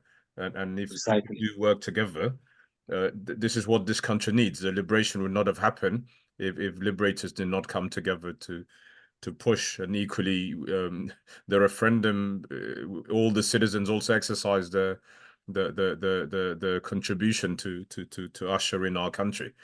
So teamwork is very important. So it'd be nice. I don't know if Comrade Acuil and anybody in the forum, if you're willing to join us in the charter to work with all of you to formulate I'm sure there are policies, there are strategies. We just want to see what they are and maybe to give them some extra energy or reinvigorate some of them. We're not trying to say nothing has been done. I'm sure lots has been done, but it's just how we could maybe rekindle the need to jointly think and to give it a bit of momentum. Yeah. Thank you so much. Flora, your hand was up. Flora, over to you before Kush give Flora a chance. Hold on one second, Daniel. Yeah. Yes. Flora, go ahead. Can you all hear me? We can, my dear. Yeah, go ahead. Okay. It's nice to hear a female voice. Yeah, definitely. We missed it. Yeah, no, my name is Flora Benea, and like Justin said earlier, I'm part of the co-founder and People Chatter. And yes, I've been listening from the beginning, and I heard a lot great ideas. I wanted to say I'm very privileged that I was actually able to 2021, after staying in diaspora for so long, grew up in diaspora. 2021, I went back home for the first time. When I say back home, South Sudan. And I was privileged to go to University of Juba. I have a friend who is actually a professor of agriculture, veterinarians. So I was able to attend a lecture with the students there.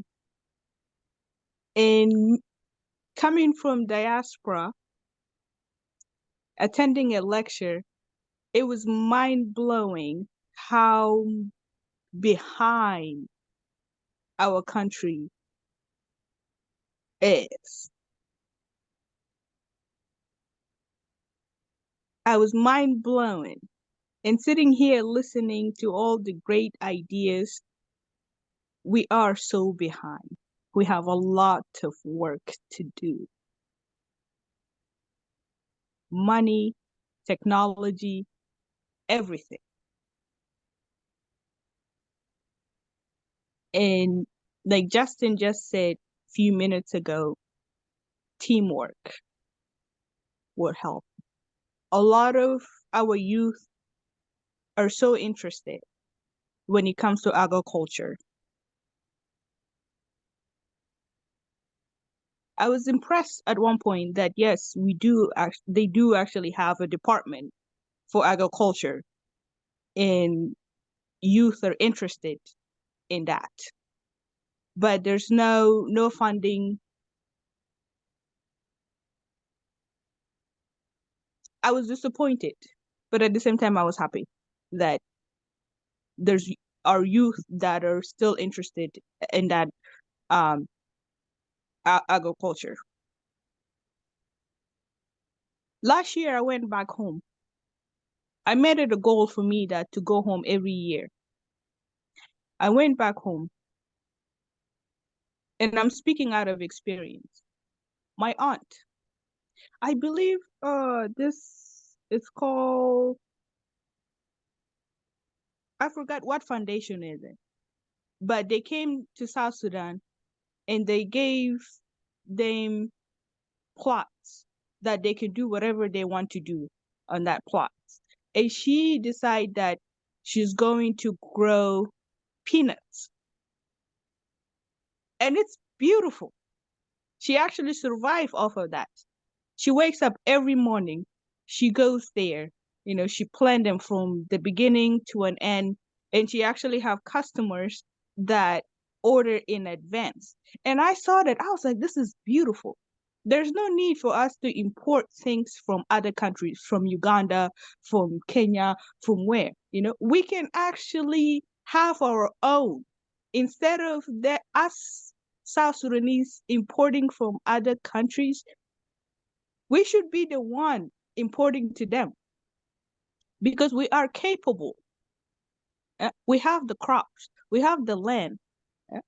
We are so blessed as South Sudanese. I didn't grow up in South Sudan. I grew up in diaspora. But when I started going back home in 2021, I seen the beauty, how we are blessed.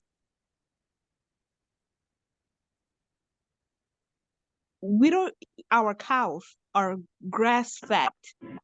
Do you know how much is it here in diaspora for you to go to a restaurant and order a steak that is a grass fed?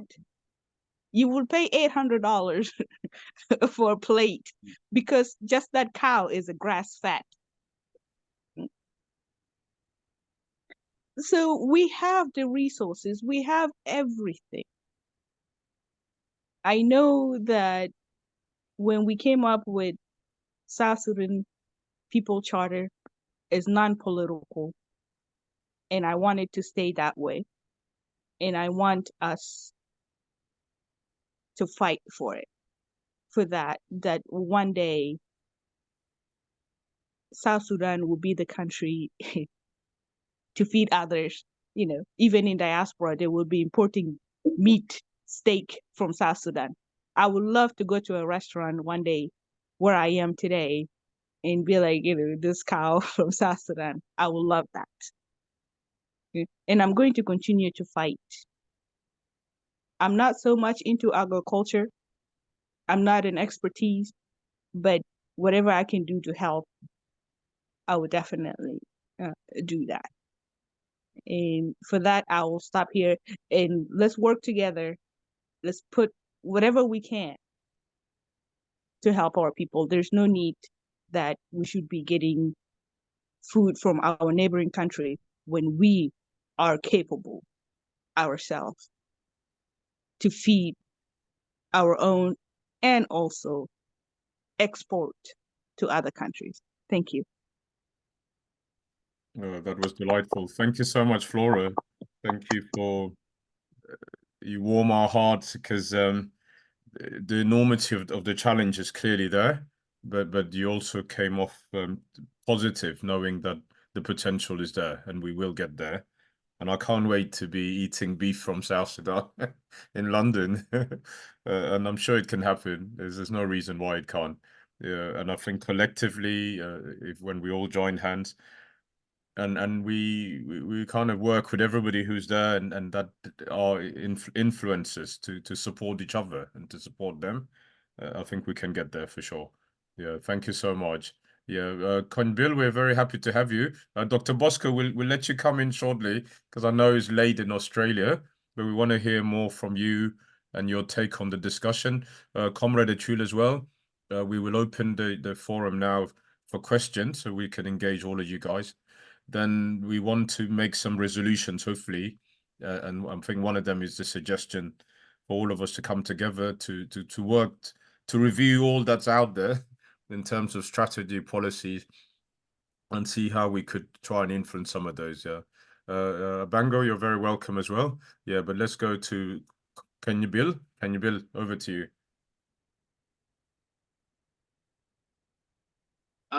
Thank you, everyone, especially the moderator. I'm so grateful to be in this discussion today, a very crucial discussion focusing on agriculture. If I'm not wrong, there is no single country that doesn't depend on agriculture, because it is literally the backbone of almost every country, including Japan, that entirely depends on technology, is able to improve its agriculture to be able to feed its population. I wanted to get a little bit back to the days when we were in Uganda during the war, especially from 2000.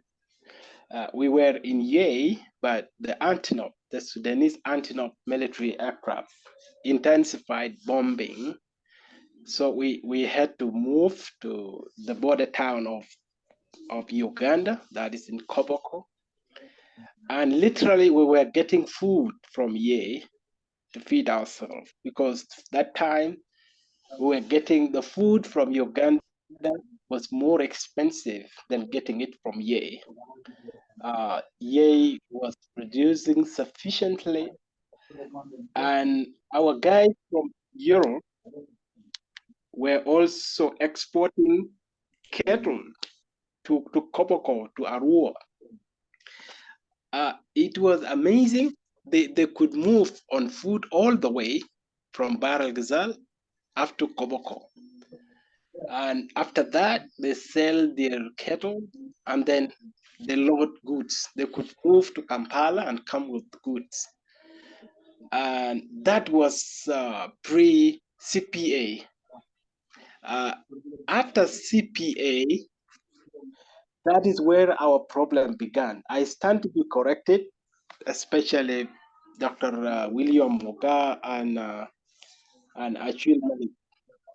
Our problems of food insecurity began right away from 2006. After we went to Juba and to Khartoum. we were spoiled with petrodollar, where almost everybody wanted to buy food from the market.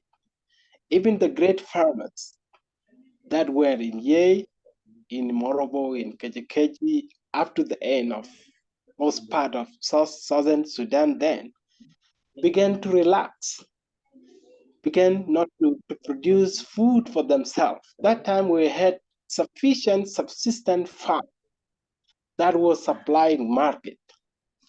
The other advantage we had is that it could rain as early as March in what we call green belt from Nyieer to Western Equatoria.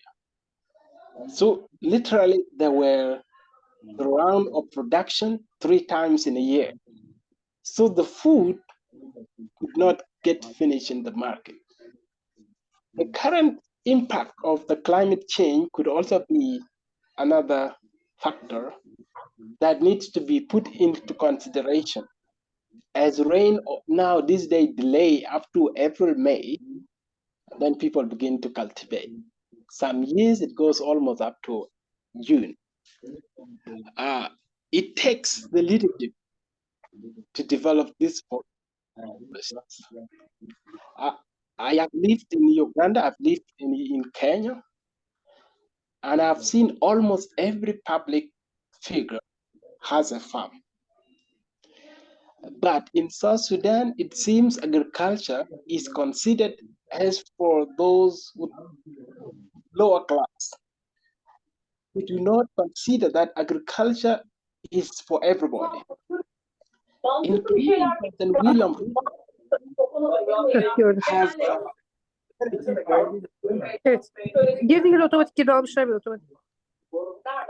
Emil Dilik, can you keep your mic shut? Yeah, sorry, Kanbil, go ahead. Kanbil. Yeah, it's okay. They currently, President William Ruto owns farms. He's producing food. He's producing milk. He's producing everything. But in South Sudan, I want to challenge Acuil whether he has a farm either around Juba or back home in Tweed. As a policy maker in the agriculture, in the central bank, what can we do differently to empower South Sudan Agriculture Bank to be able to support small scale farmers and then medium scale farmers? What are the ingredients that could be put into agriculture bank such that it is able to motivate farmers? Again, you have just talked about rain. Yes, we have sufficient food sometimes before the Sudan problem, but those people had no market to sell their goods. The food in rain ends up staying for years, and then it gets destroyed by weevils. Coupled to the issues of security, the food in rain could not be sold anywhere. Until last year, the WFP is able to sell it, buy it, and give it to refugees and others. So the incentives to farmers is very important.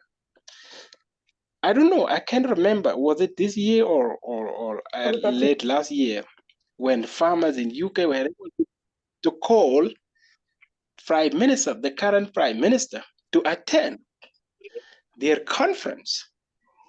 That shows that there can be no UK without agriculture. And the whole Prime Minister was able to attend the farmers' conference to listen directly to farmers, what is affecting farmers. In South Sudan, and allow a conversation going on and Deborah, meet your mic. Yeah, sorry. Yeah, so sorry, Kanbil. Yeah, go ahead. Yeah, it takes a leadership to make sure agriculture is taken as a priority instead of of oil.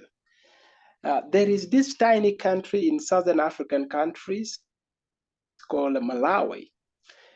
If I tell you that Kenya, Uganda, and Tanzania are taking surplus from there, come and process it and sell it to other countries, you wouldn't believe that. Malawi is feeding Southern Africa and East and Central Africa. It is taking enough to Congo and other part of Central African countries. Why is that? It was an effort from the late President Bingu wa Mutharika, who made sure food security was his policy priorities. Even if after he died, Malawi remained stable in terms of food security.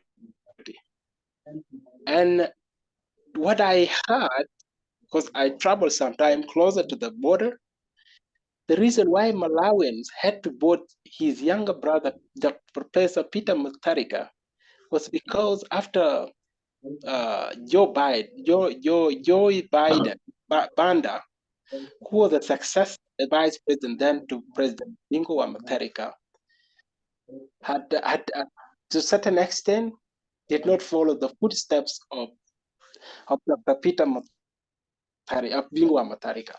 So food production in Malawi declined. So the Malawian had to vote in the brother to Dr. Bingu wa Mutharika with the concept that he might have. And of course, Peter Mutharika could have tried, and the current president, Dr. Chakwera, is also doing it great. So that tiny country that literally has no almost anything is entirely depending on agriculture. It's exporting it to Zimbabwe, exporting it to other Southern African countries that do not have food supplies. And it is the farmers from Uganda takes it, they process it and export it to South Sudan. The same thing to Kenya, they are taking portion of it.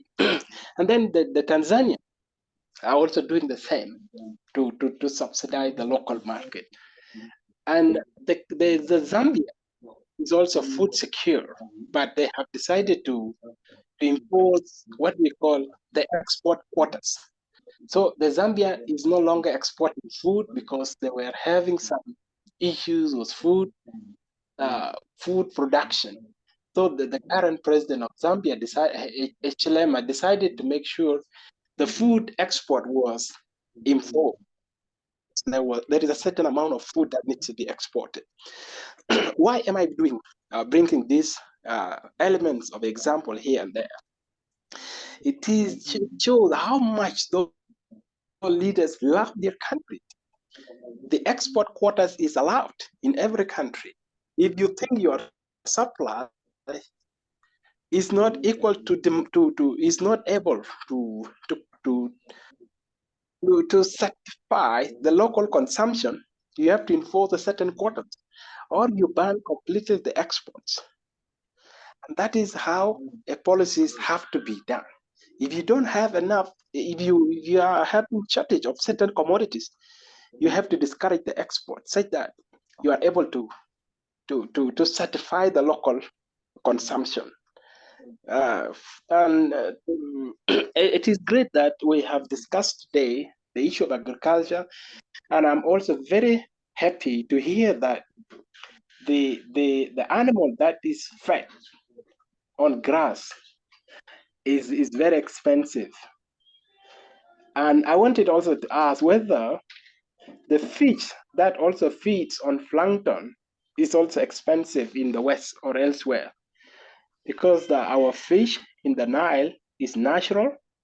It got nothing added on its food, unlike other fish that are grown in fish form. They are fed like other animals, which means they are not 100% organic.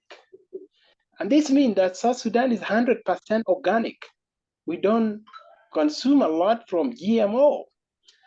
And this could really be a great, our population is very small. I don't really wish that we at this time have to use the GMO because the population is small. We can be able to feed it on organic, pure organic, including sugar. I understand that the current Canaan sugar plantation in the Sudan was supposed to be in Maluk, in northern Upper Nile, but the factory was shifted to the Sudan. So if we are to revive the sugar factory in Maluk, it will be a great deal.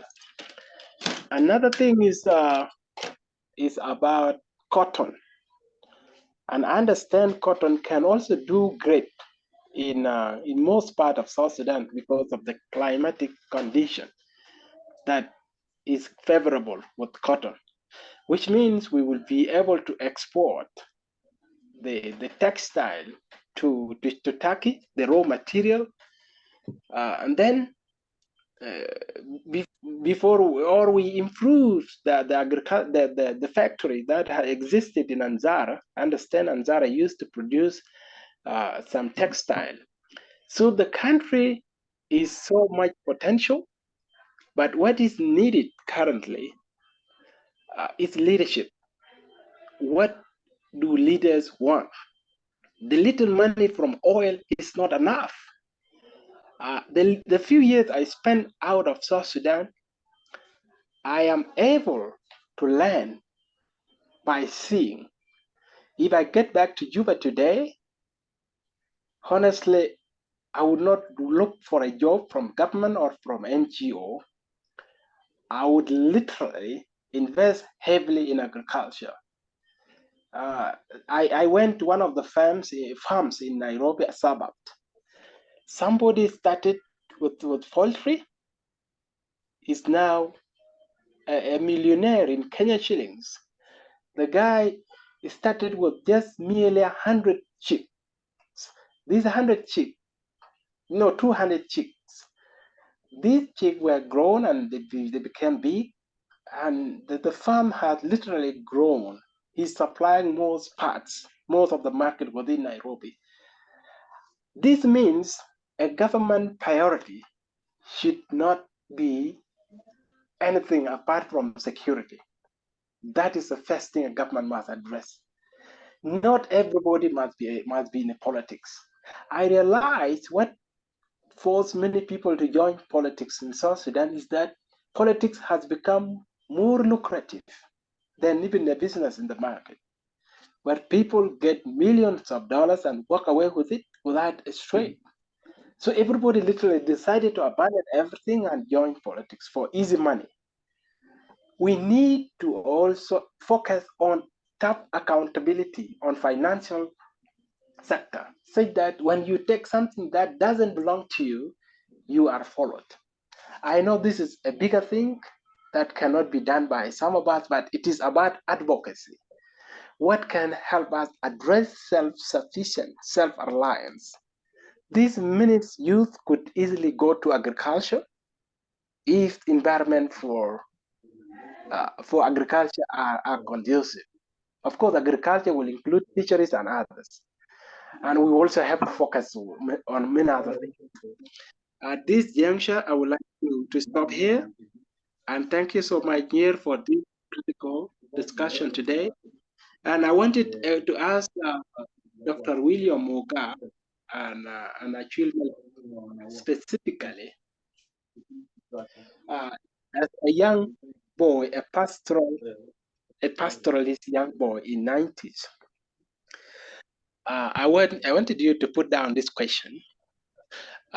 We used to have cows, our cattle. Even in my family, I could be given one lactating cow for me, and literally 2 other children could be brought for us to share that milk, one cow. And that milk was enough before vaccination begins. But these days, when our cattle are vaccinated, we have witnessed that the amount of milk has drastically reduced. Could this be as a result of vaccination, or there are other genetic factors that could have affected the amount of milk that our cattle used to produce? I think Acuil will attest to this. During his earliest days, he will know that our cattle used to have enough milk than today. Thank you. Thank you so much, Ken Bill. Thank you for your input, and it was very much welcome. And I think you raised a lot of issues, because if Malawi with very limited resources can do that, so can all of us. But again, it took a leadership decision, a political will, to kickstart that sector and to secure their people. And now it's a reliable source of revenue, and it's becoming ingrained within the culture. And that's the beauty of these things that are seen to be impossible, but once you kick-start it can actually be enshrined within people's memories, to a point where every president that comes will ensure that this thing happens. So thank you so much for that input. Perhaps Mr. Acuil can respond to that, and then we want to welcome Deborah. We want to also welcome Emil, and Honorable Paul will give you a chance shortly. Kush, you can come in after Brother Acuil, and then you can come in, and then you hand over to Paul Matar. Yeah, go ahead, Comrade Acuil. Okay. Thank you very much for this chance. I will answer about the milk productivity, or answer about the role of the bank, and I will try to advise about seeking the role of leadership. Great things. So one thing, I think Dr. Mogga might come in from veterinary point of view, but myself, I did animal husbandry, that is milk, hide, and then milk and hide production in the cows and other derivatives. Now, one of the challenges that is facing us may not be related to genetical nor vaccination, but William early on stated the issue of overgrazing. And if the cattle are not fed well, overgrazing, so if the cow is not well fed, it will not produce enough milk. If the cow is not settled, because of this movement and this lot of stress, is the lifeline of the livestock is migration, or otherwise you do ranching. Migration now is not possible because of insecurity, and migration is not possible because the politicians, because they are lacking agenda, they have gone into dividing communities. It is possible also the youth, especially when the Boer youth, when they came to Equatoria, they might have not been behaving peacefully, in a way to be peaceful coexistence. But because the politicians in Equatoria and among the Boer community, they didn't have agenda, inclusive agenda, so they went in to divide people. And it could be possible. So the lifeline of migration, like the Masseria in Sudan, coming to our grazing, to dry season grazing land in South Sudan, Tonya up to Ayero in the western Wargazal, those lifeline, and then the people in White Nile in Sudan coming up to Rang and going back. Those things don't know borders. But so far, we have this difficulty now, and then the cattle in Tony are moving to westwards during dry season, not dry season, even the wet season, they move upland to western Bargazal, which is being politicized also, and could be also negatively, the youth are committing mistakes. So that thing, we have to solve it. This seasonal movement of the cattle, we were moving our cattle during wet season up to beyond Babanusa. Okay, we were we're going up to ABA, we go up to Babunusa, and in dry season, the Masiria will come to our Tojis. Those things are not happening now. So those things affect the well-being of the cattle. Coming to issue of the bank.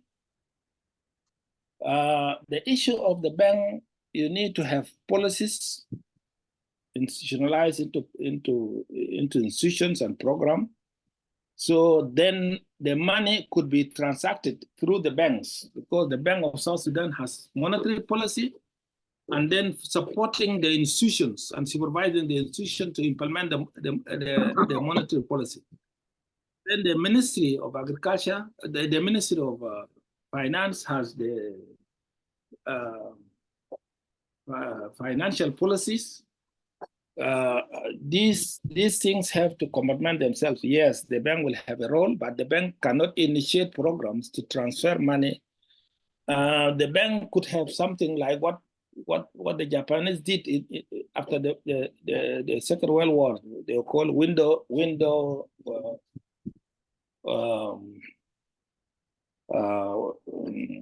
What is it? Because the America came in with what they call Marshall Plan, free market economy, but the Central Bank of Japan accepted the free market economy, but they went into the window preference, that when they were releasing money quarterly, where they were giving directives to the financial institutions to give more emphasis on certain things. Now, okay, those things have to come, but they have to be based on policies.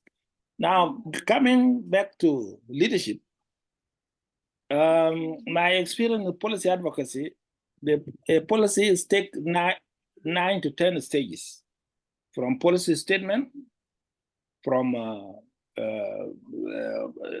agreement, a result of dialogue like this. That is the first phase. The second phase is research, and that is number 2. Number 3 is a policy design, the thing that you people talked about it today. And that's why I say we are very happy, because after policy design, then after that we go into lobby the parliament and the institution concerned to come up with policy legislation. Then the leadership will come in now to enact, to sign the policy, the legislated policy into law. It will go back to technicians and those who are advocating to advocate on the implementing agencies to come out with programs. Those programs then be made into budget. It is the budget then legislated by parliament, then signed into action. So the leader has 3: policy statement, signing the policies into laws, and then directing their government to implement the budget based, because the budget is a law. Now, this also, if we have to challenge our leaders based on what they are supposed to be doing. But if we say, when we just express things like leadership, leadership will, leadership guides, in general, it is relevant, but let us be specific. Now, coming to, there was a question about fish, and about whether I earlier on when I was talking to William Mogga, and William Mogga is known of his quotation that in South Sudan fish dies. It is the old age that kills fish, because there's a lot of fish that is not consumed in the right time until the fish become old and dies. Okay, those are huge potential, but these huge potential, they need policy research, quality design. Then we have institutions, and what are these institutions? Marketing boards, and then character and attitude of South Sudanese inside South Sudan and abroad and elsewhere. If they have a line of demand and there's a line of supply, then we create a market. If we create the market, other people will come in. We are very lucky, you generations, when I say you generations, the generation that come, you cannot imagine with us in 60s and or people before us 70s until 50s until 60s, the way the connectivity was very difficult.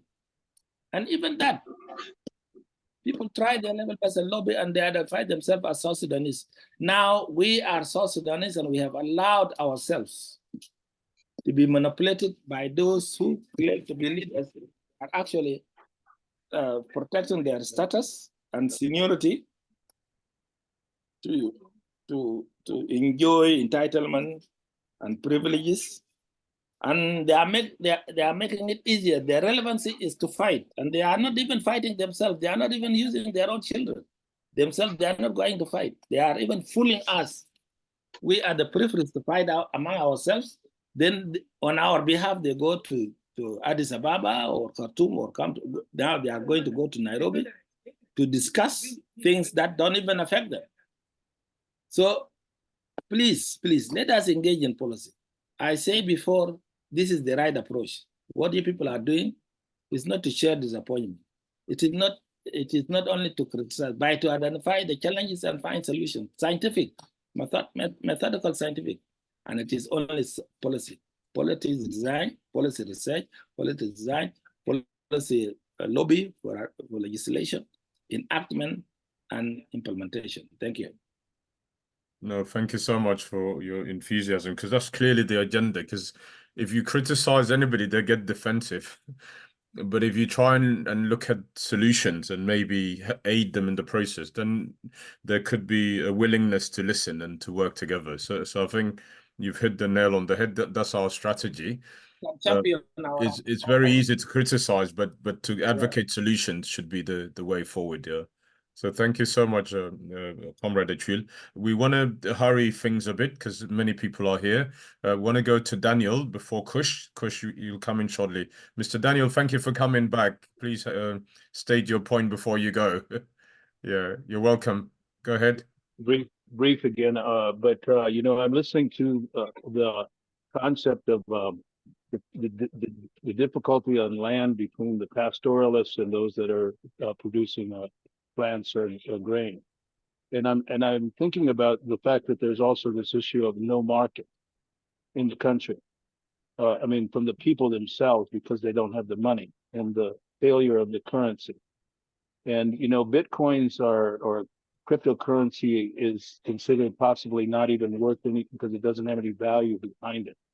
The same thing happens with the currency if they overprint and so forth, and it has no value behind it. And I believe there is a solution that can solve both of those issues. In other words, that some form of land reform where everybody is tied in some way to the land and actually gets a share. A new type of currency that's tied to the assets of the country. This would actually leverage a lot of funds for everything that South Sudan wants to do. And I'm not talking about selling the land to anybody outside of the country. I'm talking about within the country, for the people, and by the people. But it's just a concept that, you know, I'm a solution finder and a solution implementer. There's an organization called Partners Worldwide that I launched when I was a pastor. It's got 30,000 members and 150 staff today. I can leverage that for your think tank to bring farmers and expertise and potentially investment to this group and to what you're trying to do and achieve. But the point is that solving this issue of the local people not having the currency, the funds to actually buy food in the marketplace. And just final comment, the sister who talked about the meat, the grazed beef. Yes, they say that could be sold as beef jerky to Japan, for example, because your grass-fed beef is higher in its potential to help with testosterone. And anyway, that's just a side comment. But I think this strategy paper, I suggest we put the WhatsApp group together that those that want to work on that strategy paper for the think tank can actually communicate via a WhatsApp and send documents or whatever in the intervening time between the meetings. And enough said. Thank you. Well, splendid, Mr. Daniel. Thank you so much. I think we want to conclude this meeting by setting up a working committee, and we'd be absolutely delighted if you can join us. One of the things we've advocated is that the country is so rich we could even afford a welfare system, particularly for the elderly and the most vulnerable, war heroes and widows, orphans. All of these can be done. So, but it'd be nice also if there's a way, even maybe if we were in full production of the oil, a certain percentage, no matter how small it is, should be given to every citizen. And I think that would empower them. It will at least be a security net in addition to a social contract that will actually empower our people to have that level of financial vibrancy. It's very important that people have something. But obviously, if agriculture kicks in and they're productive, then through cooperatives, through microfinancing, surely money can come in, plus taxation. Yeah. Thank you. Thank you. Yeah. Mr. William, do you want to say something? Dr. William, sorry. Just a bit, on the vaccination aspect. We vaccinate animals so that they become resistant to disease. We don't vaccinate them so that they don't produce milk. Acuil had hit the nail on the head. If an animal produces less milk, like a cow, it could have been stressed because of lack of food or grass or lack of water. Thirdly, it is stressed because it has been walking long distances, and therefore the energy it had is used up in walking. There was no energy then for producing more milk. Thirdly, the colleague who said the milk is less, was more when he was young, and it's less when he's old, it's the perception. A young person sees something big, but when he grows up, the same thing appears small. This is just a rider. I think the points are coming on very nicely, and they seem to be coming in harmony, and I'm impressed by the panel and the discussion today. I will not be able to add more for the time being, but we can develop ourselves when we stick together in opinions, academic or social, and in unity. Unity is very important. If we are united, we can do anything. So that is, Acuil was trying to say, systems must be managed by people who are impartial. Systems must be managed by people who want to see progress. Systems must be managed by people who are determined to do things, not idlers, not people who say, I don't care. I think we are coming to something very rational that we can push ahead. I'm talking from a background which is so old because I was there in 1955. I was there in the shooting of Juba. I was in Anyanya 1, and I was the best friend of late Garang, our commander-in-chief, John Garang. So I've seen it all. In that context, I know where our shortfalls are, and I know how we can be able, together with others, to proceed and empower our people in the villages, empower our young people, and empower ourselves as a society. That is very important. And what I want to emphasize is we must be people who are serious in doing business. We need that because in the end of the day, me, I'm old, I'm about 73. I want to leave a country which will support the next generations. Generation Z now is wondering what the hell are these people up to, because we are not giving them an opportunity to come back home and develop like our great lady, Flora. Flora needs to be encouraged to come home, but we need to encourage her when we are doing the right things. We need to encourage her when we are not killing each other. You see, that's very important. And I'm talking as an old guy because I think it is, Acuil can follow me. Acuil is younger than me. Sorry, my friend. Don't think that I'm belittling you, but that is the truth. I will emphasize, I'm a bit, how do I put it? Strong-minded person who believes in us as a people, us, not as a group of people, us all as a people. So if we want to inculcate that usness, that togetherness, we must be serious. We should not be, people on transit. We have a home. We have a home. And that home needs strong leadership of unity. So if there is unity, there is no instability. There is only ideas. There are only ideas which enhance development. Then we'll be approaching our nirvana, our heaven. But we are letting ourselves down. Actually, I'm grateful because you talk politics of moving ahead, not politics of going backwards. That is important. And Justin, I'm grateful to you. I'm excited today. I've never been involved in such a long academic discussion. We need only to make it practical. Like 2 or 3 people said, we should be practical on the ground. Ideas are beautiful. Actually, ideas are the cornerstone of development. Money and the rest follow. Idea is number 1. And today we are in a situation where artificial intelligence is directing things. We can also milk that. We can imbibe that and use it for the posterity of South Sudan. Thank you. Justin, you can allow the rest to continue. Thank you so much, Dr. Mogga. As always, I'm just agreeing with Dr. Bosco that it's such a delight to have you with us, and to give us your time and your commitment to still be positive, because we are lacking positive voices. Many people have given up on the South, but if you know the journey, as you know, there's no point to give up. We've got to continue. So we salute you for that and your level of resilience. Yeah. So we want to hurry the process a bit. So Kush, over to you quickly.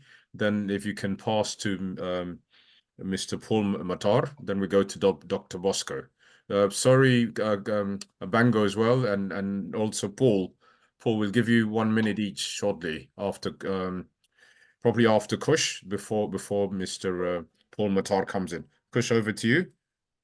All right. Yes. Yeah. Thank you, Brother Justin, and thank you, our elder Mogga, and all the gentlemen and ladies who have really contributed greatly into these topics. This topic of agriculture and animal husbandry. It should be one of the bedrocks of the foundation of our economy, and to keep people really from hunger and starvations. So what is become apparent really that we do have really great minds, people who could do research and high caliber of educations. If you look within these groups, there is no shortage of PhDs and master's degrees and bachelor degrees. So we do have great minds. But the only thing that is become apparent to me, and this is just my opinion, that we become a bunch of people who are really could be able to intellectualize any problems in papers, but to transition into doing it and having it materialize into something that could be seen. That's what the problem lies. And if you could see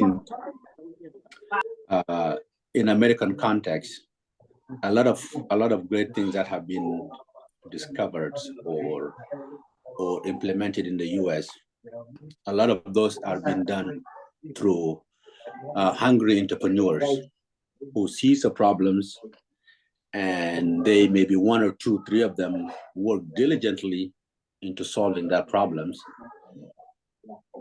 rather than doing research and take it to the government to let the government implement it. So, for example, what would happen if Thomas Edison really came with all the calculations, have to invent the lights, and then took it to the government and said, "Hey, could you follow up through with this?"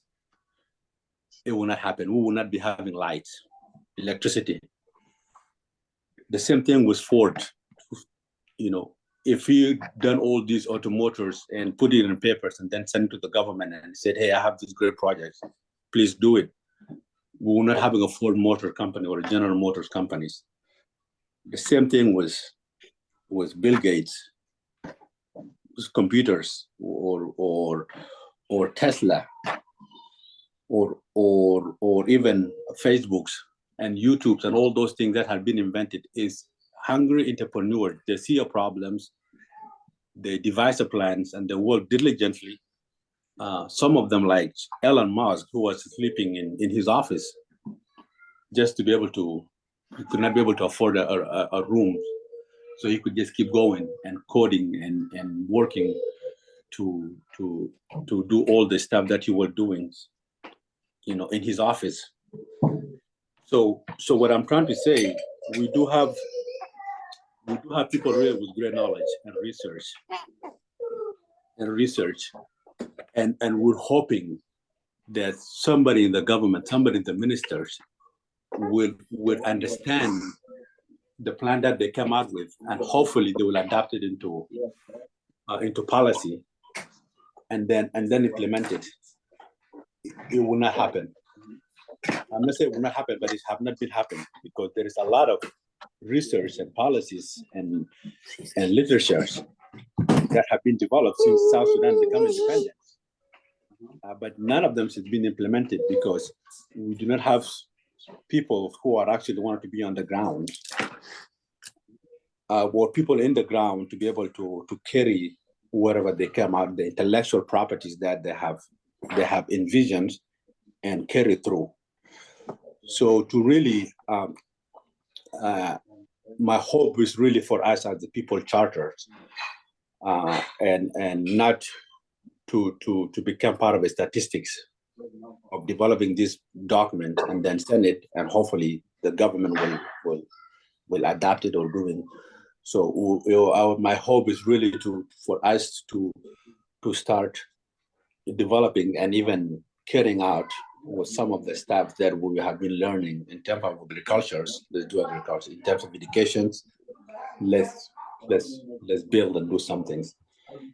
And beside the research and the developing the documents. So really, just in conclusion, we just really need to people who are really have a great agriculture plans and other projects. Let's be like Flora's grandmothers who have really in action. She's developing her small farms and is producing something. So let us all be a nation of doers, than researchers only. So thank you. I'll pass back to you to who is the next? It should be Bango and Paul. Bango, and then we go to Mr. Paul presidential candidate. Matar. Yeah. Yes. Bango, welcome, Bango. It's been a while. Welcome. You may proceed.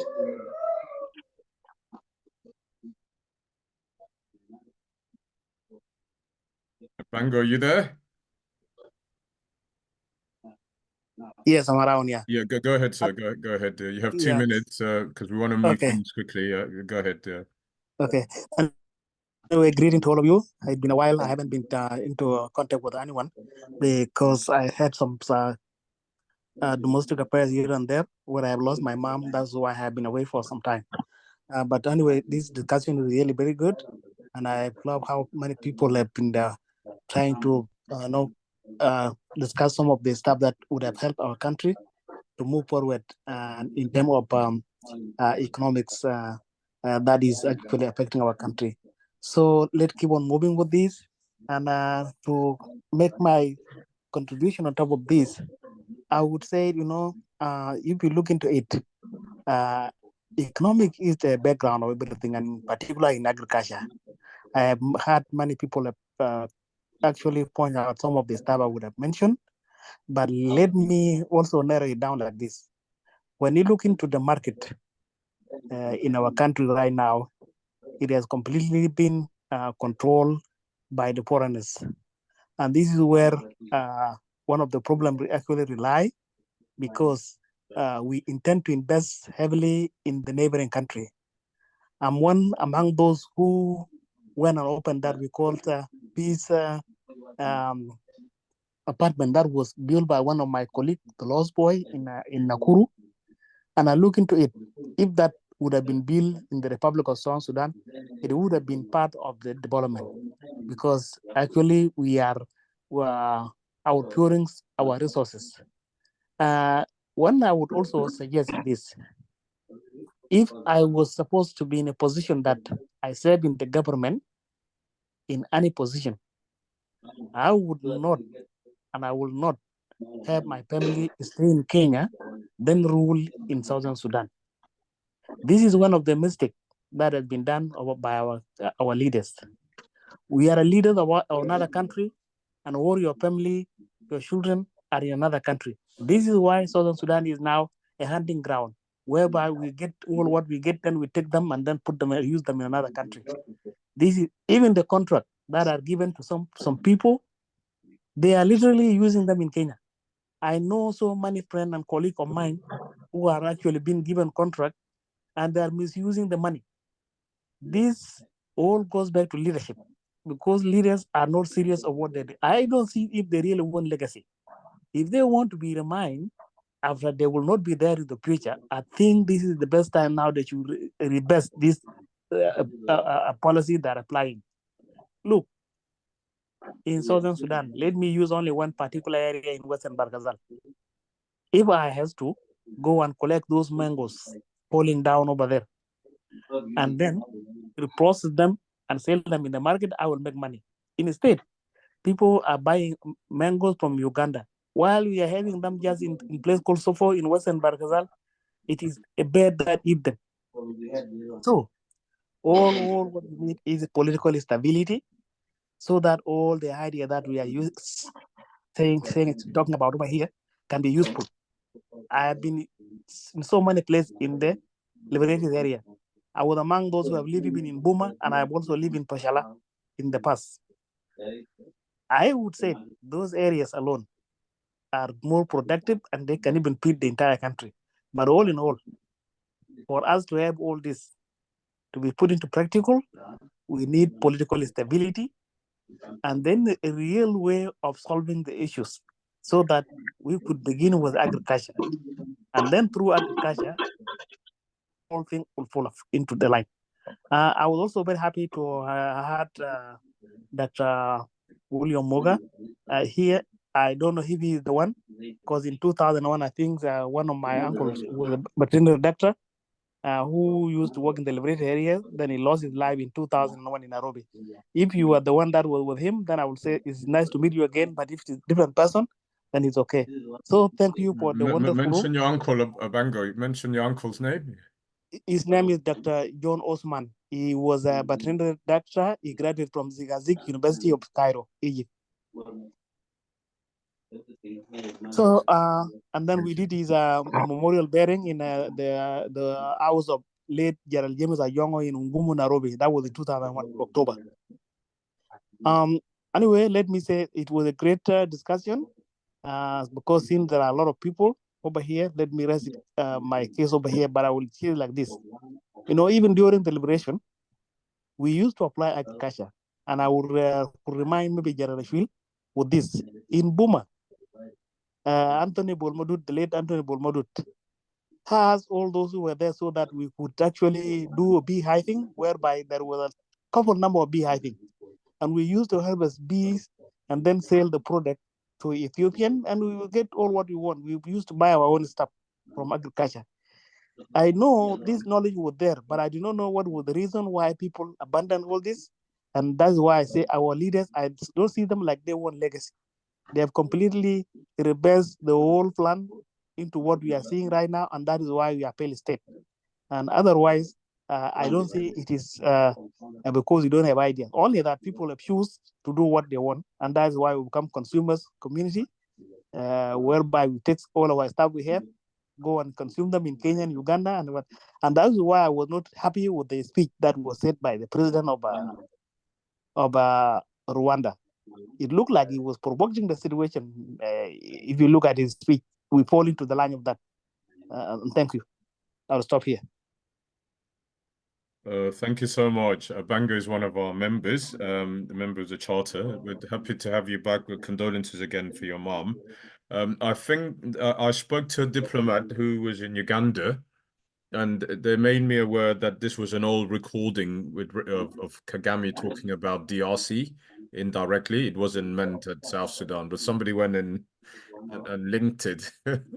Yeah, I wanted to also say I'm really excited about this discussion, and wanted to say that we believe agriculture it should be for peace, stability, and prosperity. If we can use that as a motto for what we are doing as we talk about agriculture, or something akin to that, that agriculture for peace, stability, and prosperity, because everybody can earn something. All of us want peace, we want stability, we want the country to develop. So it'd be an opportune moment if we keep pushing this and press the right buttons, and as Comrade Acuil said, to influence policy. Yeah, go ahead, Comrade Dr. William, go ahead. Oh yeah, that young man who said he's the relative of Dr. John Osman. I'm the real William, I'm the real one, no other William. John Osman was my good friend. I wept that day, if you remember. I got him from Egypt and got him employed by UNICEF, which were doing the livestock program in South Sudan. We lost a great man, and I think if I meet you again, I'll remember your face, because I was there in Gumu when we had the funeral prayers. Thank you for remembering me. You are highly welcome. You are highly welcome. Yeah, you maybe will remember me because I was one of the young guys that you told me to go and collect the money that you said to, so that I was the one that you want to give the money to bring them for the services that we did in the house of late General James Ajonga. Thank you. Thank you. Very nice. Thank you both. Thank you both. Over to Paul one. Paul. Yeah, thank you so much. Otherwise, I would like to appreciate Williams and also Dr. Acuil and the rest of the speakers, and as well as Mr. John Makoi, who made some wonderful recommendation before, of which I was having one follow-up question for him, but I'll just keep it for now, or maybe I'll see if Acuil or Dr. William will be answering that.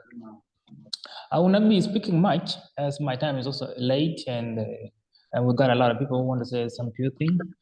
I want to say the ideas actually can make a lot of development if they are put into action. So which most of the people in South Sudan and as well in abroad are informed about the current situation in South Sudan. I would say in 2020, 2021 during COVID, I got a school in Rumbek. Is Future Generation School is supported by Sudan Sunrise in the state. And I came up with one initiative to have a seed project.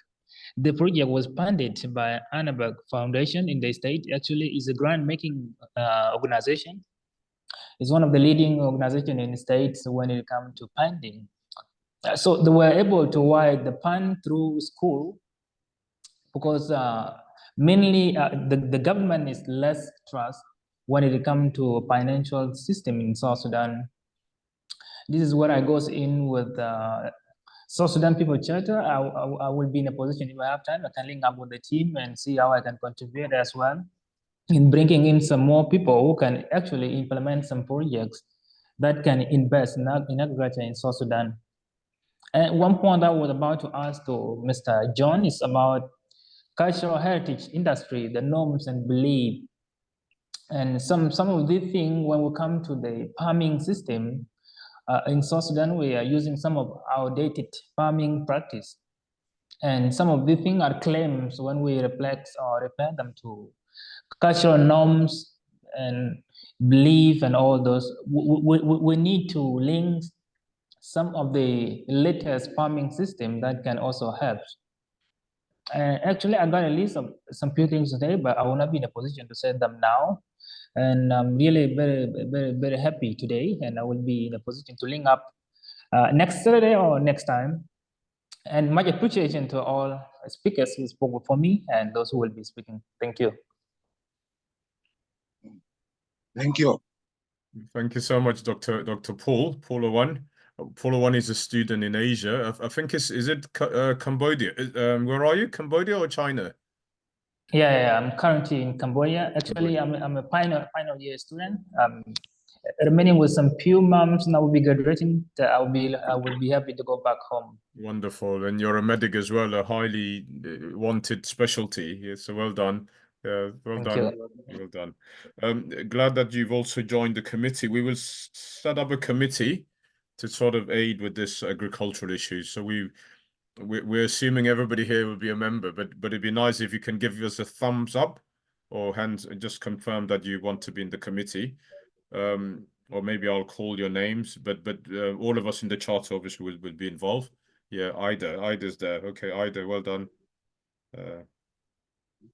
Anybody else? Hands up, thumbs up. William. William, okay, wonderful. Yeah, anybody else? Yeah, Bill? Nyieer, I just came. This is Joseph. This is Nyieer. Yes, yeah, this is Nyieer. Who's this? Joseph? Which Joseph? This is Joseph Nyieer. I have been listening. Yeah, this is Joseph Nyieer. Nyieer, okay, Joseph, how are you? From the US? Yeah. How are you? Yeah, I'm in US. Yeah, hi, Yeah, Joseph. good. We've spoken before. Welcome. Would you like to join the committee to dissect or look at agriculture and its pros and cons? Yes, yeah, Okay. of course, yes. Yeah, we'll add you. Wonderful. Yeah. Anybody else? Please do let us know. Okay, we want to give a chance to Mr. Where is he? Has he gone? Oh gosh. There was a gentleman here. I think he's just gone. So I know the time difference is always a drag. Mr. Beck, I think has gone. Yeah, but we'll give Paul Matar a chance now. Mr. Paul, go ahead. Presidential candidate. If there's if there's another person, you can let him go. No, go ahead, sir. I'm taking care of something real quick. Oh, okay. We'll let us know when you're ready. Okay. So I guess it's been a lovely conversation. It's important, obviously, that some resolutions are made. So we want to focus on resolutions here today. So if you could just maybe contribute towards what resolution should we make in addition to forming this ad hoc committee to just look at some of these issues and to expand the discussion and maybe to structure it a bit more. So if anybody wants to home in on that, would be grateful. The mic is open. Yeah. Yes, go ahead. Okay, I will to give some crude ideas about policy development. You said Joseph, yeah. Joseph, go ahead, yeah. Joseph? Yes, hello, Nyieer. Yeah. Yes, go ahead. Yeah, I didn't say I was listening because I came late, and I just know that we were discussing about the agriculture. Oh, yeah. okay. So I will just need to listen a little bit before. Oh, okay, perfect. No, that's fine. That's fine. Okay. Anybody who wants to just talk about possible resolutions or proposals for a way forward and how agriculture could be a vehicle for peace, stability, and prosperity of our citizens? Nyieer, I will be glad to give something about a cross-cutting issue. Go ahead, sir. Go ahead. Who's that? This is Acuil Banggol. Oh, Acuil, sorry, you've changed. You're using a number. Yeah, go ahead, brother Acuil. Go ahead, comrade. Go ahead. To share some broad ideas on cross-cutting issue, whether agriculture or what we have discussed before, and the way forward with regards to people's shelter. Please go ahead. Yeah. Policy. Go ahead. It's called public policy making process, which is the framework that I could discuss it here, and will help people to know where, when they are discussing, they know which stage are they discussing now and what is left for them to do. Thank you. Thank you so much, Brother Acuil. Obviously, the charter is a working document. We're yet to write it, but we've accrued a lot of research, a lot of discussions, a lot of input. We have a Sunday session where people can give lectures about their specialty in relation to South Sudan and in relation to concepts of the People's Charter. We also have these regular weekly discussions on a Saturday. James, yeah, we have regular weekend discussions on a Saturday. Next Saturday we have a funeral here in London, so I think we won't be available unless some of our colleagues in America can wake up early and take charge. We're more than happy for you to continue. But what we want to say is next Sunday we should have a talk as part of the Talk South. We will have and we'll try and have a regular slot every Sunday. It's important, obviously, as the charter progresses, that we have all your contact numbers. Dr. William, please mute. We have all your contact details, so we could always hook you in and let you know what's happening. Today, we're very happy that this conversation went really well, and there is I'm available now. Thank you. Oh, okay. There's a okay. sense. Sorry. I was about to get in. Okay, but anyway, Paul is here, so we'll go. I want to talk, so. Okay, you'll get a chance here. I was just summarizing that today's discussion has been good, but we want to be proactive. So if there's a way we could look at some of the issues, Vincent, we've heard and learn of the what was called it's called the Comprehensive Agricultural Master Plan, CAMP 2013. It'd be nice to know what's happened to that, what has been borrowed from that to progress policies along the line of at least getting South Sudanese to be food secure and to use food security and farming as a way to usher in more peace and community coexistence, as we know it's been lacking of late in many of our territories. So we'd be happy to have that a meeting with everybody who joins this committee. So please let us know if you want to be part of the committee. Yeah. So over to you, Mr. Honorable Paul Matar, and then over to Joseph after that. Go ahead. Thank you, Justin, Nyieer, Gordon, for your time.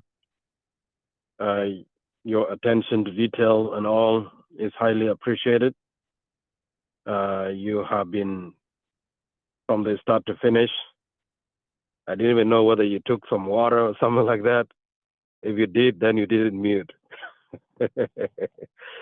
Anyway, I want to say thanks to all whom have come and those whom have contributed, those whom have special interests in Africa in making different people who have come. Brother from South Africa, sister Dr. Emil from Turkey, and brother and pastor Dan Cruz, and many that have joined. Thank you.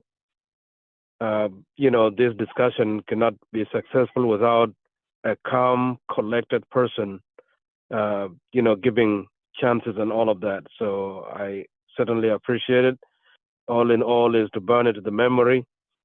And I'm reminded in one of the learning places that I went to back in the days when I was young, is say we enter this gate to learn and exit to serve. So with this conference, we have entered and learned something, and I'm encouraging all of us to exit to serve. And being a member, yes, I want to be a member. And of course, when you put yourself out there to make a difference in the country, you are putting yourself to be a member in anything that change life in the country. So yes, I'll be there for you. Dan and I traveled quite a bit. We went all the way to where they produce million and million of chickens, and including the headquarters of John Deere. And what was that all about? It was meant, and it still is intended to make a difference in agriculture sector. So I appreciate the time that have been put here. I know many of us are volunteering to do this, and we are doing it for a good cause for our people. This is part of what others would call rock soup or stone soup. And you start with nothing and something will come. Without further ado, let's do the best we can. I have background in almost everything. Well, in a lot of things. I have a background in agriculture. I did crop and animal husbandry and equines. When I say equine, that includes donkeys and horses and all of that. That was part of the training that I took back in the days when I was young. And so agriculture indeed is very important. It has at various states. There are kitchen gardens and the large scale farming, you name it. One of the things that is affecting farming in South Sudan now is the birds. And I receive messages from the farmers whose crop have been affected by birds, and they were amazingly surprised that some of the birds even are eating the willow tree. They're eating the willow, eating the seed of tau. They're eating tau. The bird called Gurak, is eating tau nowadays, and they're wondering what happened, what changed. So, and when the landscape and a lot of things have changed, it also make a bird to have this survival skill where they eat what they used not to eat. There are many farms that have been affected by the birds, and one of them was saying, is there anything that could be done to poison the bird? That was what one of the community leaders was suggesting. Acuil, Banggol have been persistent with the agriculture, and of course was told that you are a Dinka, you cannot use your cow for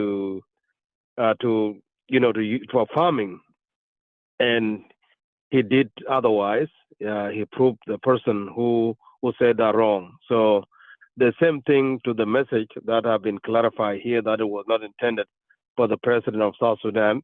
And many rooms have been open in Clubhouse, some defending the president, and others were siding with what was said by the president of South Africa. And what I said in that was that should have been seen as encouragement for us to do more.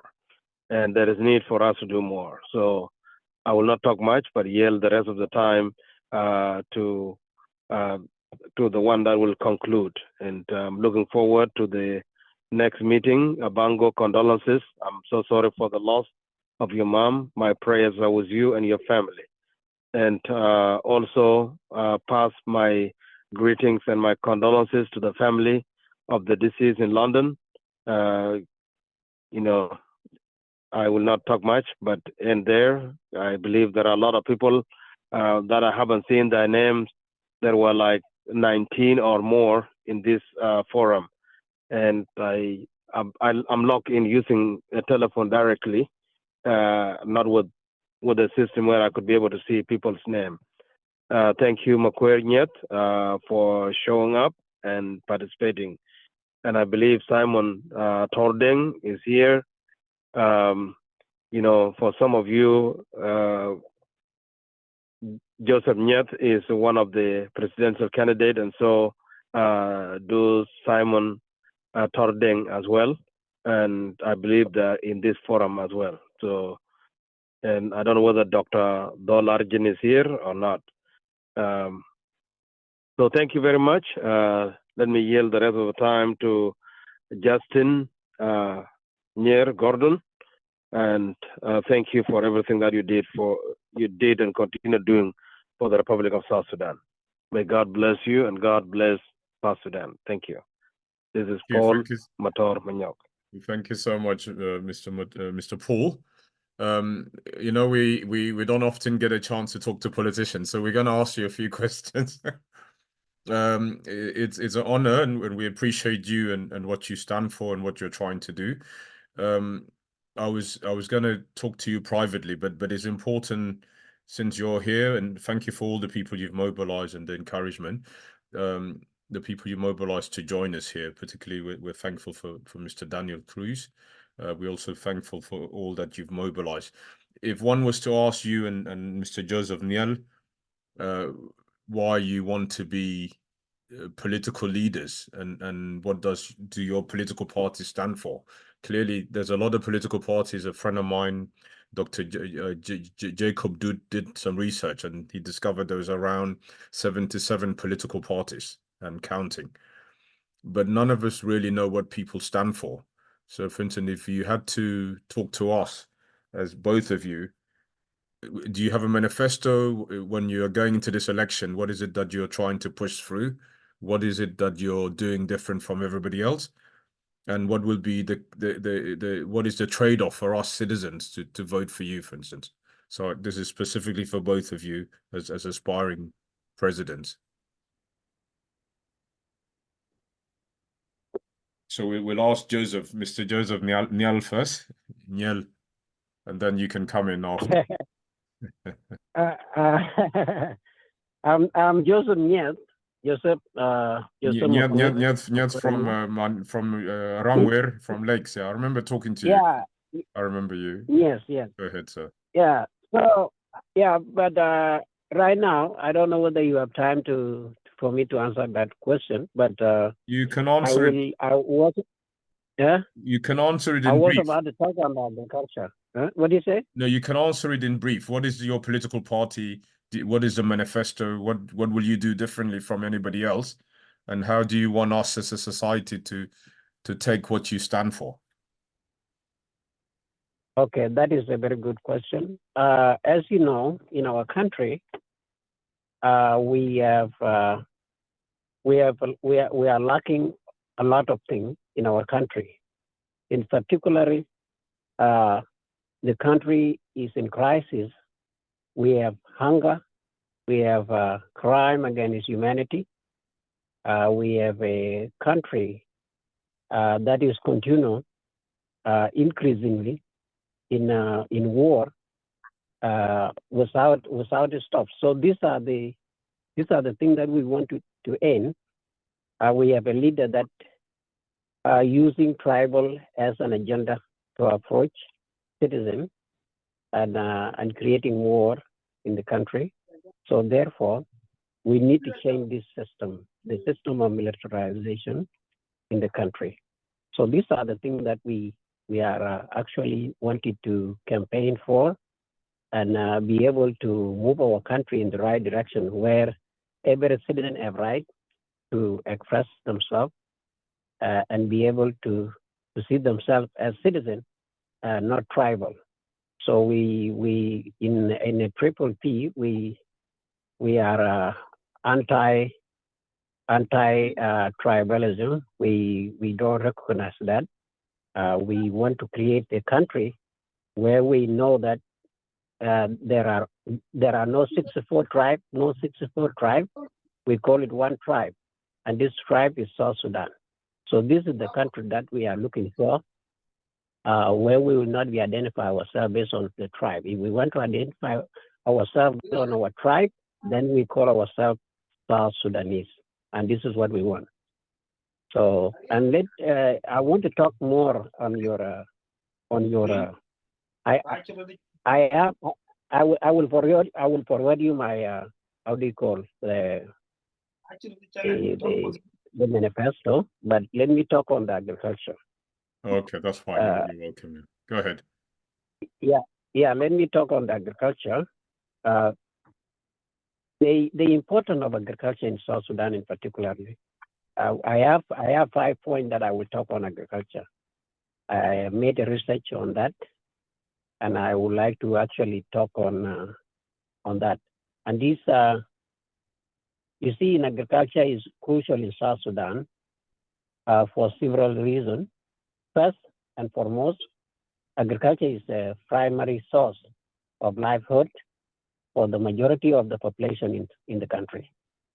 It provides employment opportunities and income, for farmers, and helping to alleviate the poverty and improve livelihood.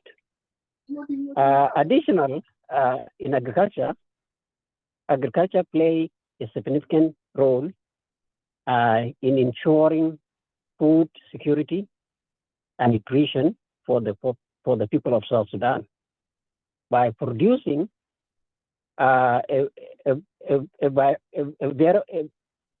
producing actually the crops and livestock. Farmers can help meet the dietary need of the population and reduce reliance importance of food items.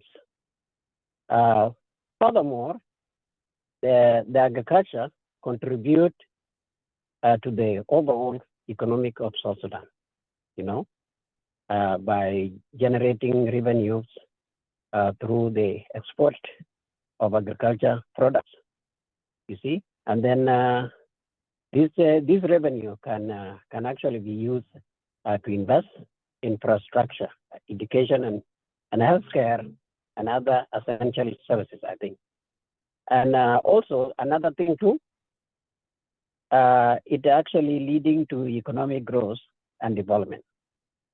Moreover, agriculture in South Sudan has actually potential to promote a rural development and reduce inequality by creating opportunities for a small holder farmers, rural communities to thrive, actually. To conclude on this, agriculture is actually vital to a social economic development in South Sudan, making it actually a cornerstone of the country, prosperity and well-being of the citizen. So this is how I actually can conclude it based on my understanding of agriculture. Because right now in South Sudan, people are actually depending on the UN to give them food, although this actually teach citizens to be bakers, not to work for themselves. So it is our opportunity to actually educate the youth and invest on them, give them resources where they can be able to work for themselves and upgrade, advancing way that we can have more food in the country, so we cannot be relying on foreign aid. And then when we have more food, we'll be able to reduce, we will be able to help our economic growth, where we see that we no longer worried about the rise of certain foreign currencies in the countries, and working on our own economic growth. Thank you. So this is how I can conclude that everything that is actually damaging our food security or economic security is agriculture, because we don't have enough food. If we have enough food, we'll be able to feed our own people, and we will be able to have enough to import to other countries. We don't import anything outside. We receive from the neighbors country, but we need to be the one distributing certain products that can be produced in South Sudan. Thank you so much. I think you've just received the call, but thank you very much, Honorable Joseph. Not to sound horrible, but it's important to grill politicians. So with Mr. Nyieer, just give me 1 second. Let's bring in Mr. Paul Matar. Similar response, if you can. About what your political party really wishes to achieve, how it's different, and to what extent should we vote for you? Thank you, Nyieer Gordon. for the question and the opportunity to speak to our exhausted listeners whom have been here for extended period of time. It shows the love that they have for the humanity and for the Republic of South Sudan. Yes, what I'm working on is the unity of our people. I have created a room, a forum for all the presidential candidates, including President Salva Kiir Mayardit is included. Those whom have ever dreamed that they will be president or will run to be president of the Republic of South Sudan, there's a forum for them that I've created. And not only that, I am also uniting the country by doing the best I can with my team. So unity is number one. And also, I want to be brief on some of the things that number one is to fund management to strengthen the financial situation.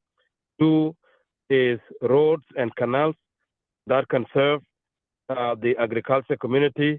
Third would be education, national universities. When I say national universities, it will be major universities that are that can compete at the global level.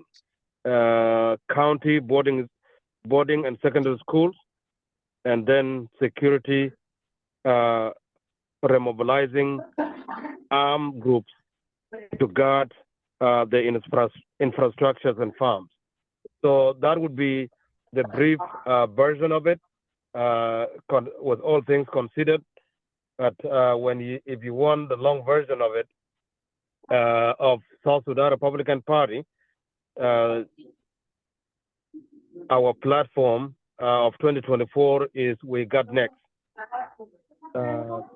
We dedicate this platform to all South Sudanese in and outside South Sudan, to all the remnants of 21 years old war, to all men and women of our military, our law enforcement, and the first responders of all the 64 tribes of South Sudan and their families, our faith-based groups, widows and widowers, orphan and disabled, and South Sudan Republican Party members in 27 countries and in 99 cities.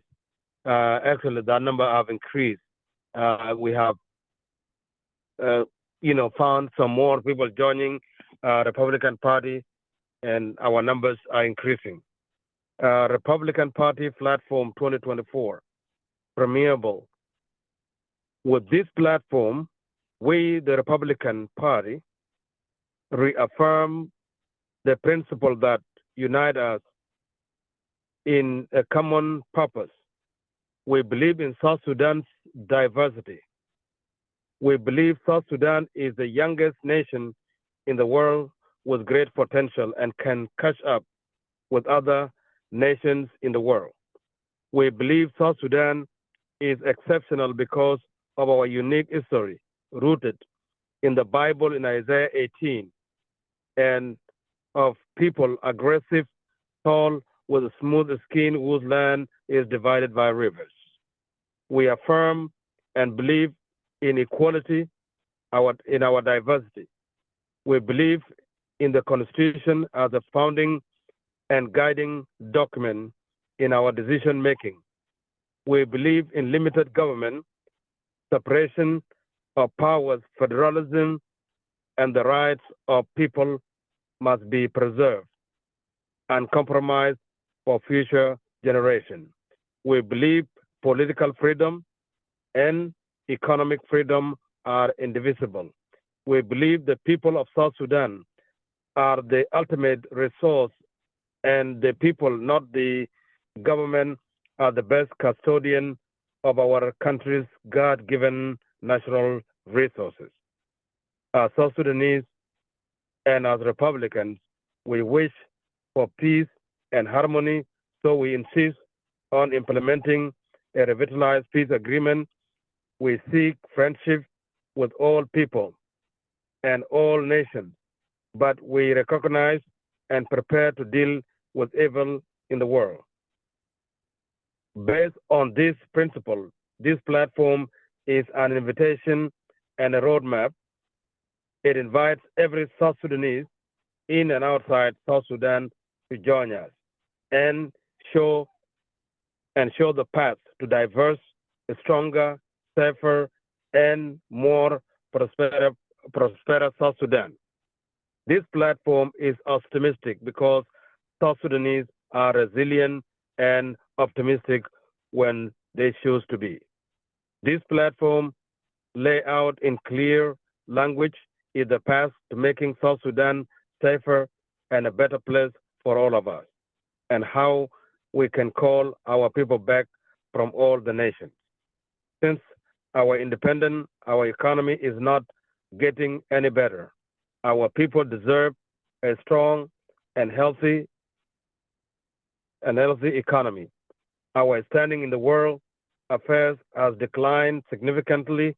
Our enemies no longer fear us, and our friends no longer trust us as they did during independence. People want South Sudan to be a powerful and respected country on the face of the earth. As mentioned in Isaiah 18, the men and women of our military need to be among the world's best by adopting the training, the military tactics that work elsewhere. Our military and veterans need better treatment. Our health care needs to be improved and made affordable. Our healthcare system has limited choices and has taken away the freedom of being treated in our own country. We want to see South Sudan where our people can be helped from our donated blood bank and not scramble for blood donors at the last minute, which has led to the loss of so many lives in our country. The president and the transitional government of national unity have done the best they could, and the South Sudan Republican Party will do more in making South Sudan a better place for all of us. We will not and shall not abandon our promise to the South Sudan people. The size of our national debt is increasing on a daily basis. We will control our borders and improve our education system, farms, businesses, and our religious institutions.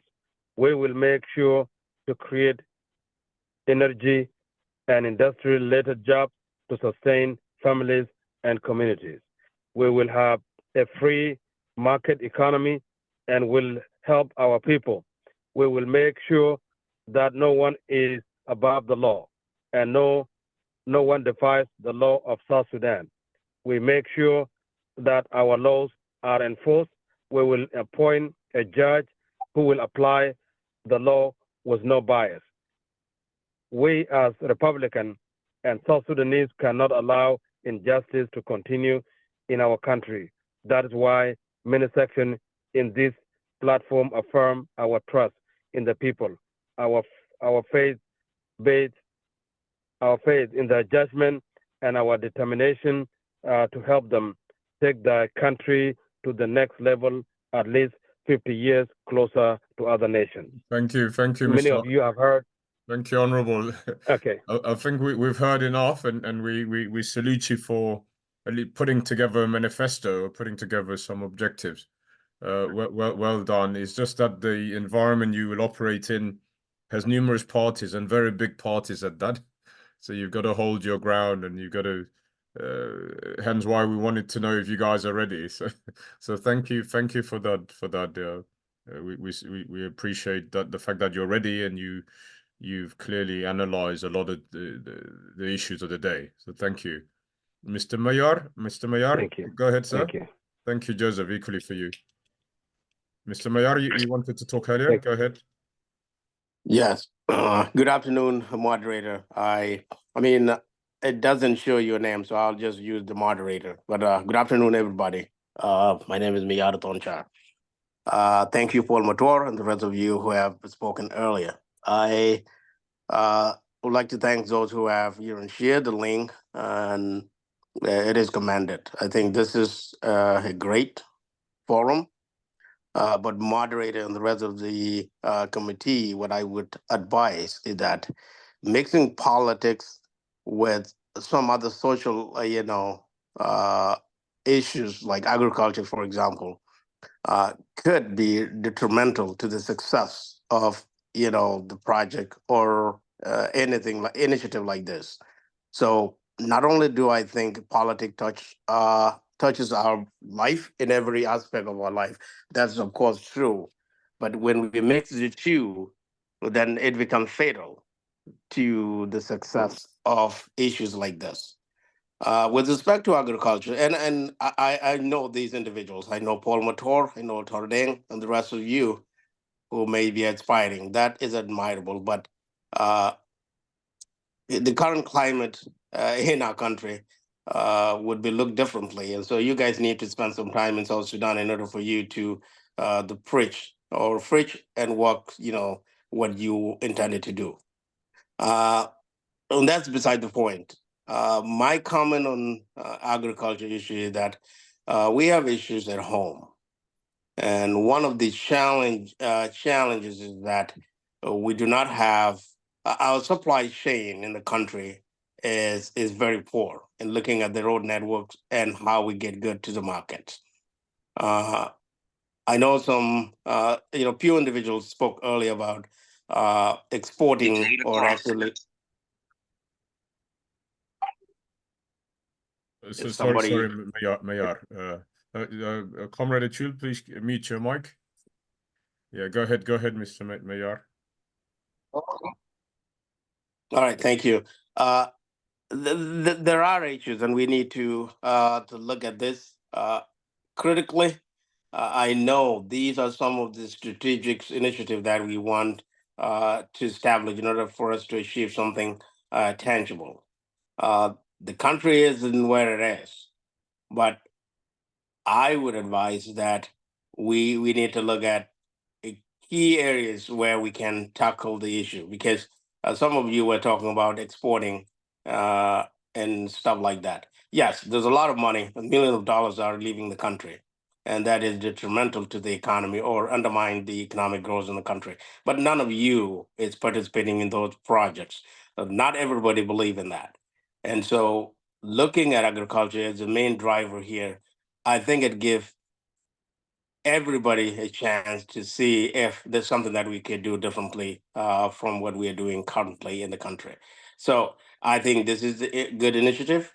You guys go ahead, and anybody who is interested will actually work with you on the same road, or will join you on the same journey. But again, politics and social issues like this or anything related to agriculture should be treated separately. So thank you for the time. Thank you, Mr. Mayar. Is it, how do you pronounce it? Miyar? Miyar? Miyar. Miyar. Okay, it's a lovely name. It's a bit different from Mayar. It's a Miyar, yeah. Okay, lovely. Thank you, Mr. Mayar. Obviously, we're very mindful of separating issues, and the People's Charter is not is apolitical to a great extent, but you cannot avoid addressing political issues. The reason we asked these two gentlemen, because agriculture it's something that everybody, if you want to aspire for politics, should have as a part of your manifesto.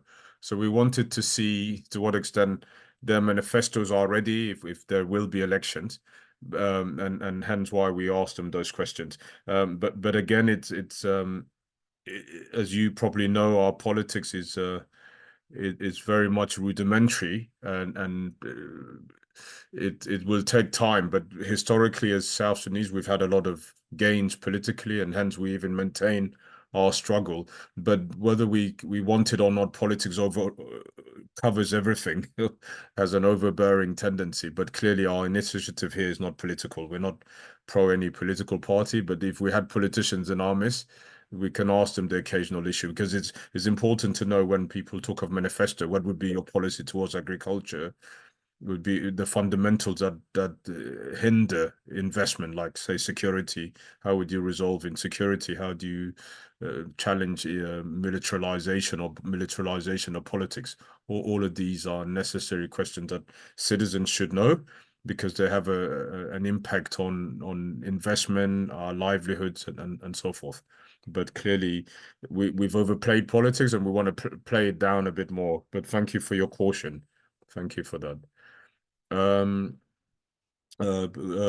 Members of the People's Charter, we want to conclude this. So, if any last commentary, and so then we want to also give Mrs. Acuil and William the last chances to say their part. But if you guys want to come in before that, then we give them a chance to conclude.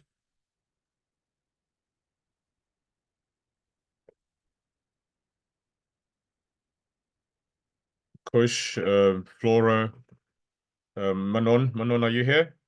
You want to have any words, last words? James, Diar, I don't know if you're still on the road. Yeah, but guys, any last words before we give the floor to these panelists? Okay, yeah, this is Kush. Yeah, I just wanted to just give a quick gratitude to people who have contributed their ideas and really take their time, take time from their busy schedule to come in and discuss these critical issues. These critical issues, if we have got it right from day one of the inception of the country, South Sudan would not have been in these situations. If we have got our, knowing that we do have a very fertile land, and we have streams of waters, and we have 6 months of rain, and if we could have just put it as the foundation from our economy from day one, and using the petroleums as a way to do infrastructures, South Sudan could have been in a different countries. It could have been in different situations. But it's still, it's not too late.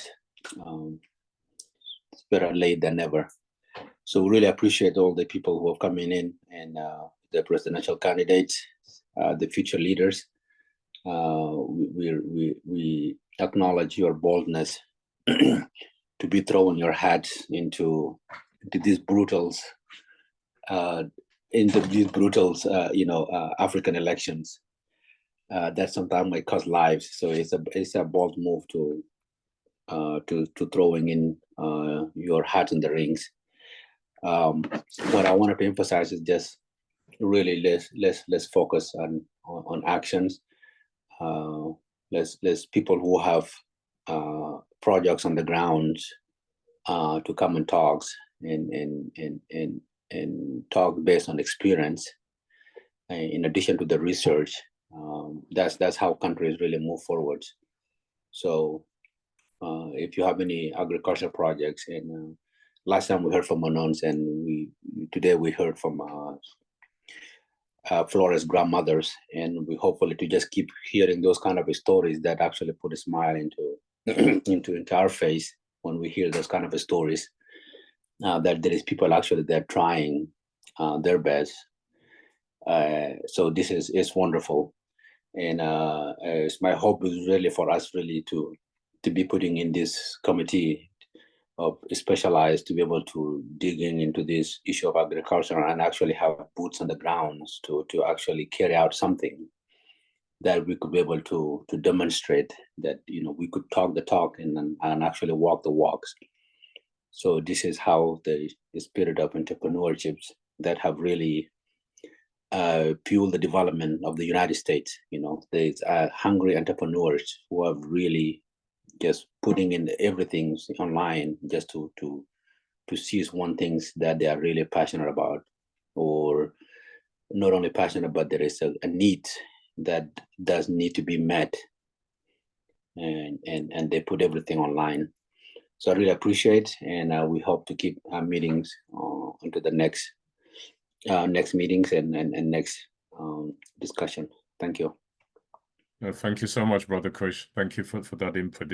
We must really appreciate the speakers, and the time they've given us, really. Anybody else?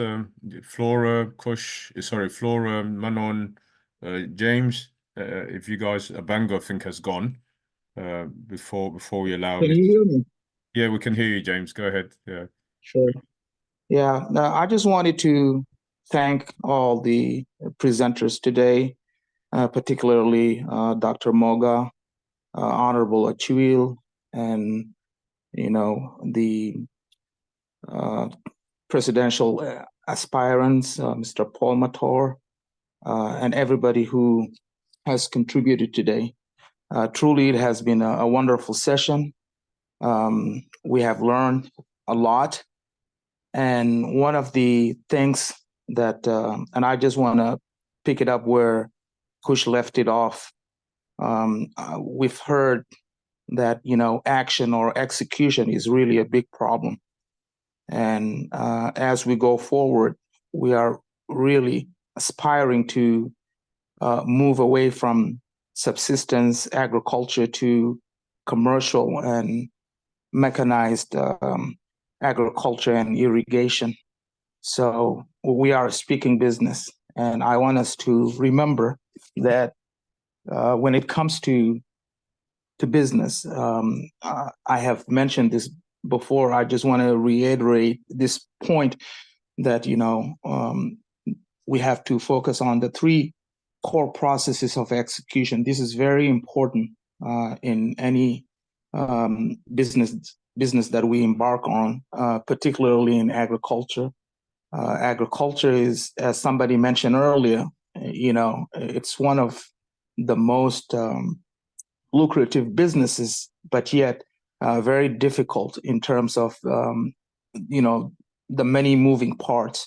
So I want us to bear in mind that we really want to hone in to the, the three core processes of execution, which are, the people process, the strategy process, and the operations process, ensuring the right people are in the right roles, which is the people process, ensuring the business is focused on the right things, which is the strategy process as a component of good execution, as Mr. Daniel talked about earlier.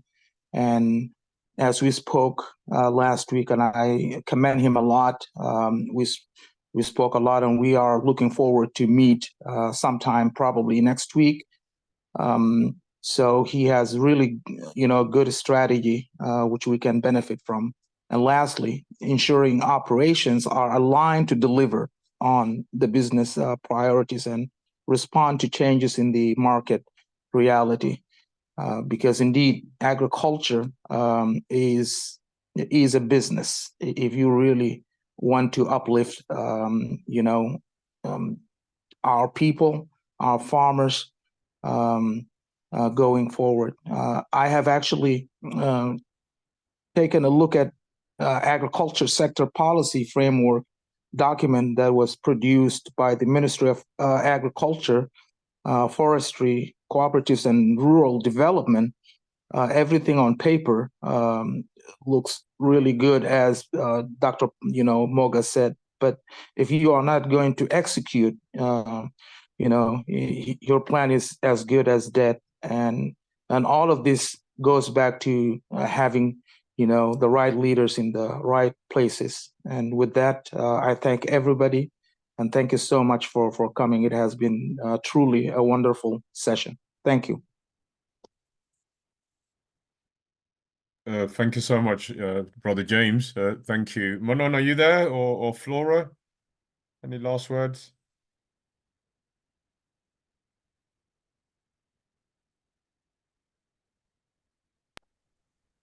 Yes, I'm here. Yeah, we're just concluding in case you have any last words.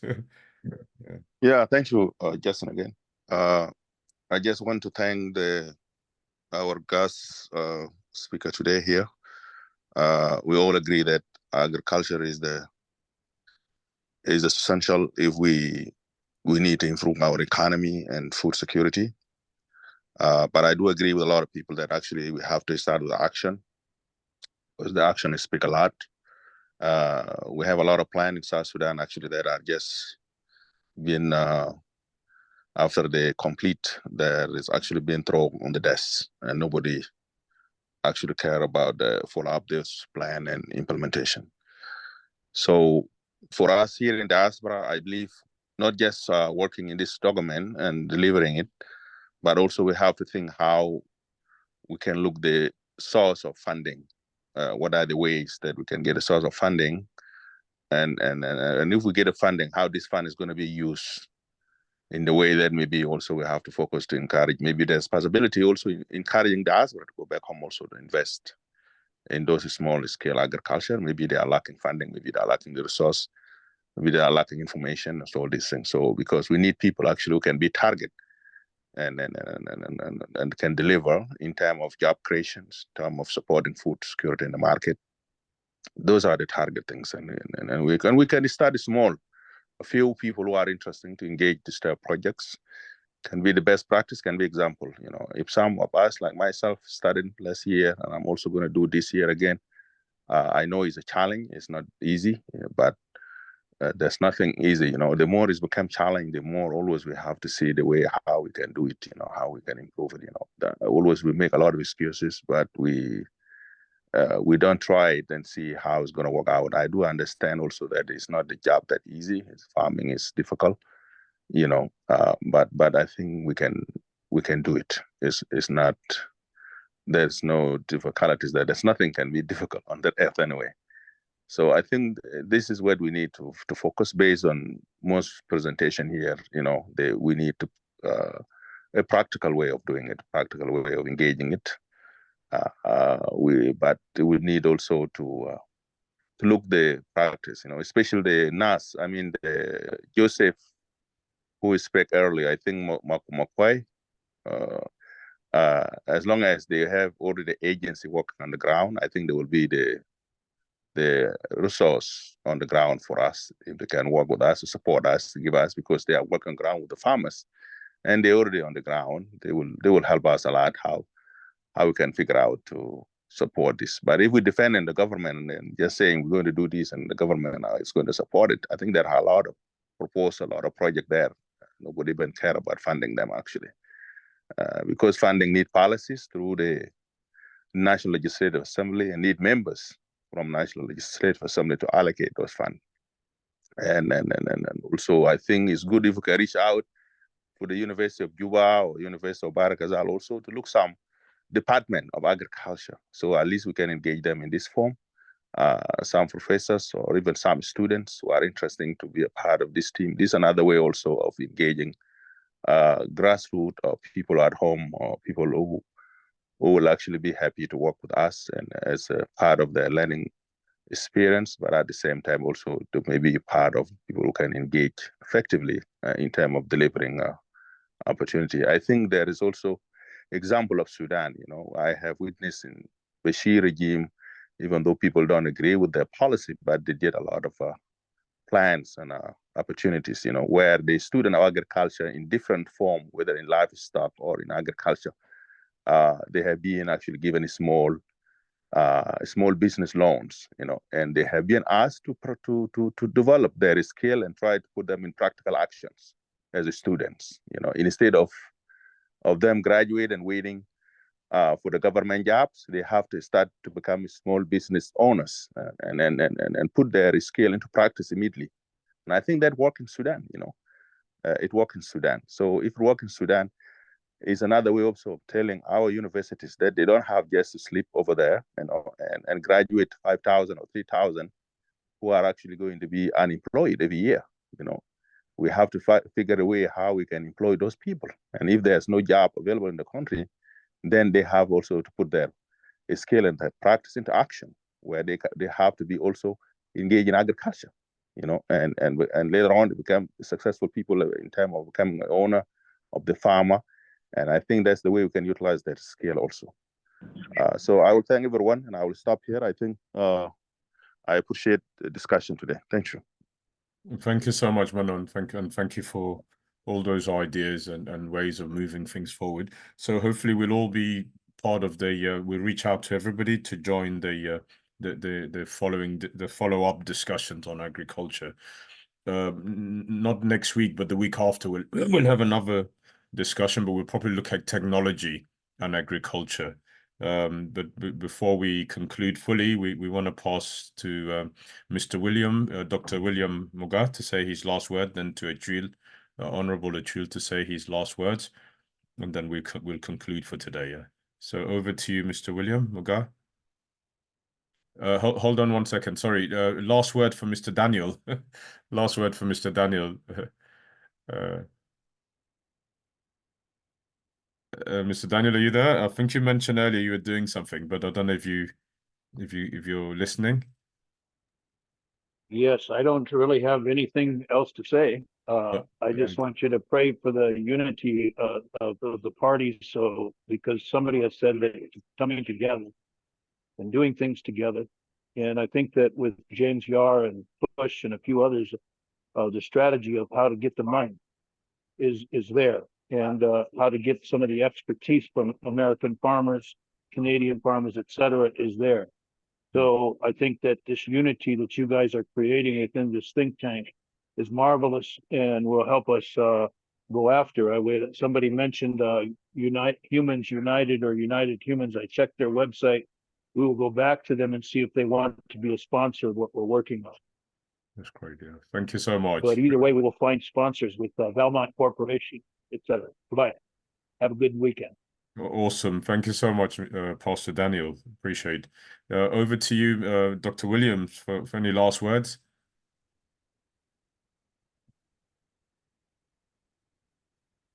Dr. Williams? Dr. Williams, sorry.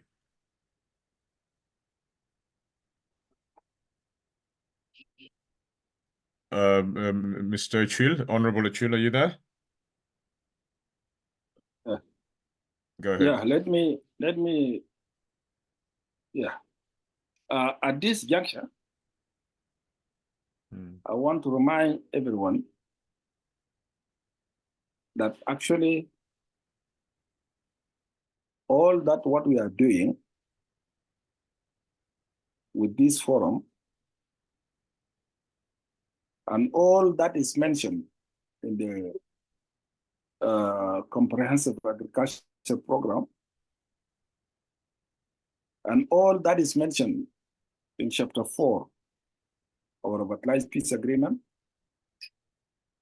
and all that is mentioned in transitional constitution of the Republic of South Sudan, Article 37, and whatever going to come up with regard to economic goals of the government, and whichever policy statement in any political party manifesto or agenda for elections, all of it, I put them in the category called policy statement. We are in square one. So we need to get out from this square one to policy research and policy design. Early on, we talked about establishing a WhatsApp group, and the WhatsApp group is going to look into the next phase from the People's Charter and other policy statements. Will enter into what we will encourage every aspect, every interested, not every aspect, every interested and able entity to pick one aspect and do a policy research, policy design, come up with the institutional framework where it has been done, or the innovative and creative ideas. Those ones, then if they enter into the budget, if those one, and there's a process to make them enter to the budget.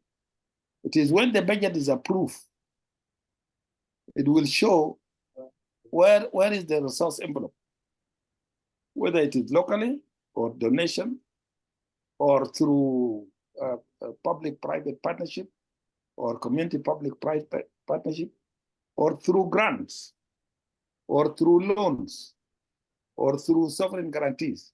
So it would be good to use such forum to educate ourselves of how other people do it pragmatically. So it is not a disappointment, but I am encouraged, and that's why I'm saying these things, because if I'm saying them in other forums, people will not listen to me. So it is after we have the policy program design, then it will be legislated by the parliament and they be acted upon as a law, a budget. And as put it early in the morning, that in South Sudan we have never had a budget. What we have every year in July is what we call, what we can call, we can describe as cash call or shopping list. Because if you don't identify the resource envelope and you don't put money of how the resource envelope could be generating the resources you need, this is not budget. This is only cash call.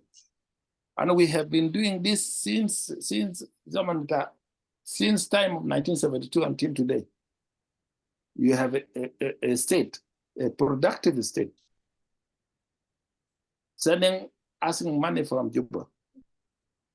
And it doesn't identify what resources they have, they are adding to this. And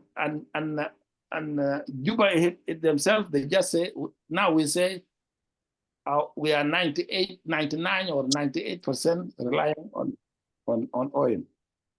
And this is speculative. It is not even, we are not even sure whether that oil envelope is going to come. And that oil envelope should not be eaten raw like this. It is a crime against South Sudan as a country and the next generation, because the money does not belong to this generation. And money does not belong to government. Government has to create a way to generate taxes, collect taxes. And therefore, the government cannot have arbitrary taxation because they will support the companies. Because the companies are the one doing service, and they are the one employing, and they are the one generating taxes.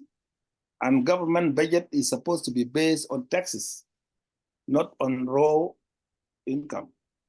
Now we have a huge potential to finance our resource envelope, agriculture in general, but mainly fish, livestock, gum arabic. We have minerals like gold. We still have oil, which we are wrongly using it as directly raw into our pockets. And even we who are benefiting from the same system with the senior former freedom fighters, or those who came from Khartoum, or those who are emerging and entering into this, we are all benefiting. But even if you get millions, you don't even know how to use the millions. We'll just put them under a carpet. You kill the money, you turn the money into paper. So money become useful through transaction. So this is about characteristic of South Sudanese mentality. And we have to help so that we have our financial system that is self-feeding.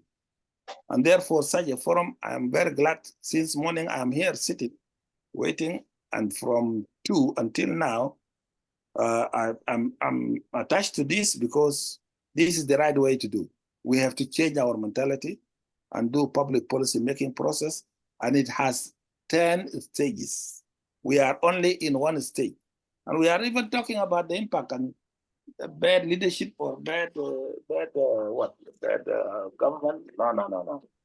It is all of us. We are all responsible for this. We are all protected. Stage 1. Okay, so I'm done. Huh? I'm not blaming. Okay. And I wish the next forum, the Sundays forum, if it is not this Sunday, any other Sunday, I will present what is public policy making process. We would love that, yeah. Okay. That would be wonderful, Yes, Brother. I will, We'll organize I will it. do it. I will do it in two slides. One slide will be to break it down, and one slide will be a one-page document that could be shared. and I have used it early on. The day I was appointed in the board of governance of central bank, I have used it to lobby for inclusion of microfinance and medium and small scale enterprise into the role of the central bank. Now we have a revised Bank of South Sudan Act 2011, amended 2023. But that policy itself, it needs stakeholders, it needs bankers, it needs those small, it need the micro enterprise entities to form their own association and come up with innovative ideas that become pragmatically made into law. Absolutely. And I'm engaging them, and I will share that page. Thank you. Thank you so much, Honorable Acuil. And these are the things we need to be thinking. You've always spoken of policy, and policy actually is the way forward, but it obviously needs wheels and the political will, and so it needs to be done. But it's better to be at it and to keep knocking on everybody's door until it's accepted, and eventually they will listen. I'm there. Yeah, you go ahead, Mr. William. Dr. William, your turn. Go ahead. The political will, by the way. Thank you. 1 minute. Hold on, hold on, Dr. William. Go ahead. Okay. Go ahead. The political will come in automatically. By the way, if those politicians who are seeking leadership, they don't find easy misinformed youth to use them to fight themselves, then they come to you, people who are on policies. They will adopt the necessary political will. Otherwise, they will not be relevant. I agree. Thank you. I agree. Thank you so much. Thank you. Go ahead, Dr. William. Go ahead. Thank you, Honorable Acuil. Justin, thank you very much for getting me involved in this fantastic forum. I'm impressed with everybody who has been talking, and I want to say congratulations to them for sticking together as South Sudanese. You have made my day today, gentlemen and gentle lady. I nearly lost the concept of something called South Sudan. To be precise, the leadership now in town are my generation. They are my generation, and I think they lost direction. Acuil has talked very much about it. I will not go to that again. I will want to impress on you people that the structure, infrastructure, and human resource for the development of the livestock industry in South Sudan is there. I will remind you that for all intents and purposes, I myself traveled to nearly 120 different sites of livestock centers in South Sudan, which involve nearly 1 million kilometers by plane. I have not lost on that, and I'm impressed that today we are working together in tandem to resurrect and relaunch the livestock sector in town or in South Sudan. Everybody knows that food must be there on the table every day. Everybody knows that people love meat. I'm in Nairobi now. Many people invite themselves to go out for nyama choma. It's like a delicacy, which is real delicacy: goat's meat, cattle meat, chicken, roast, and so on. South Sudan has got the reality of developing the livestock sector. I don't want to call it potential because I don't believe in potential. I believe in action. The action can be done. The reality is we have over 12 million heads of cattle and maybe 25 million sheep and goat. That is enormous. We need to rethink about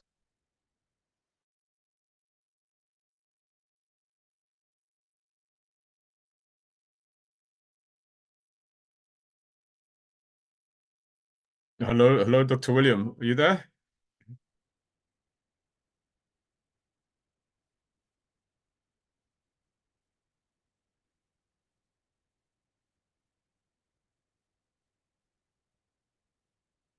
Hello, Dr. William, are you there? The internet's giving you a hard time today from Kenya. Okay. Let's just give him a chance.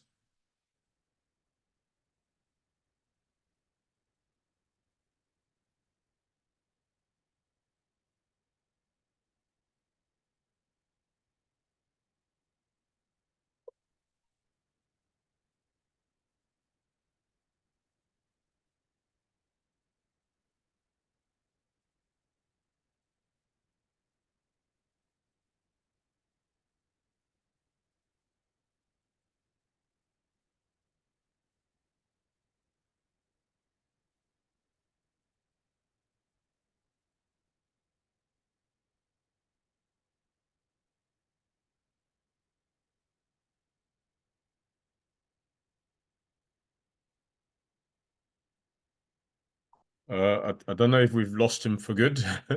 Let me properly just say one or two things. I'm always a great believer in quotes to sum up discussions, and I think when we go down not only history but even in a contemporary sense, he's here. Hold on. Hello, Dr. William. Hello. What happened? Okay. You're back? It's just kind of. Okay. Yeah, it's okay. Continue. Okay, I'm there. Go ahead. Sorry, Continue. gentlemen. Continue. Remember that I'm in the third world, and my line just kept cutting off. I think it is getting a bit. Maybe my telephone is not that strong. At any rate, I think to emphasize what I said before, you have reinvigorated me to think about South Sudan again, because my own peers let us down. I am a livestock person in blood. I want to have that sector strengthened all over again. We can do it together. I'm still emphasizing Acuil's actions since the last 20 or 30 years. He has been consistent in what we call South Sudan and its development. I will encourage you people to continue with this spirit, because it will show the people who are the owners of South Sudan in the rural areas that there are people who are educated and caring for them, that they are not forgotten. Because in the end of the day, livestock and agriculture in general is the backbone of the people. You cannot develop without food, but that food, you can also use it to enrich yourself by selling it. That is the marketing system of livestock, the value chain of livestock, and the whole gamut of certain small sectors put together to develop the livestock sector. I'm impressed, and I think we'll continue with Justin in putting together some of the strategic points which we need to enhance the development of livestock. Thank you very much. Assalamu alaikum, ya Juma. Thank you, Doctor. Don't leave just yet. We're going to conclude. We wanted to quote some people in history, but we want to first recognize the return of John. John had a problem with his phone, so John Makoi, welcome back. Deborah as well. We haven't heard your voice. It'd be lovely to hear your voice. So perhaps let us go to John Marcoy first, and then to Deborah, and then we conclude. Brother John, you can have your last words. Comrade Acuil and William were just finishing just on the session, and how we're grateful to all of you for having joined us today. So over to you, John Marcoy from Rumbek. Thank you very much, team. Unfortunately, I was cut off by network and also the issue of power in Rumbek here. I'm sorry, I apologize for that. I thought you people have already concluded the meeting, and since I left, it is quite long. I left that lady when she was presenting. It is actually fantastic having heard your view.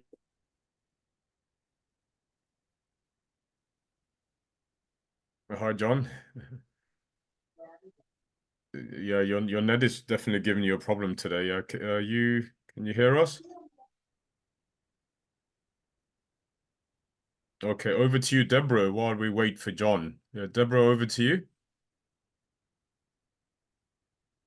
If you want to say something, Deborah, thank you so. you're welcome. Yeah, thank you. Go ahead. Thank you so much Okay. for inviting me to be part of the discussion. I just get the link this morning, and I'm able to join it.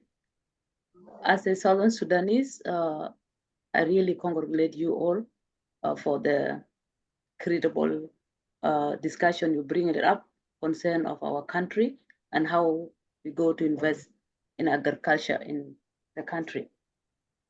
I don't have much more to say. I just want to appreciate, and the only thing we need at the South Sudanese to invest on our agriculture. Actually, like, as some of us said it early, all the food they come from Uganda. Everything is from Uganda, and we as South Sudanese, we are capable to do our own thing.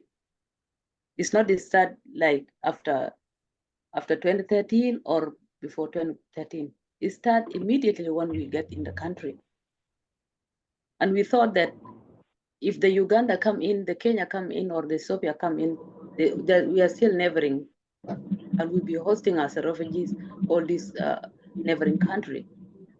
They can come to invest in South Sudan, but they will not bring they invest in their country and then they bring the food to us to buy it.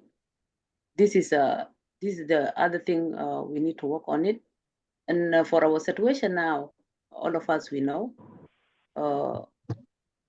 we cannot invest the way we want as a Southern Sudanese for what's going on now back home. And if we are talking about also agriculture, we have a lot of areas in Southern Sudan to be invested on.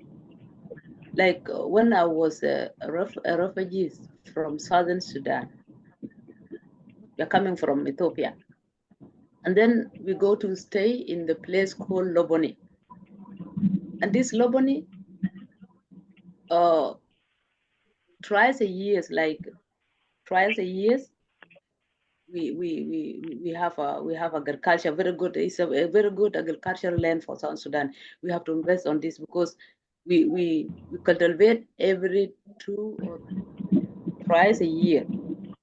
And we have a lot of corn, the maize, we have a lot of sorghum, we have a lot of every crops we need. We have a Fatlanga. Fatlanga is a agricultural area also. I think some of you know about that. And all this, we have many places. We a part of Rang, a part of we have like in Acuil. We have been talking about the rice, and all this. If we put our head together, South Sudanese and our country have peace, we will invest a lot. But the challenge now, the situation we are in, our country, we can invest, but we cannot go more. Like somebody is talking about the bird. Because if we have some, we have some agriculture in some of the area, especially in the area of Ruang, they have a good land for agriculture, but because of the security, we cannot able to do all these things. I'm really appreciate that as a South Sudanese and good to brainstorming or talking about our future, to give the private sector the space so that they can invest. And I will not go much. I just want to thank you for this good topic you bring it up today. Thank you so much.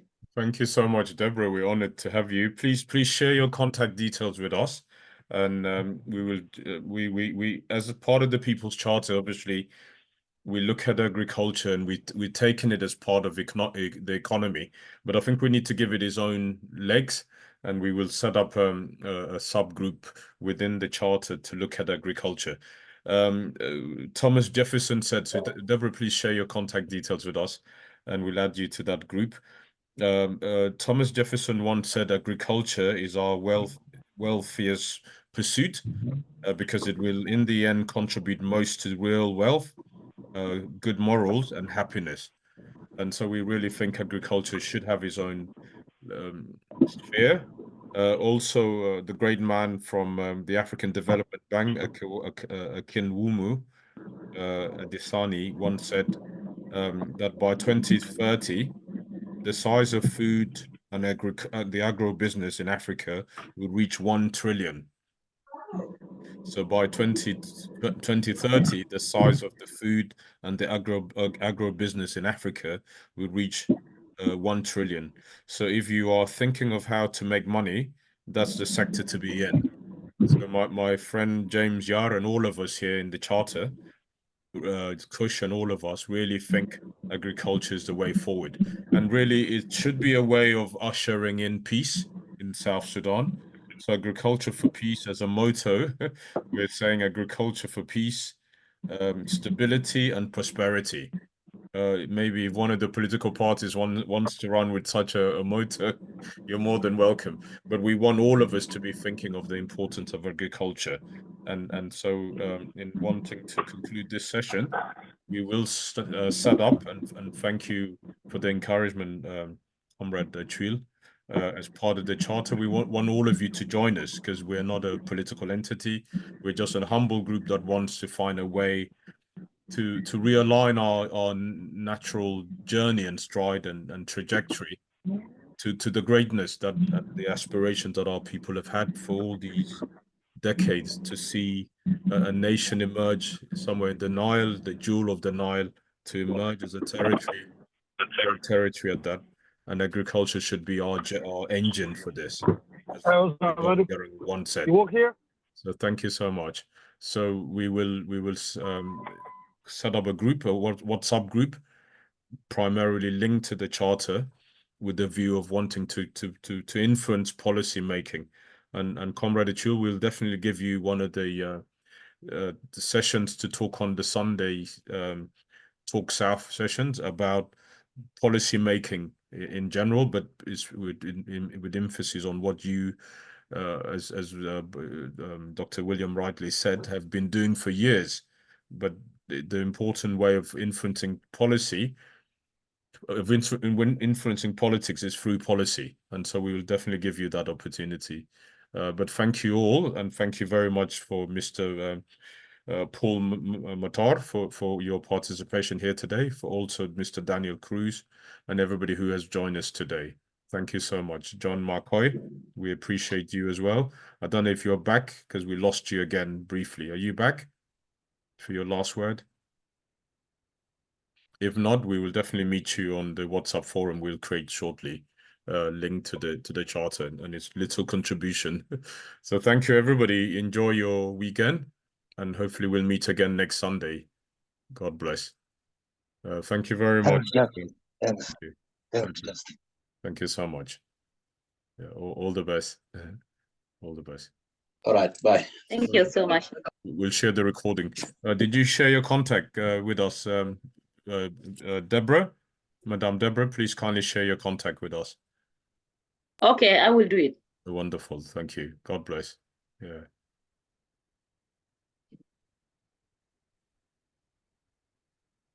Let me share my phone number with you, Madame Deborah, because we haven't. If you can share it quickly before we close down the session. The NICE Institute, thank you so much, John Mark. We'll definitely create this forum. Thank you, Deborah. You're in the US, yeah? Oh, lovely. Thank you.